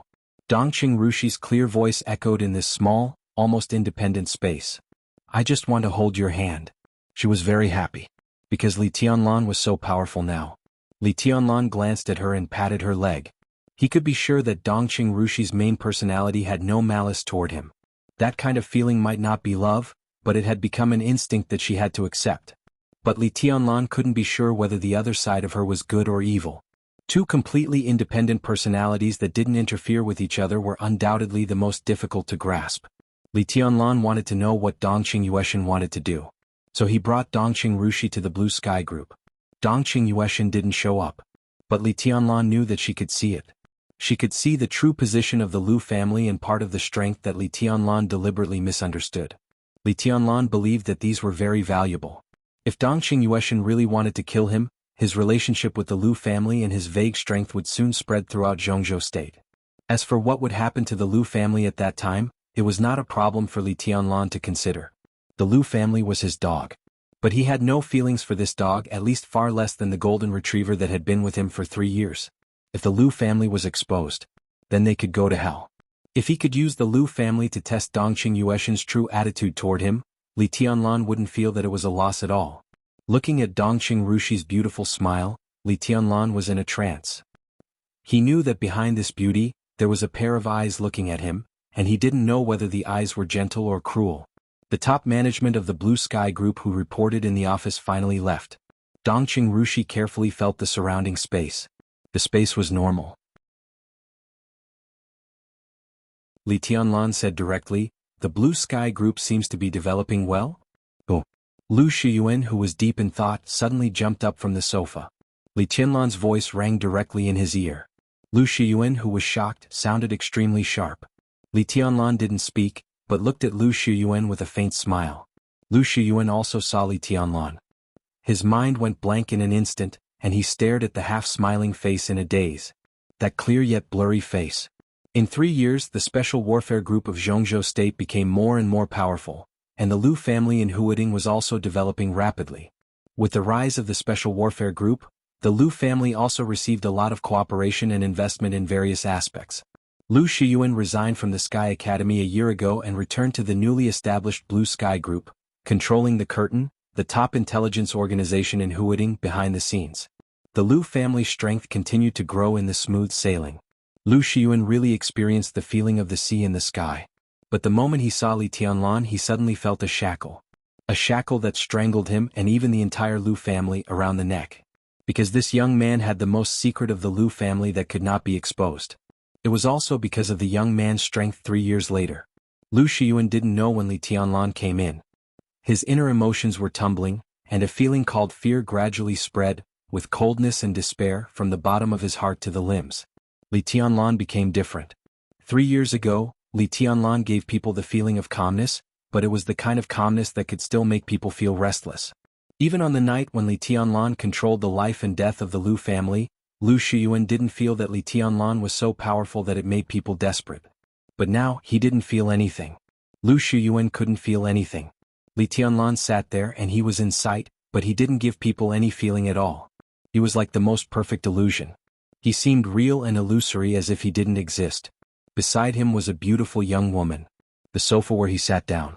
The flowers and plants on the tea table in front of the sofa. The teacup next to the flowers and plants. Even the dust on the ground. Everything had a more sense of existence than Li Tianlan. Li Tianlan was there, but it seemed that he didn't exist. The muscles on Lu Shiyuan's face trembled uncontrollably. For 3 years, Li Tianlan disappeared, and the members of East Emperor Palace returned to the Sky Academy. The Lu family didn't do anything wrong to Li Tianlan. But at this moment he couldn't control his fear at all. He didn't know how strong Li Tianlan was now. But at least at this moment, standing in front of Li Tianlan, he really felt like an ant. He took 2 steps forward, bowed deeply to Li Tianlan, and said in a trembling voice, "Your Highness. Long time no see." Li Tianlan waved his hand casually. "Sit down." Lu Shiyuan subconsciously walked over and sat down. The moment he bent down, he inadvertently glanced at Dongqing Rushi's long legs under her shorts. He saw the red handprint on Dongqing Rushi's thigh. Lu Shiyuan's face froze and he quickly turned his head. He had seen Dongqing Rushi, the female genius of the Deep Sea Academy. But he didn't know what Li Tianlan was doing with the daughter of the Dongqing clan before he came here. No matter what, Lu Shiyuan felt confused. Blue Sky Group. Li Tianlan read it silently and said with a chuckle, "What's wrong? Has the Lu family changed its business?" "Yes, the scale has expanded." Lu Shiyuan replied meticulously. His eyes were fixed on Li Tianlan, and he didn't dare to look away at all. Because once his eyes wandered, Li Tianlan's figure would completely disappear from his perception, and his voice would come from all directions. The emptiness was frightening. The real illusion didn't exist, but it was everywhere. The group? No, Kunlun City has risen very fast in recent years. In the eyes of outsiders, the Lu family is the representative force of Kunlun City in Huading, so many people come to us for cooperation and even invest in us. Flourishing Age Fund, Beihai Group, 9 States International. Many people have invested a lot. Lu Shiyuan said cautiously, the Lu family has developed very fast. At present, it is not only logistics but also involved in many industries. So we discussed and established the Blue Sky Group. What about the curtain? Li Tianlan asked. He didn't have a clear concept of the magic of money for the time being. In his opinion, most of the value of the Lu family came from the intelligence department of the curtain. That was what he valued the most. It's okay. Lu Shiyuan said a little unnaturally, and his eyes subconsciously avoided Li Tianlan's. It's okay? Li Tianlan narrowed his eyes and asked softly. Lu Shiyuan stood up uneasily. The whole Lu family was Li Tianlan's dog, so the Lu family's industry and power naturally belonged to Li Tianlan. I'm incompetent in this regard. Lu Shiyuan gritted his teeth and braced himself to say, Jiangnan society officially entered Huading 3 years ago. The curtain failed to withstand the pressure and was suppressed after many confrontations. In recent years, although the Wang family of Beihai and Kunlun City had disputes, they were generally in a state of cooperation. Gu Qianchuan called and asked us to restrain ourselves for the time being and leave some space for Jiangnan society. Li Tianlan looked at Lu Shiyuan with no expression. Your Highness, after you left, the dark world was very chaotic. At this time, most people would like to see the Wang family of Beihai and Kunlun City work together, so we have not taken too drastic actions against Jiangnan society. Jiangnan society? Li Tianlan suddenly said. Their leader is Lu Shuanghua? Lu Shiyuan was stunned and said, yes. Li Tianlan calmly changed the topic. How's the dark world recently? It's very chaotic. Lu Shiyuan thought carefully. 2 or 3 years was not a long time, but too many things had happened in the dark world. All of this seemed to be the aftermath of the final battle in Heaven Capital, but in fact, it was a one-time outbreak of the contradictions accumulated in the dark world over the years. Behind the prosperity, the dark world was always an era of turmoil. But in the past many years, it had not been as lively as in the past 2 years. At the beginning it was Zhongzhou State and Samsara Palace. Lu Shiyuan chose his words carefully. Not long after your Highness left, it was said that Gu Xingyun personally went to Lonely Mountain. Then the elites of the Wang family of Beihai and Kunlun City left Zhongzhou State and declared war on Samsara Palace. Gu Xingyun personally attacked the master of Samsara Palace but failed. Not long after, the Jiang family of South America also intervened. Li Tianlan's eyes were cold. Lu Shiyuan looked at his expression and continued, At first it was said that the Jiang family of South America was talking with Samsara Palace. But after the master of Samsara Palace killed several experts, the Jiang family of South America directly changed their position.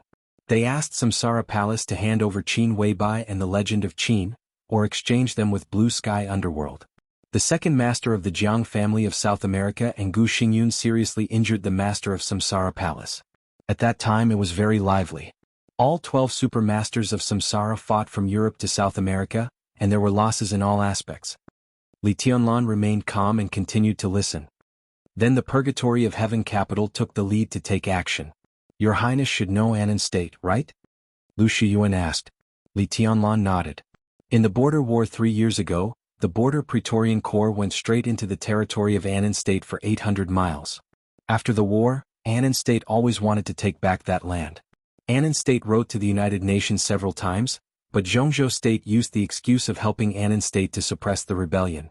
They didn't withdraw until the second spring after Your Highness left Huading. Of course, the withdrawal was also nominal. Those who should stay still stayed. The 20,000 elites of the Thunderbolt Battalion of the Border Control Corps took off their uniforms and stayed there. They were led by Di Jiang, a super expert of the Wang family of Beihai. On the surface they had nothing to do with Zhongzhou State and were self-proclaimed kings. But in fact they still obeyed the orders of Zhongzhou State. They played the role of the rebels of Annan State and had several conflicts with Annan State.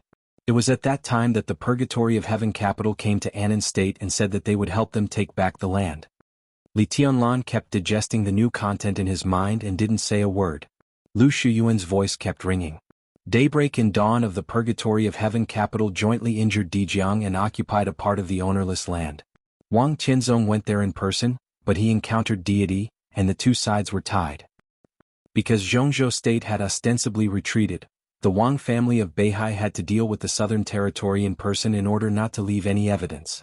The Heaven Punishment Troop went south, and the Sunluo Life-Prolonging and Athanasi halls of the Purgatory of Heaven capital were also stationed there. The two sides had been in a stalemate. At present, although the Wang family of Beihai had the advantage, it couldn't do anything to the Purgatory of Heaven capital for a while. The hunted Samsara Palace also found an ally. The Dark Knights helped the Samsara Palace block the Jiang family of South America. The murderous weapon, the Dark Saint's Spear, fired a year and a half ago and seriously injured the second master of the Jiang family of South America, Jiang Chenyan. As the Dark Knights took action, the Knights Templars launched a war against the Dark Knights in the name of purging heresy. The Vatican and Arcis were said to be very interested in the Samsara Palace. Arcis had appeared twice in the chaos of the superpowers. The Samsara Palace stayed in Star State for a long time. Gu Xingyun, who stayed in Star State for a long time, seemed to have aroused the dissatisfaction of Kasradar, the god of war of Star State. The elites of Star State expelled the experts of Kunlun City in the name of the FBI. The fantasy world of North America also showed its attitude and followed Kasradar to suppress all foreign forces. The Jiang family of South America invited a very powerful black ghost from Africa. Several European countries had suffered losses from the black ghost when they were developing African business, so the European Union also intervened.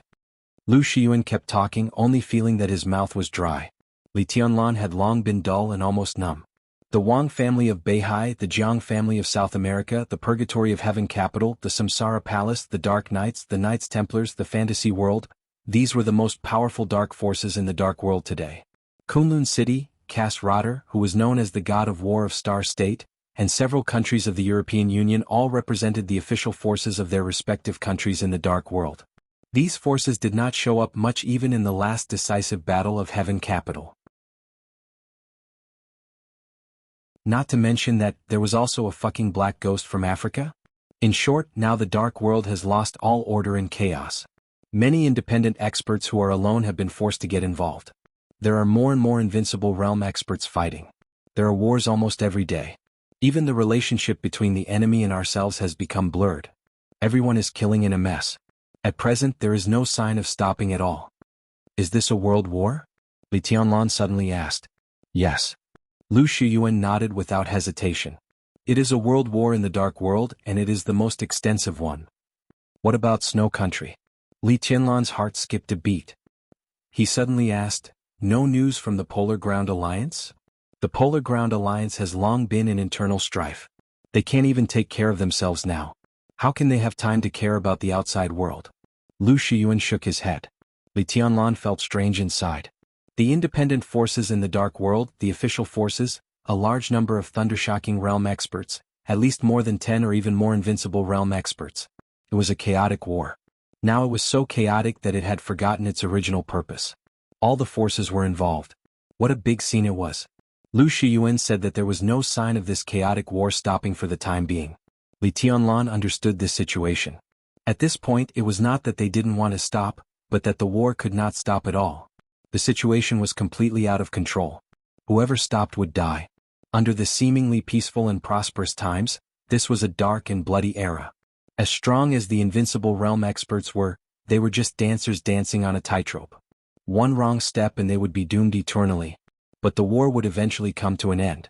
After the war, what would the dark world look like? Li Tianlan was silent. The general trend, which was countless times more complicated than the final battle of Heaven Capital, was right in front of him. Under the general trend, the invincible realm experts were like non-entities, and the national destiny of a country was also like non-entities. Li Tianlan still couldn't retreat. Because Samsara Palace was in this chaos. Qin Weibai was in Samsara Palace. How could he retreat? Once again he felt the suffocating pressure. The road ahead was difficult. He took a deep breath and whispered, "How are my brothers now?" "The people from East Emperor Palace are fine." Lu Shiyuan hesitated. At present, the lowest realm is Yu Qingyan, who is in the stabilization phase of the fire-flaming realm. The highest realm is Li Baidian, who is about to enter the stabilization phase of the thunder-shocking realm. Today, East Emperor Palace is one of the strongest forces in the Sky Academy. "Oh, by the way, Your Highness, I have a piece of information about Li Baidian." Lu Shiyuan looked at Li Tianlan and said, "Li Baidian will have a final battle tomorrow. Your Highness can go and see." Final battle? Li Tianlan raised his eyebrows. With whom? It's the last disciple of Gu Qianchuan, the first elder of Kunlun City. Gu Yulan of Jilei Mountain.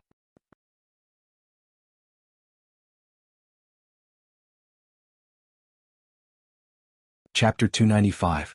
It was lunchtime when he arrived at Wudong New District No. 1 courtyard. Dongqing Rushi was very familiar with the council compound of Wudong New District. After she took out her pass, she was unimpeded all the way. When the red sports car with the fuel tank running out stopped in front of building No. 1, the graceful and gentle Dongqing Chiochi had already come out to greet her. Beside her was a young man who looked to be in his 30s.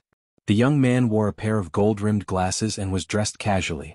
He looked cultured and elegant, amiable. "Didn't he come in the afternoon? What took you so long?" Dongqing Chiochi asked softly, stroking her sister's head with a smile. This was a woman who greatly resembled his mother. What was similar wasn't her appearance, but rather her gentle, elegant, and naturally noble temperament.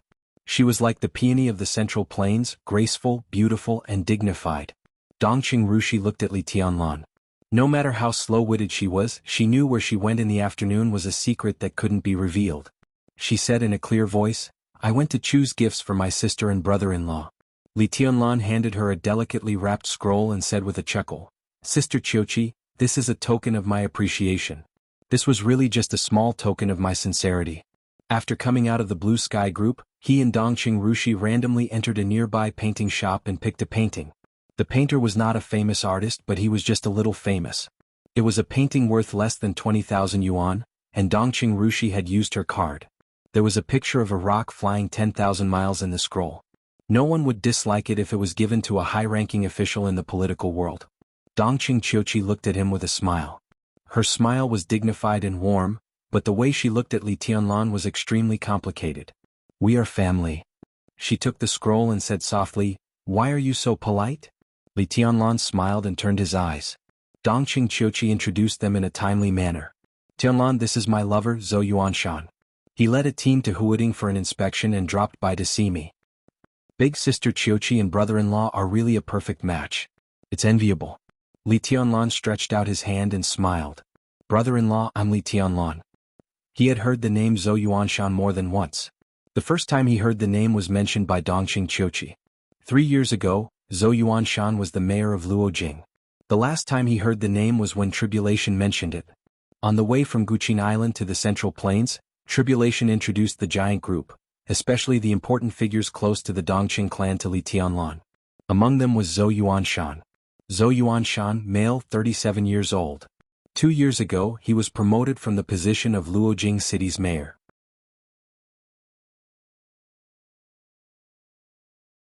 Now he was one of the directors of Zhongyuan province and the leader of Luojing city. In the entire political arena of Zhongzhou state, Zhou Yuanshan and Dongqing Qiuqi could now be regarded as one of the most eye-catching couples. They were young, promising, and had unlimited potential. It could be said that they were the focus of the major groups in Zhongzhou state. Yuanshan Army 1A Qing Wubak Chang Yuanshan He Qiu Dong the Qing Qiu 1 and said He Qing and Dongqing for Dong and out. Now with Dongqing Wudi entering the army headquarters, Dongqing Qiuqi's rise would slow down correspondingly, and Zhou Yuanshan would usher in a real explosive period. The future of the two depended on how the Dongqing clan, the Zhou family, and the Bai family, the three representative families of the giant group operated. We're a family. Brother, I won't call you your highness. It's too distant. How about I call you by your name in the future? Zhou Yuanshan held Li Tianlan's hand and said in an easygoing tone. He was not a very handsome man, but he had a very approachable affinity, very elegant and very sincere. That's all I want. Li Tianlan held Zhou Yuanshan's hand with a little force. At night, the street lamp in front of the number 1 courtyard was on. The soft light of the street lamp shone down, stretching the 2 men and 2 women in front of the door into a few long shadows. The 2 men shook hands face to face. Their palms held in the shadow. It looked very absent-minded, but it was full of strength. The 2 looked at each other and smiled. Their smiles were very simple and so were their thoughts. Zhou Yuanshan would not have thought that the young man in front of him would become the most powerful backer in his political career in the future. Li Tianlan also would not have thought that the brother-in-law in front of him would become the most powerful pillar in his political career in the future.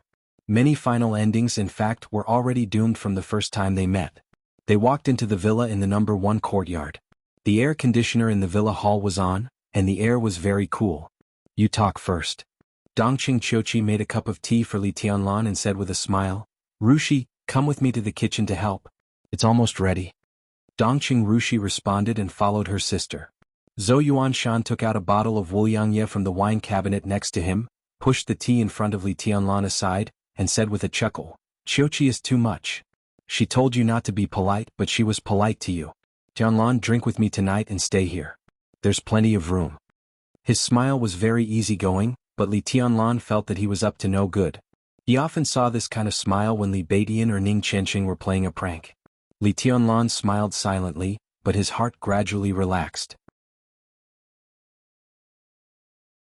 He said with a smile, Brother-in-law, I'm afraid that Rushi and I will disturb your reunion with Sister Qiuqi by staying here, right?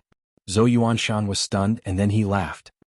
He looked elegant, but at this time his smile was indescribably free and easy, which was very infectious. We're an old couple, not as passionate as you young people. Zhou Yuanshan sat next to Li Tianlan, poured him a full glass of white wine and said mysteriously, and Tianlan, don't worry, this place is soundproof. I heard that the house in West Mountain is not as soundproof, so she didn't move there after discussing with me. If you don't believe me, I'll take you to have a try. No need. Li Tianlan didn't know whether to laugh or cry. West Mountain was the location of the Huading councilor's compound. Dongqing Qiuqi was one of the councilors of Huading, and could be regarded as one of the leaders of the whole Huading. But her actual position was the head of Wudong New area, so she rarely intervened in the affairs of other places in Huading. She was more like a counselor, but such a stable style also allowed her to run Wudong New area flawlessly. She didn't affect the whole Huading, and it was difficult for the other counselors of Huading to affect Wudong New area. Dongqing Qiuqi lived here, which indirectly showed her attitude. It was nonsense to say that it was for soundproof. Let's not talk about this. Tianlan, you're the heavenly son of Zhongzhou state. I fully support you and Rushi. Zhou Yuanshan patted Li Tianlan on the shoulder, picked up the glass and said, Come on, let's drink first. 2 glasses full of white wine clinked together. Zhou Yuanshan was generous and Li Tianlan was generous. They drank up. Zhou Yuanshan put down the glass and looked at Li Tianlan, who was expressionless. He gave him a thumbs up and said with a smile, Sit down, I'll make 2 dishes to go with the wine. Let's drink slowly. Li Tianlan nodded and looked at Zhou Yuanshan's back thoughtfully. The sisters in the kitchen were another scene. Dongqing Qiuqi was cutting vegetables. She looked at her sister who was washing fruit by the sink and said with a smile, "Rushi, why did you come with Tianlan?" Dongqing Rushi answered subconsciously, "Grandpa knew that Tianlan was going to Zhongzhou, so he asked me to go there from Yuzhou. That's why we came to Huading together." "What did you talk about on the way? Is there any talk of marriage?" Dongqing Qiuqi looked at her sister's back with a complicated look and whispered, "We didn't talk about that," Dongqing Rushi said honestly. In fact, they didn't even talk much on the way. Dongqing Rushi seemed to think of something. Her clear eyes dimmed slightly and she said softly, "Sister, I did something wrong in Heaven Capital. He might be angry so he doesn't want to marry me." "Nonsense." Dongqing Qiuqi shook her head with a smile. "Tianlan is not such a narrow-minded person. Why would he be angry and not want to marry you? After so long, all the misunderstandings should fade away. But he didn't listen to my explanation at all. I didn't see him until today after I came back from Heaven Capital. I haven't had a chance to talk to him." Dongqing Rushi seemed to be a little wronged. "I wanted to talk to him, but now I don't dare to. If he is still angry, he may ignore me again. What the hell is going on?" Dongqing Qiuqi asked helplessly. "Tell me, I'll help you find a way." Dongqing Rushi shook her head silently and said nothing. "Well, don't think too much. Tonight is a chance, isn't it?" Dongqing Qiuqi put the vegetables into the pot with a smile. She walked to Dongqing Rushi and whispered in her ear, "I have plans tonight. Don't leave. I told your brother-in-law before we came. Now they are drinking. Your brother-in-law is famous for being able to drink 1,000 cups. I'll ask him to put Tianlan down and then you can coax him." In less than 3 minutes, Zhou Yuanshan had brought 2 plates of dishes to go with wine, a pile of peanuts and a pile of cucumbers. He sat down beside Li Tianlan and said with a smile, "I don't know what the 2 sisters are talking about in the kitchen. Anyway, we're not in a hurry to eat. Let's drink first. Tianlan, I'll drink with you tonight. Let me tell you, if there are no guests at home as long as I come home, your sister usually bans me from drinking. Tonight is the right time to drink. Come on." Li Tianlan looked at his brother-in-law, who was really talkative but not annoying. He shook his head and drank up the wine again. The wine glass was big. 1 glass of wine was more than 2 taels. After 2 glasses of wine, Zhou Yuanshan's eyes suddenly became deeper. He poured another glass of wine. "This glass of wine is to you.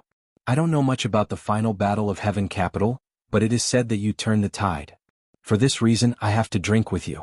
Tianlan, I'm convinced of the title of Heavenly Son of Zhongzhou State. That time it was very complicated, brother-in-law. I'm not as noble as you say."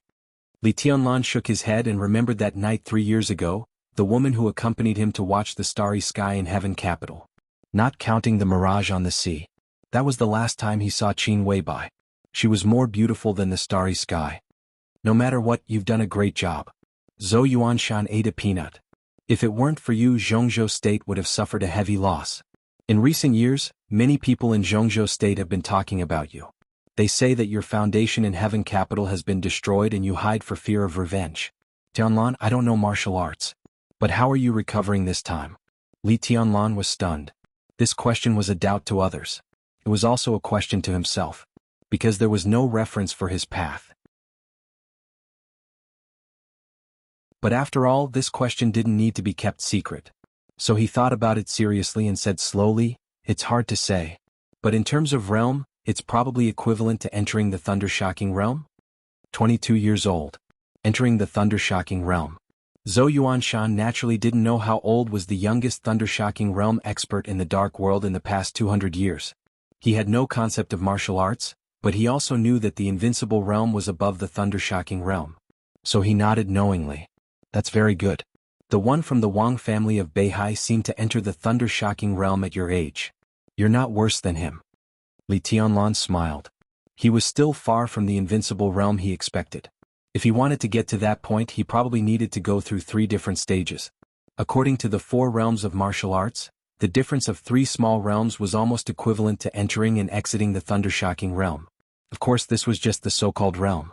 The realm could explain a lot of things, but most of the time the realm couldn't explain anything. "What's your next plan?" Zhou Yuanshan clinked glasses with Li Tianlan. The Maotai on the table was gone. So he opened another bottle without hesitation. "Let's graduate first. Now the Dark World is a bit chaotic. Let's take 1 step at a time." Li Tianlan drank the wine and said casually, "Why don't you go to the military?" Zhou Yuanshan suggested calmly, father-in-law is now the actual number one in the military headquarters. If you develop in the military headquarters, it's much better than fighting in the dark world. And your strength is almost there. The Border Control Corps may be a good place. At least it's suitable for you. Li Tianlan was silent for a while and then said softly, it's not good to go to the Border Control Corps now. Dongqing Wudi jumped from the Border Control Corps, which was known as a small military headquarters, to the actual number one in the entire Zhongzhou state military. Now, although he still served as the commander of the Border Control Corps, this position with real power had actually become the focus of attention of all the major groups. The giant group was also inclined to use this position to make deals with other groups.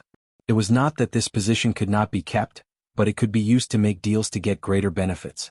If he kept this position, even if the new commander of the Border Control Corps was still a member of the giant group, Dongqing Wudi would become very passive in Yuzhou, and some of the backbone figures of the giant group would also be affected. For example, Zhou Yuanshan in front of him. There's nothing wrong with it. If you want to go, you can go at any time. At worst, you'll be a deputy commander of some army. The Border Control Corps has always been the foundation of the Dongqing clan. Isn't it easy to arrange someone? Zhou Yuanshan said indifferently. But that's not in the interest. Li Tianlan looked into his eyes. It may also affect brother-in-law. Zhou Yuanshan paused and looked at Li Tianlan in surprise. It seemed that he did not expect Li Tianlan to see through it so thoroughly. Then he shook his head. It's just 2 years later. I have an advantage in age. I'm not afraid of anything. I'm the son-in-law of the Dongqing clan. We're on the same side. I'm not willing to use 2 years to change your path. How can I be your brother-in-law? Li Tianlan shook his head with a smile and offered a toast to Zhou Yuanshan. The military is not suitable for me. Zhou Yuanshan frowned and said nothing. Li Tianlan was not pedantic. When the Special Warfare Group and the Wang family of Beihai blocked the living space of the Special Warfare System, he also knew that it was a good choice to go to the military and the Border Control Corps. But whether Li Tianlan, who carried the glory of the Li family, was willing to do so or not, he could not afford to owe the Dongqing clan a favor. His relationship with the Dongqing clan could not be concealed from everyone. Once Li Tianlan went to the Border Control Corps, the Dongqing clan would signal to everyone that they were unwilling to give up the Border Control Corps. This would block the way of too many people. The first to bear the brunt was Zhou Yuanshan. Zhou Yuanshan was the son-in-law of the Dongqing clan, but more importantly, he was the heir of the Zhou family of the giant group. The Zhou family was also a giant family of the giant group. His father, Zhou Mulin, was now a director of the decision-making committee of Zhongzhou State. Although his real power was not particularly prominent, he ranked above Dongqing Wudi among the giants. It was precisely because Zhou Mulin's position was too high that Zhou Yuanshan's advancement in recent years had been somewhat slow in order to avoid suspicion. However, Zhou Mulin would retire in a few years. His retirement was bound to be exchanged for Zhou Yuanshan's advancement in power. This was the rule, the so-called balance. Therefore, the few years before Zhou Mulin's retirement were critical. If the giant group used the Border Control Corps as a bargaining chip to trade with other groups, Zhou Yuanshan would definitely have a share of the benefits. He was now the top leader of the provincial capital of Zhongyuan. If he went one step further, he would be qualified to directly serve as the governor of a province. If the giant group handed over the Border Control Corps, Zhou Mulin's advancement would be easily accepted by all parties. In this way, when Zhou Mulin retired, even if Zhou Yuanshan couldn't rush into the decision-making committee, he could at least really take charge of a province and lay the most solid foundation. But if Li Tianlan went to the Border Control Corps and the giant group refused to trade, it would be difficult for Zhou Yuanshan to move first. In this way, when Zhou Mulin retired, Zhou Yuanshan would move. The top leader and the second in command of a province seemed to be of the same level, but in fact, in the eyes of the higher-ups, the weight was completely different. To exaggerate, whether Li Tianlan went to the Border Control Corps or not directly affected the highest point of Zhou Yuanshan's future career. It was not as simple as a matter of a few years. Moreover, the Special Warfare Group had been in charge of the army headquarters for a long time. This time, their flagman Qi Beizong retired, and the Special Warfare Group also gained a lot of benefits from it, which made it even stronger. After Dongqing Wudi took over, he had a very difficult time. The giant group also urgently needed to exchange the 550,000 troops of the Border Control Corps for a large number of bargaining chips, so that Dongqing Wudi could establish his authority in Yuzhou.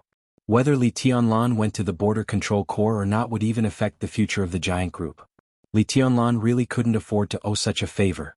If he followed the Dongqing clan's intention to enter the military, that was equivalent to the Dongqing clan directly standing on the opposite side of Kunlun City and the Wang family of Beihai, with no room for buffer. His success or failure in the future would also directly determine the rise and fall of the Dongqing clan and even the entire giant group. Although there were no superiors of the invincible realm in this kind of top wealthy family, they had a deep foundation and developed relationships.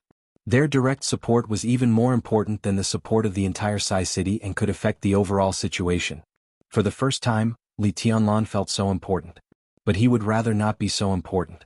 Li Tianlan shook his head and whispered, "I'd still like to develop in the special warfare system. This is the battlefield that suits me best." It was the battlefield. It was the battlefield that suited his development, not the soil. Even if he was the only one on the battlefield to face the Wang family of Beihai and Kunlun City, it was the most suitable for him. Li Tianlan's eyes were calm. Zhou Yuanshan saw the light shining under the calmness in his eyes. That was the light of absolute confidence. He couldn't figure out why a young man who had just entered the thunder-shocking realm could be so confident. P.S. It's a plot familiar to the old readers again. I don't think it's boring. After all, the special warfare is different from the old books. The special warfare has a high force value, but it's still a city after all. The worldview is so big. There is no alien world, no ascension, just the Earth.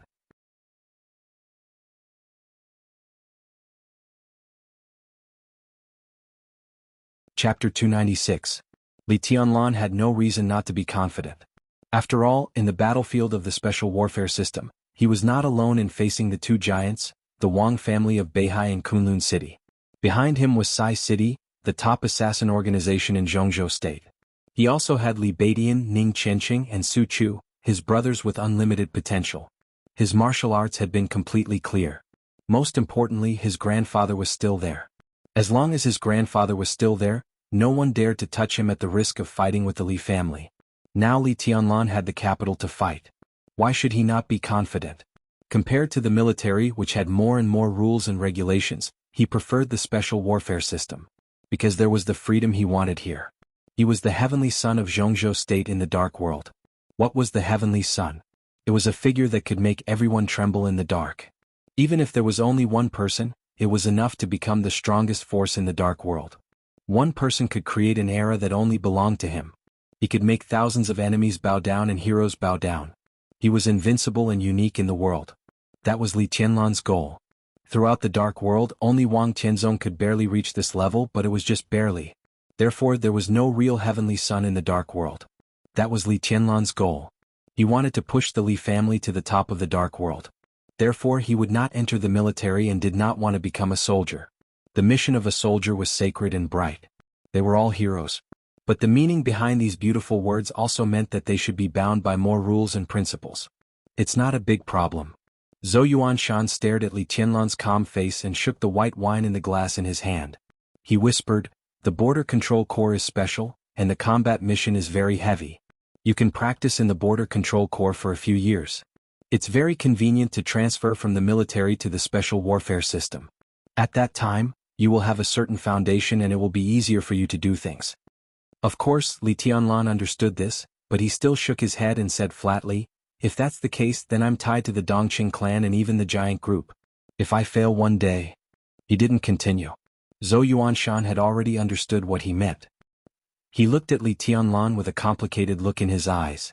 After a while, he said with a self-mocking smile, "I thought you didn't quite understand. It turns out that you understand better than anyone else. You don't want to enter the military not because of anything else, but because you treat us as outsiders?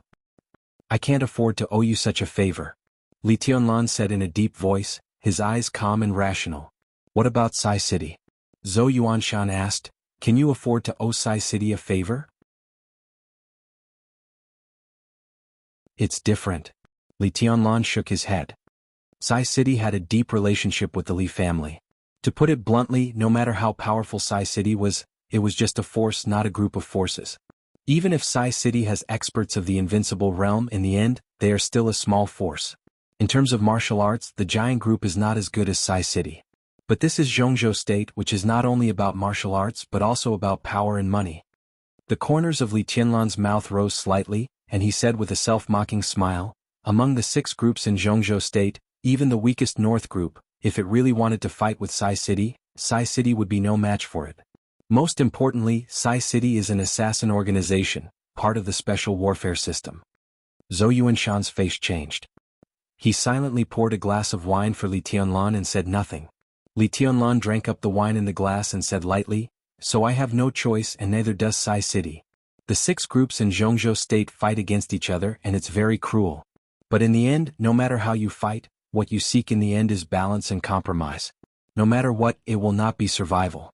Because the price is too high and the loss outweighs the gain. But once a force in the dark world fails, it will face survival.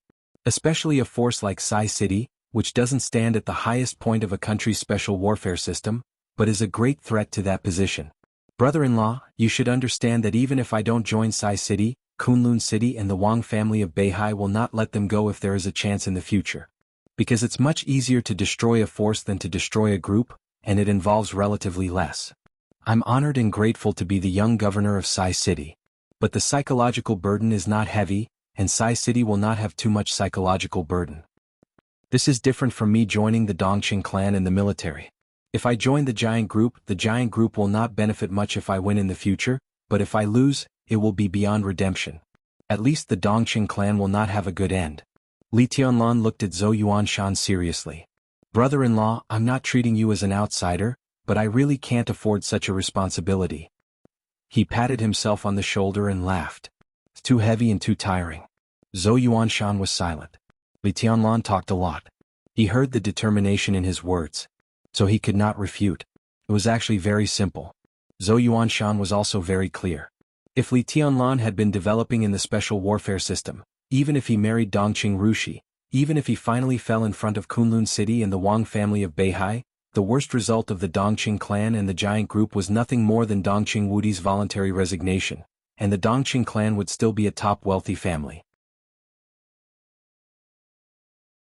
On the contrary, if Li Tianlan joined the military, it meant that in the next game, the Dongqing clan would use the resources of the entire military to fight against Kunlun City. The impact was so huge that once it failed, Dongqing Wudi would not only resign but become a sinner. How could Zhou Yuanshan not know that it was a desperate move? But his father-in-law insisted, so he could not resist and could only support it. But Li Tianlan refused his proposal. Zhou Yuanshan had mixed feelings. He looked at Li Tianlan with appreciation and doubt in his eyes. If the Border Control Corps wants to make a deal, which side is more interested? Li Tianlan suddenly asked. Outsiders would not know this question, but it must have been discussed in secret. As a core figure of the giant group, Zhou Yuanshan must know the inside story. Zhou Yuanshan thought for a moment. If there is no accident, it will be the Wang family of Beihai. Dijiang?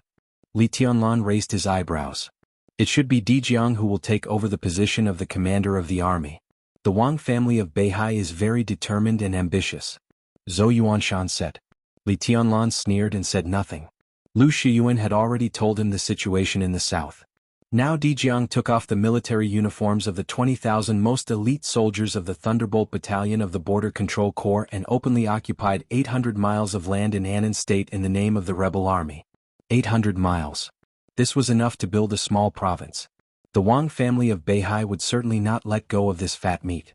In the border war, Wang Tianzong went to the front line and first completed the transfer of the military power of 20,000 Thunderbolt Battalion with the Dongqing clan. The price they paid was to support Dongqing Wudi to enter the army headquarters. In this way the Dongqing clan made a profit. But as soon as the Dongqing clan left, the Wang family of Beihai had the idea of the Border Control Corps. If Dijiang became the new marshal of Zhongzhou State and the commander of the Border Control Corps, the 800 miles of land occupied by the Wang family of Beihai would be linked to the Border Control Corps. Their reinforcements were endless. Neither Annan State nor the Purgatory of Heaven capital, which was at odds with them, would have a chance. The Wang family of Beihai would also take the opportunity to open up its second foundation in addition to Beihai province. A foundation that truly belonged to itself and had little to do with Zhongzhou State. The area of a small province. Such interests were worth giving up too many interests for the Wang family of Beihai. Of course they had the determination. As for whether the Dongqing clan could make any money, the offer of the Wang family of Beihai?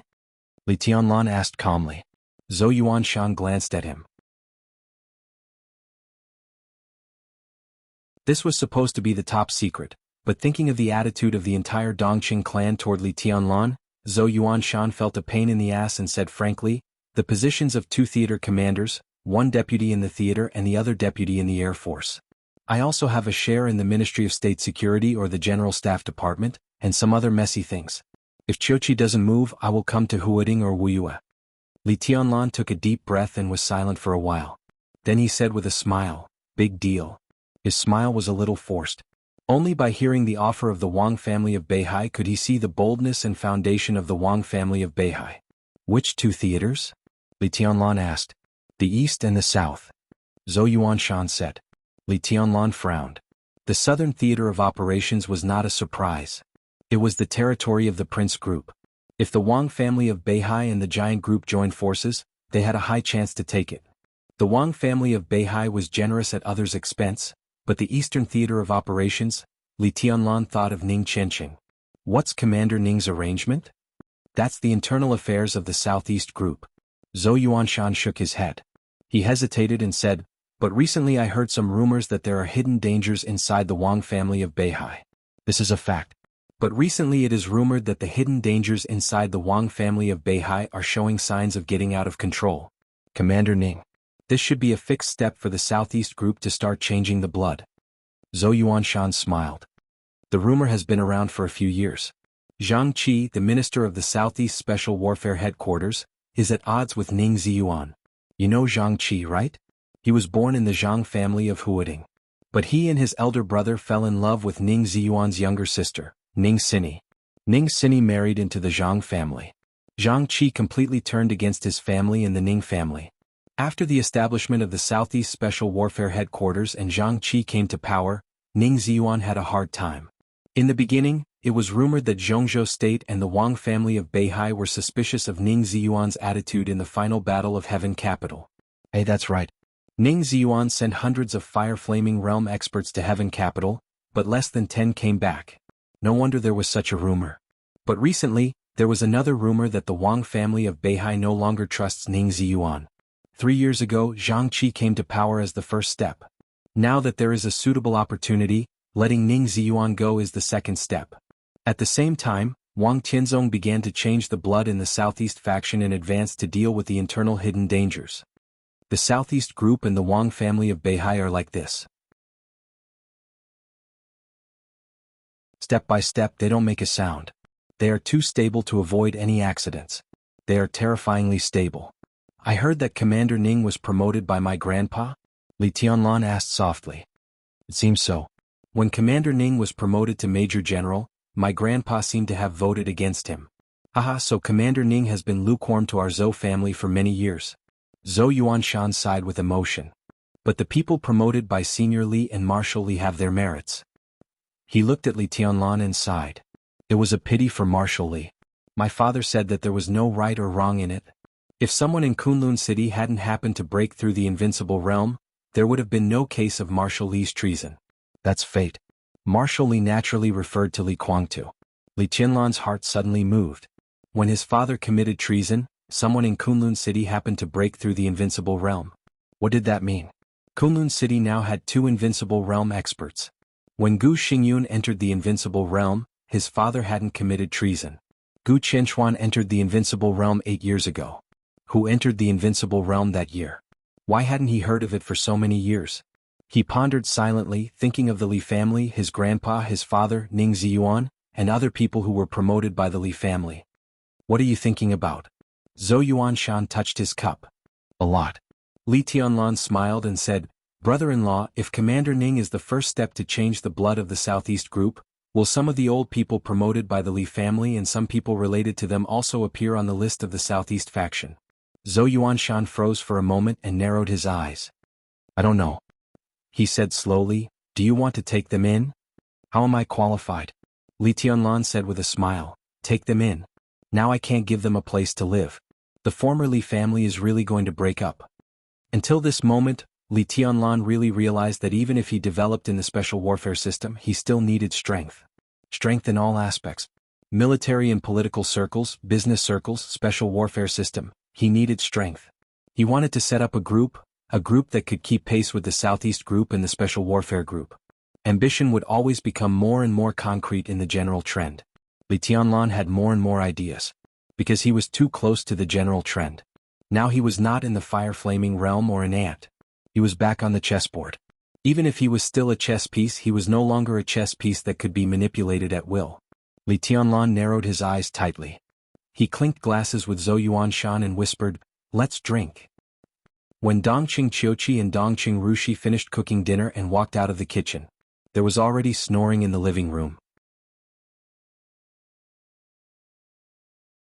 Comrade Zhou Yuanshan, who was known to be able to drink 1,000 cups in the officialdom of Zhongyuan province, was sleeping soundly on the sofa. Saliva flowed down with the snoring. His elegant face was red and he smelled of alcohol. There were 4 bottles of Maotai on the table. There was less than a third of the 4th bottle left. Li Tianlan sat on the sofa and ate peanuts. His eyes were as clear as ever. This? Dongqing Qiuqi looked at her husband, not knowing whether to laugh or cry. For a moment she didn't know what to say.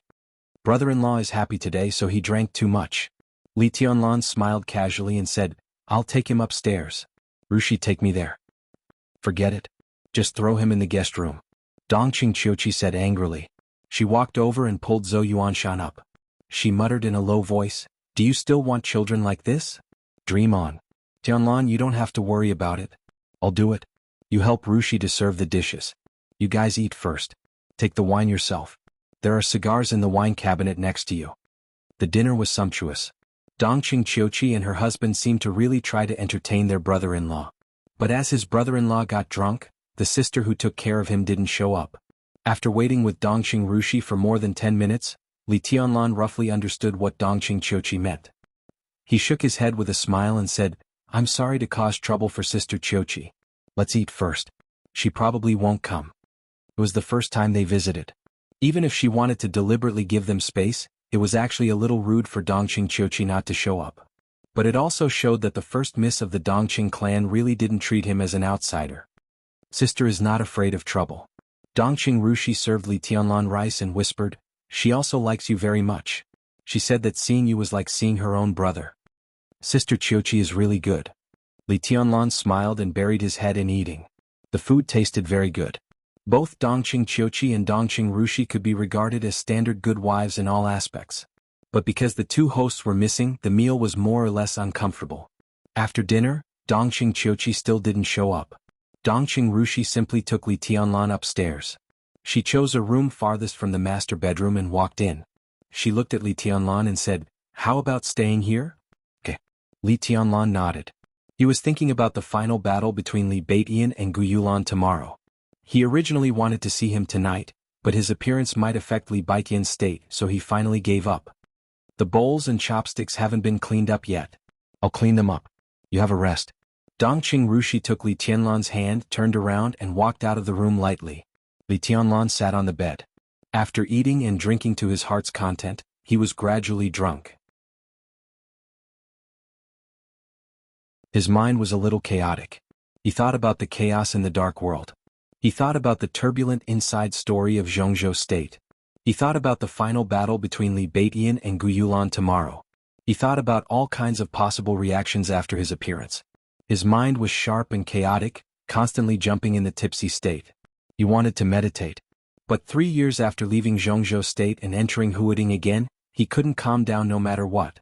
Shaking his head a little irritably, Li Tianlan stood up and went straight into the bathroom. The bedroom door seemed to make a noise. Li Tianlan didn't pay attention, just letting the cold water wash his body. He didn't know how long it took before he pulled out a bath towel to dry his body and walked out of the bathroom with the bath towel around him. The light in the bedroom had been turned off. The bedside lamp was on and the light was soft. Dongqing Rushi, dressed in a white bathrobe, was sitting on the bed watching TV quietly. "Are you done?" Hearing the voice, Dongqing Rushi turned to look at Li Tianlan. "Where do you want to sleep?" Li Tianlan was a little stunned. He didn't know why Dongqing Rushi was here. And he didn't know where she took a bath. "Why are you here?" Li Tianlan asked directly. "You just said we live here." Dongqing Rushi looked at Li Tianlan with a blank face. Li Tianlan frowned and he wanted to use a more euphemistic wording.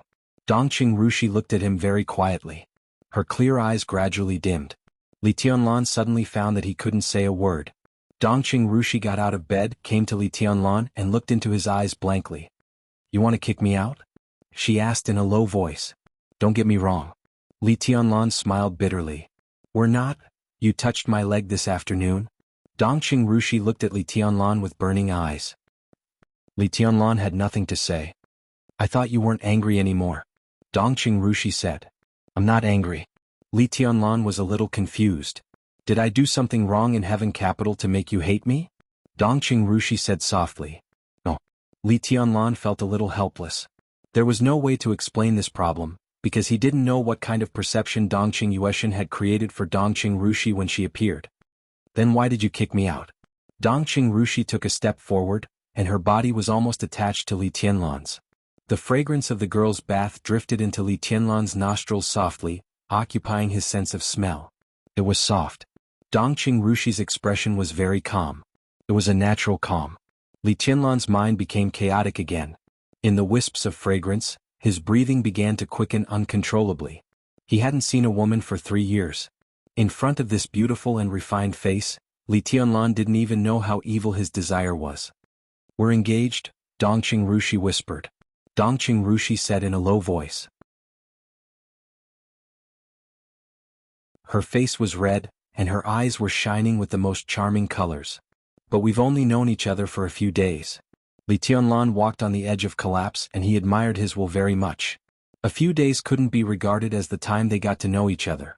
After all, he had known Dongqing Rushi in Heaven Capital 3 years ago. But the two had only been together for a few days. But I've known you for many years. Dongqing Rushi looked at Li Tianlan and said softly.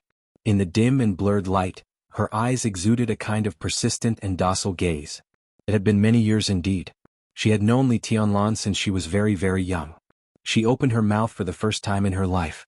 When she just spoke, she didn't say Mom and Dad in her childish voice. It was Tianlan. That year, Dongqing Rushi was less than 1 year old. That year, Dongqing Rushi was 22 years old. She and Li Tianlan were born in the same year, the same month, and the same day. How many years had it been? Dongqing Rushi reached out and carefully pulled off the bath towel on Li Tianlan. Her face was red as if it was on fire. Before going to Zhongyuan from Yuzhou, she had learned about this. But at this time she was still at a loss. She reached out her trembling hand. Her hand was very small, and her fingers were slender, white, tender, and attractive. She took her hand back halfway. Dongqing Rushi began to unbutton her bathrobe. She didn't know her feelings for Li Tianlan and she didn't want to know. It didn't matter. But she knew how she felt. This kind of feeling was called willingness. Willingness was the most difficult. Li Tianlan subconsciously reached out to stop Dongqing Rushi from taking off her clothes. Dongqing Rushi looked at Li Tianlan in confusion. Don't, Li Tianlan swallowed. Use your hands. Dongqing Rushi tilted her head and thought about it. This posture was a little inconvenient. So she bent her knees and knelt in front of Li Tianlan. This was a very weak posture of submission. She was the most eye-catching genius of this generation in Jade Pool. Li Tianlan was almost out of control. His eyes kept alternating between calmness and confusion. Now he didn't resist Dongqing Rushi. But he was afraid of death. He was afraid of Dongqing Yueshan, who didn't know good from evil. If the two personalities alternated at the most critical moment, he didn't know what would happen. He was really afraid of death. Dongqing Rushi knelt in front of Li Tianlan. Her eyes were very shy. After hesitating for a moment, she bit her lip, gently moved her face over, and opened her small mouth. Her lips were soft like water. Cool and warm. Li Tianlan suddenly shivered. Don't use your mouth. Dongqing Rushi still kept her kneeling position. Her beautiful little face was as red as a ripe apple, and her whole body seemed to be bathed in the light of charm and enchanting. She looked up at Li Tianlan bitterly. Her eyes were a little aggrieved, a little ashamed and delicate.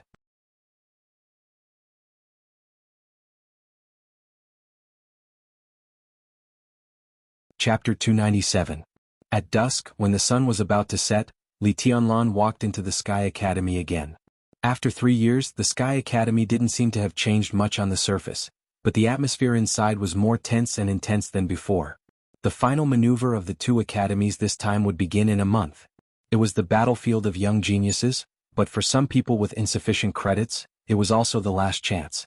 The official opening time of the Sky Academy this time was in early September 3 years ago. The final maneuver would be at the end of July a month later and would last until September. The Sky Academy and the Deep Sea Academy would suspend classes a month before the final maneuver. For the teachers of the two special warfare academies in the last 2 months, they had to complete the assessment of every student's combat ability and overall quality, and decide on their job direction after graduation. At the same time, they had to confirm the students' own intentions, tally up their credits and report to the leaders of each course group. After the leaders confirmed the accuracy of the students' information, they would sort out and summarize them according to the students' credits and the different job directions, and then divide them into categories of civil service and combat service. The civil service included tactical staff, torture, intelligence collection and analysis, electronic intrusion, and so on. The combat service was much simpler. According to their daily performance and the teacher's comprehensive assessment, they could easily determine their future development direction. At least the real sharpshooters and the students who were good at close combat were unlikely to be assigned to the same department. After the leaders of each course group sorted out the categories, they would gather for a meeting to discuss and put the students of the same category together to form the final list. The final list was reported to the teaching office. According to the students' grades, the teaching and research office had already sorted out the categories and grades. The students with the highest credits were at the highest level, and they would definitely enter the most elite department after graduation. The different credits of the same level directly determined the different treatment after graduation. This so-called treatment referred to military rank, resources, and everything else. After the teaching office divided the ranks, the final list would be transferred to the political department. The political department would meet with the leaders of the free forces who had formed before graduation in the academy to confirm the future plans of their respective forces. If the internal structure of the free forces was stable and no one was willing to quit, the members of the free forces on the final list would be singled out, and their names would be simplified into the names of the forces. Finally, a list of students and forces would be formed. The political department handed the two lists to the principal. The principal convened a meeting to discuss with the leaders of the course groups and above in the academy and graded the two lists. After the meeting, the headmaster would directly submit the list of the most elite students to the cabinet and Kunlun City. The next level of the list was recommended to various sensitive departments in the name of the Special Warfare Academy, such as the General Staff Headquarters, the Security Department, the Shadow Sting Army, the Border Control Corps, and so on. The next level would be stuffed into the Special Warfare departments of various places. This process was very complicated, but it was extremely rigorous. Therefore, for every batch of students, apart from a few who did not have enough credits to graduate and those who met the conditions and volunteered to stay in school, the others would receive a more appropriate arrangement. For the students, the month before the final maneuver and the month before were also the most important. Everyone would adjust their condition and try to destroy their opponent's condition as much as possible. The final maneuver lasted for a month. From an individual to a team, it involved various courses. Every victory or defeat, advance or retreat, and every rise or fall of credits were enough to affect the future path of the students. So it was no exaggeration to say that the month of the final maneuver was a contest of strength and wisdom. The month before the final maneuver was a contest of conspiracies and tricks. The only similarity between the two was that they were both cruel. It was either you die or I live, and they would not rest until one of them died. The academy would not stop such a contest because in the final analysis, it was still a competition. Although such a competition would appear extremely fierce and insidious, it was the most common thing in the dark world. Gu Yulan fought against Li Beidian. This was just the beginning of a series of contests. The final battle would take place on the number 1 training ground. It was 6:15 in the afternoon. There were still 15 minutes before the final battle. But the training ground was already full of people. There were even some people who obviously did not belong to the teachers and students of the Sky Academy. Military uniforms, plain clothes, camouflage, and the crowd mixed together, looking extremely lively. Li Tianlan stood on the periphery of the crowd without a sense of existence, but he was not surprised. This was the time when the Sky Academy had the most people. Every student was thinking about their future path. And the various forces of the special warfare system of Zhongzhou State were also looking for the talents they needed. The Special Warfare Academy was no longer closed and was completely open to the military and the special warfare system of Zhongzhou State. Any department could come here to recruit talents, and it was a free negotiation. The academy would not interfere, but after the negotiation, it must be reported to the academy. This was the only condition. Li Baidian Gu Yulan. Not only in the Sky Academy but also in the younger generation of the whole Zhongzhou state, they were also the top combat strength. They might not be as amazing as Wang Xingxiao and Gu Hanshan, but as long as they grew up, they would definitely have an unconcealable charm in the future. Such a figure would naturally attract the interest of many powerful departments. And this battle could be said to be the prelude to the formal competition between the young generation of Zhongzhou state before the final maneuver of the two academies. No matter from which aspect, this battle was given too much extraordinary meaning, and naturally would attract unexpected attention. Time passed little by little. There were more and more people around the number 1 training ground. Li Tianlan stood quietly in the crowd, looking at the empty high platform of the number 1 training ground and waited silently. The crowd was talking in his ears. The discussion came from all directions and got into Li Tianlan's ears one after another. Great Void Sword Master, one of the 10 absolutes of true martial arts. Tut, what do you think of this battle? I'm optimistic about Gu Yulan. After all, she is the last disciple of the invincible realm. Mount Shu is still weak. The Great Void Sword intent is still stronger.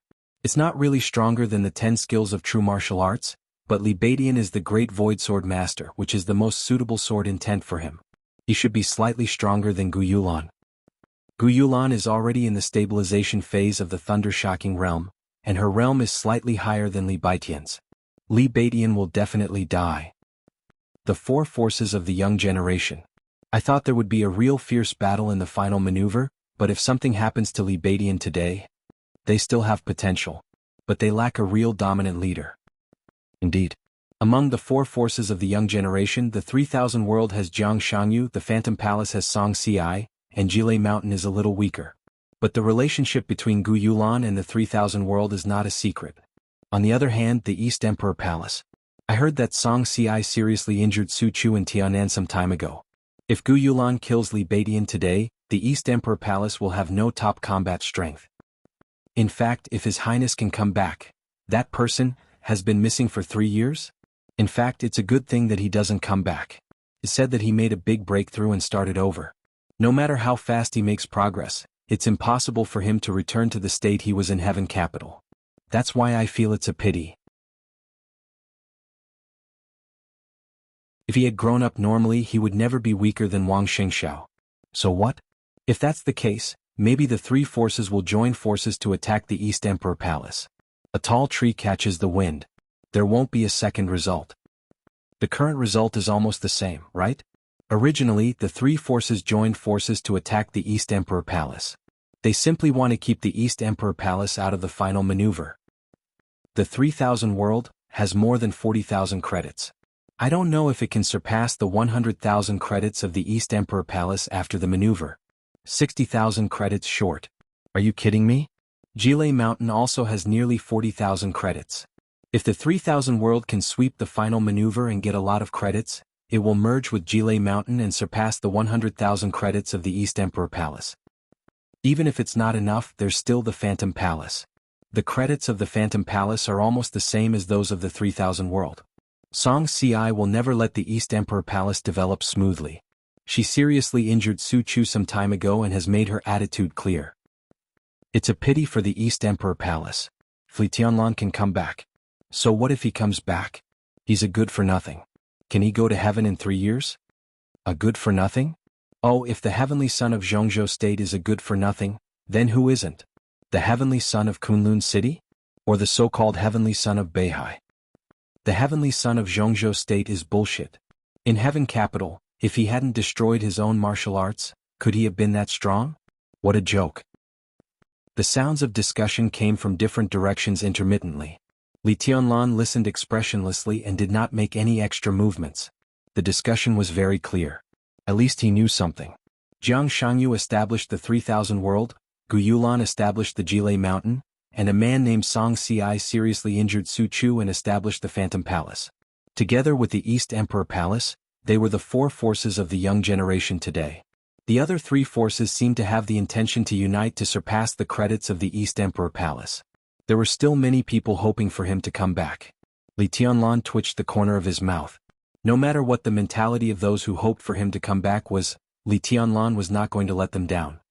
He stood quietly in the crowd, but the noisy crowd seemed far away from him.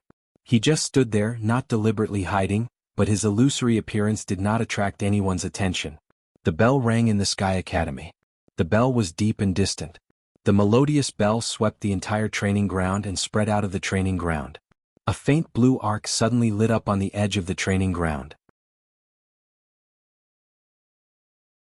The arc spread in the air and rushed straight to the high platform of the number 1 training ground. The space above the high platform twisted without warning. A tiny, almost colorless lightning bolt suddenly formed in the distorted space. The color of the lightning was subtle and dim, as if it would disappear at any time. But the ethereal and awe-inspiring sword intent enveloped the entire high platform in an instant. The lightning rushing to the high platform spread instantly. Dense rays of light filled everyone's vision. And the dim lightning on the high platform became dimmer and dimmer. The ethereal sword intent continued to condense. The lightning seemed to gradually disappear, and there was a sword shadow shining with a subtle blue light in the air. The melodious bell continued to spread. The subtle sword shadow and the spreading lightning intertwined in an instant. The wind suddenly blew in the field. A straight and dazzling blue lightning appeared between heaven and earth. After the lightning, the wild thunder echoed in the sky and shook the field. 2 vague figures touched and separated in the spreading light and fell to the high platform, which was mixed with a large number of alloys and looked extremely strong. The light gradually dissipated. Gu Yulan and Li Beidian stood at both ends of the high platform. After a short exchange of probing blows, neither of them managed to gain the upper hand. Ahem, a hoarse cough suddenly sounded. Zhuang Huayang, the dean of the Sky Academy, appeared on the high platform. The old man was listless and seemed a little listless. Gu Yulan and Li Beidian bowed to the old man at the same time. Dean. Zhuang Huayang nodded casually. Are you ready? I'm fine. Li Beidian's tone was indifferent. Li Tianlan frowned slightly under the platform. He looked at Li Beidian's pale face and his eyes became colder and colder. Li Beidian was injured. And the injury was not light. Then why did he agree to the duel today? I'm fine too. Gu Yulan whispered. Very good. That you're tuning in to the Han Li's Wuxia Chronicles YouTube channel. We're so grateful for your support, and don't forget to subscribe to join us on this incredible journey through captivating stories. Your generosity through donations truly makes a world of difference, as it's the primary source of revenue that allows me to expand and enhance this channel for you. Thank you from the bottom of my heart for being a part of this adventure.